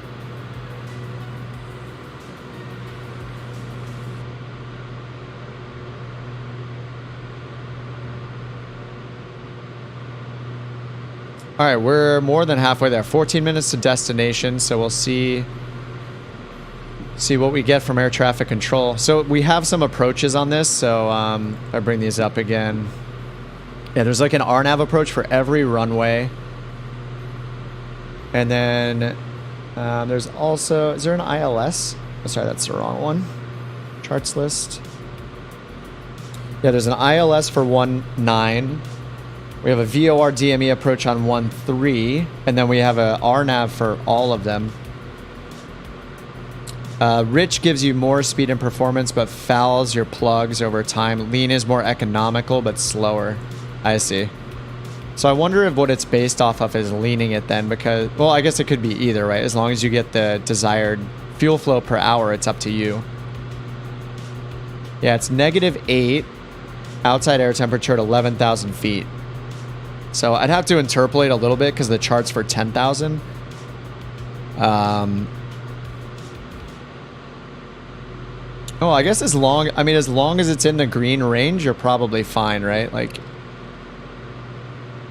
it's better than just leaving everything full in. At least I know that much. This is better than running it mixture full the entire flight, or rich the entire flight. All right, so yeah, we got an ILS for 1.9 potentially. Actually, let's go ahead and check the weather over there if I can get the ATIS already. This Pro ATC app also does the ATIS, but you can't, or at least in this plane, or maybe it's a 750 thing, I can't use COM2 to do it. I have to switch the main frequency to do it.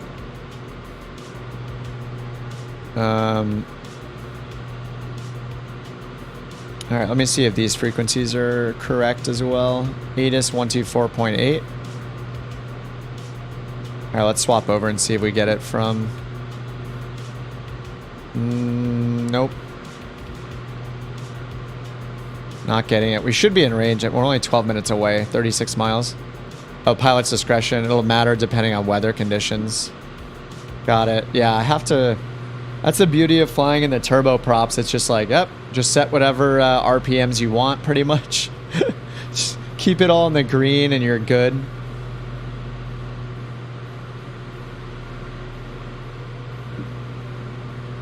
Let's try another one of these frequencies and see if it works with the ATC app.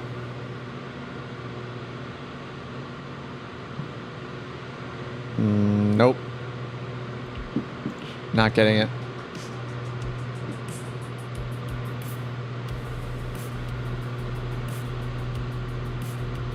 Now, when I did it yesterday, it was working at the kind of the major airports I was flying out of. I mean, this airport looks pretty... This is a pretty big airport.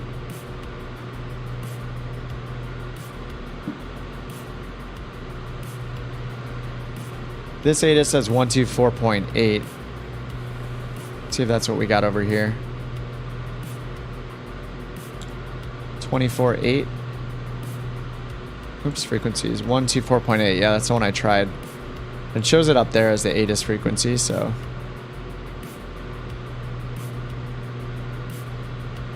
Alright, so yeah, there's a 1.9. We won't know which one to expect because I can't get the ATIS. Actually, I could check in the app, like in that Pro ATC app, you can hit the menu and like look at all the data it's going to use for your flight plan. Like I could cheat and see what it's going to assign us for the arrival at any moment. Yeah, we're on the right comm frequency still. I know you can't see the window I've opened, sorry. I wish I could show you guys, but it's just okay, ATIS 134.9 is what it says. So the second frequency I had is the one that Pro ATC wants to use.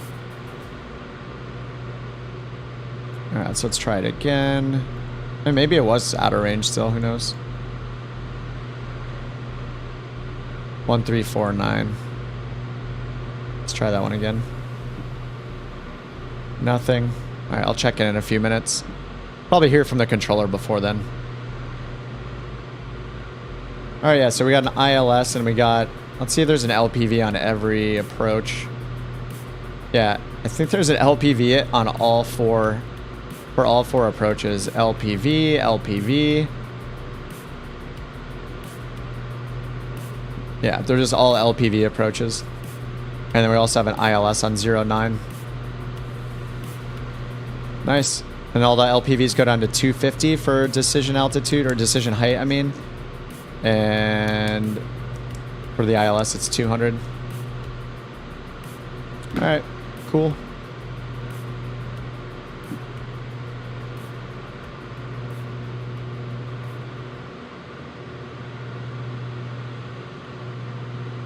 And, oh, I didn't have it. Find our location here.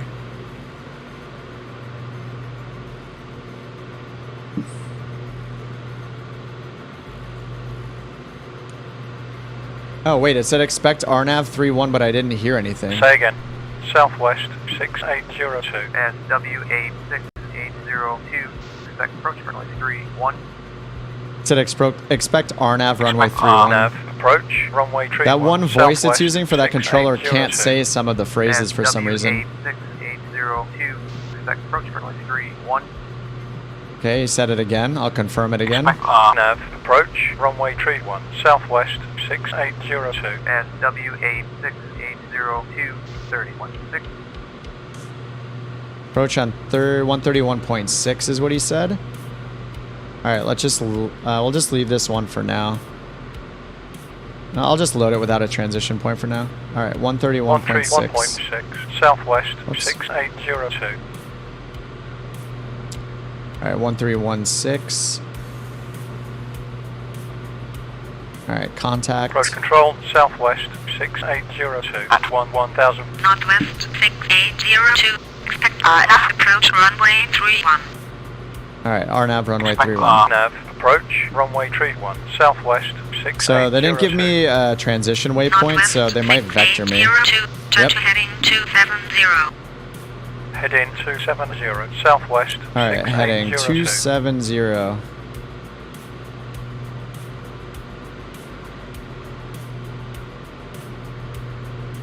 Really, 270. All right. Yeah, they're going to line us up with final or something. All right. I had this happen last time, too. They didn't give me a transition waypoint. They just vectored me to final, and then they just vectored me to the final approach course, so... yeah, this is all loaded. So over here... Yeah, I'll do it the other way. Let's go back over here. Flight plan. Northwest 6802, turn to heading 250. 250. Heading 250, southwest 6802. All right. I don't know where they're having us go southwest now. Fly heading 250. Runway 09. I mean, why don't they just have us make a right-hand turn? This is a little weird. I mean, this is the approach. Northwest 6802, turn to heading 215. Heading 215, southwest 6802. Alright, they're just having us do a circle, I guess? They haven't told us to descend or anything yet, so we're still at 11,000. Until we descend, I think I should switch over to the aux fuel tanks. Pumps are on. Rich on mixture, and swap these over. Alright, aux fuel tanks for now. Because I don't know how long they're going to have a circle, so until we descend, I'm just going to switch.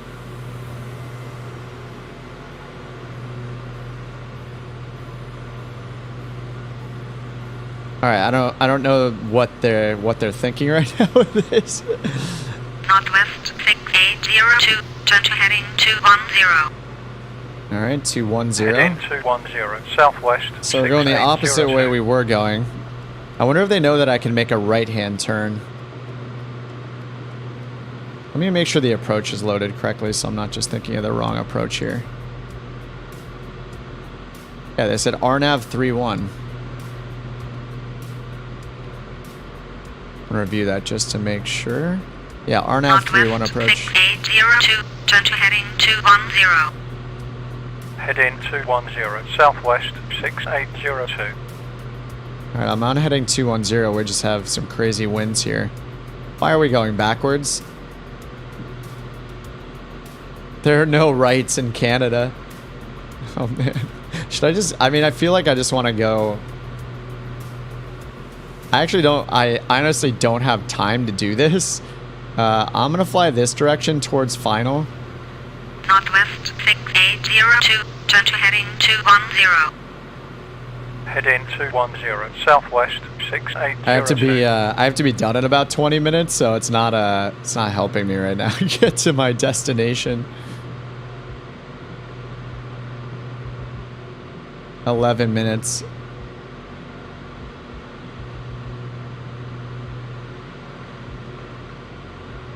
I'm just gonna fly towards final approach course and hope they vector me onto it. Sorry, ATC, I can't play the games. 6802, turn to heading 250. Heading 250. Forgot to turn the aux fuel pumps off and forgot to lean it back out.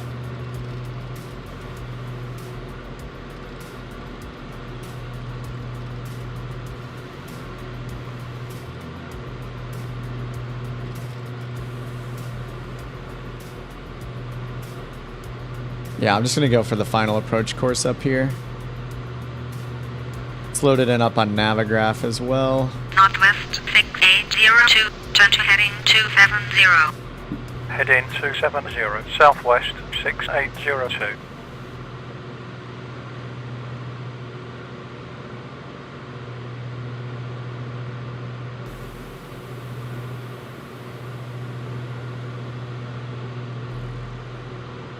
So it looks like Kekna is maybe the waypoint we're headed towards on final. Right before final. I'll probably just put that in. Or go direct to that waypoint. Flight plan... Yeah, Kekna. Northwest 6802, turn to heading 270. Activate vectors to final. Heading 270, southwest 6802. They want me to fly south. They want me to fly the opposite direction of the airport.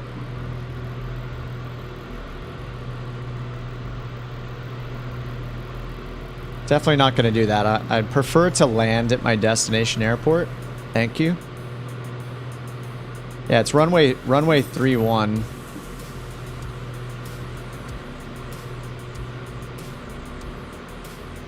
Northwest 6802, turn to heading 270.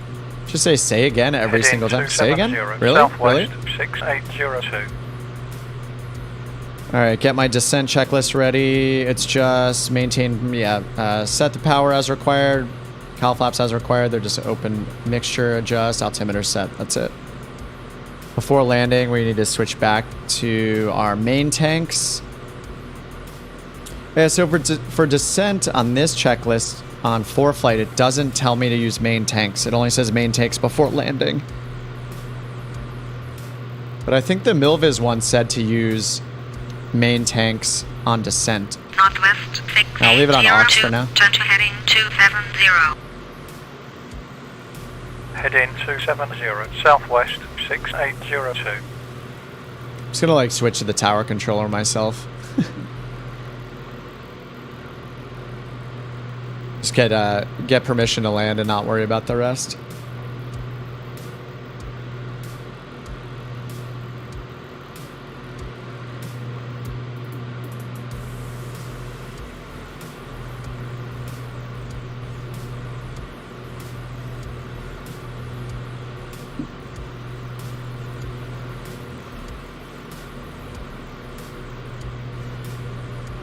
Northwest 6802, turn to heading 270. No. Heading 270, Southwest 6802.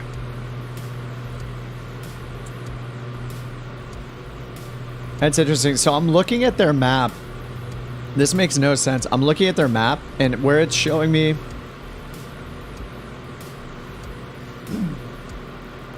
So on their map, the planned route, it's showing me fly up this way. It's showing a route that goes like up here and hits Kekna right here. The route goes like this on the map for Pro ATC, but they're telling me to fly heading at 270, even though the route that it's shown right there is up here. Oh, and top of descent is behind me. So they're also not giving me instructions to descend either. We just need to start doing that because I'm going to be way too high. I'm just going to set it up. 6802, turn to heading 275. Yeah, they're messed up right now. Alright, this stuff looks a little iffy, so I'm going to put the prop de-ice on for now. And I'm just going to look up the approach myself. I think I just can't trust what it's telling me to do here. RNAV runway windowed. Let's look at our altitudes down here. At Lebo. Northwest 6802, confirm. Alright, 4,000. Recommended 2,500. So we'll go down on 4,000 for now. I'm going to go to 1,000 feet per minute because we're a little late to the descent. Heading 275, Southwest 6802.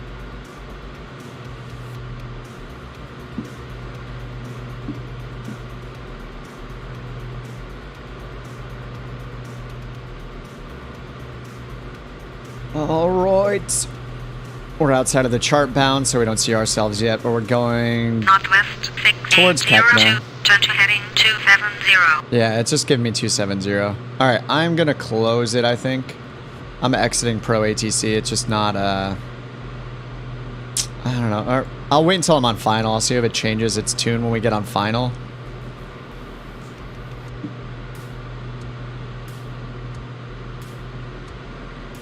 I want it to work, but it's been a little problematic. Northwest 6802, confirm. Heading 270, Southwest 6802. I think it's gotten confused and it didn't take me on the right route. 6802, Climb and maintain. 11,000. All right, I'm done. I'm closing it. Goodbye. Sorry, we're quitting. Turn on in-game ATC again. Feels bad.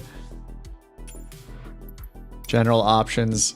Yeah, I don't know that I can recommend it. When it works, it's nice, but when it's not, it's just frustrating.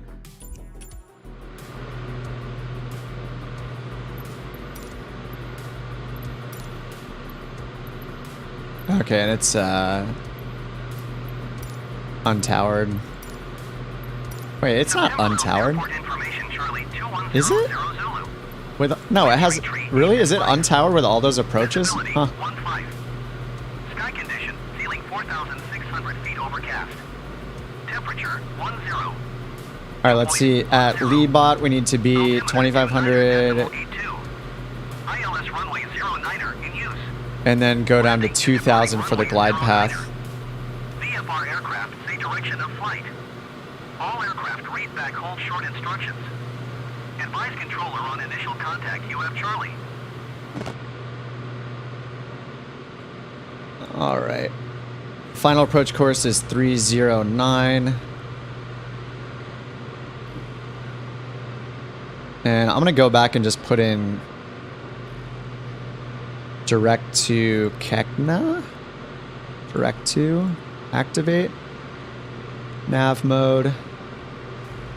And then we get the restrictions on here too, I think. So under flight plan, Kekna 2500, Leebot 2000 is the FAF. So we're just diving down here for 2000. Alright, we're showing up on the moving map now. And this is LPV, so we'll get vertical guidance. See how it works with the GTN 750.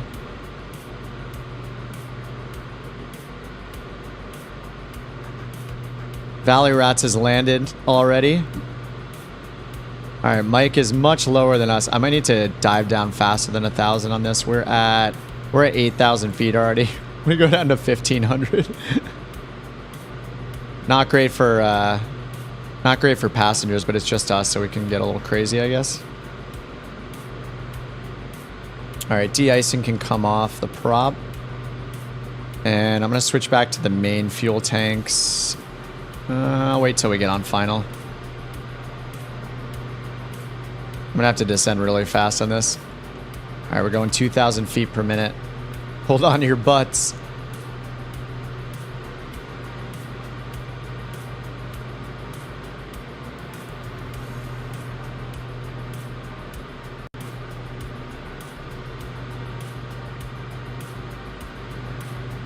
Yeah, it didn't start descending. It's like top of descent was pretty far behind us. So it's almost like, it's so weird. It gave me headings the entire time. But when I looked at the course they had, it was to the west more than the course I was flying. It's kind of weird. Yeah, it's a deadhead flight. Oh no, Einstein, I forgot. Wait, where'd he go? Oh, there we go. Is he ready? He looks happy. Alright, and we got our documents here. I don't need the hat. We need the documents, definitely.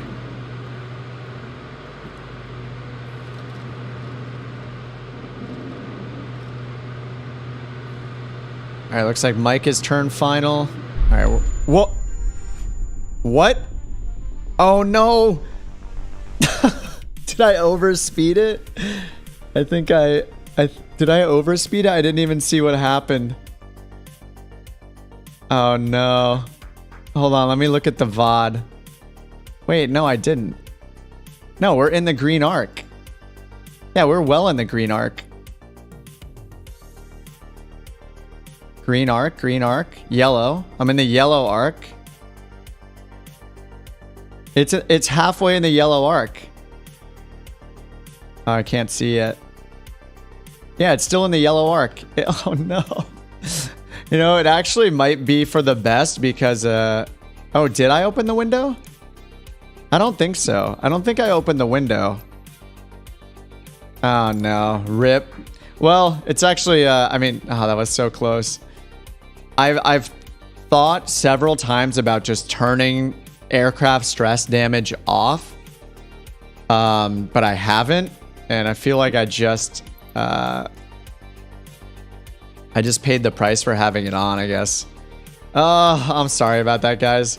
You know, it's it might be I mean, I had 10 minutes. I do have to get off the computer. My basically my in-laws are coming back. My girlfriend's family member who's visiting here, they're gonna be back in a few minutes. So, man, that would have been perfect timing, though. I almost I think I should consider turning off aircraft stress damage. Maybe I should just do it right now.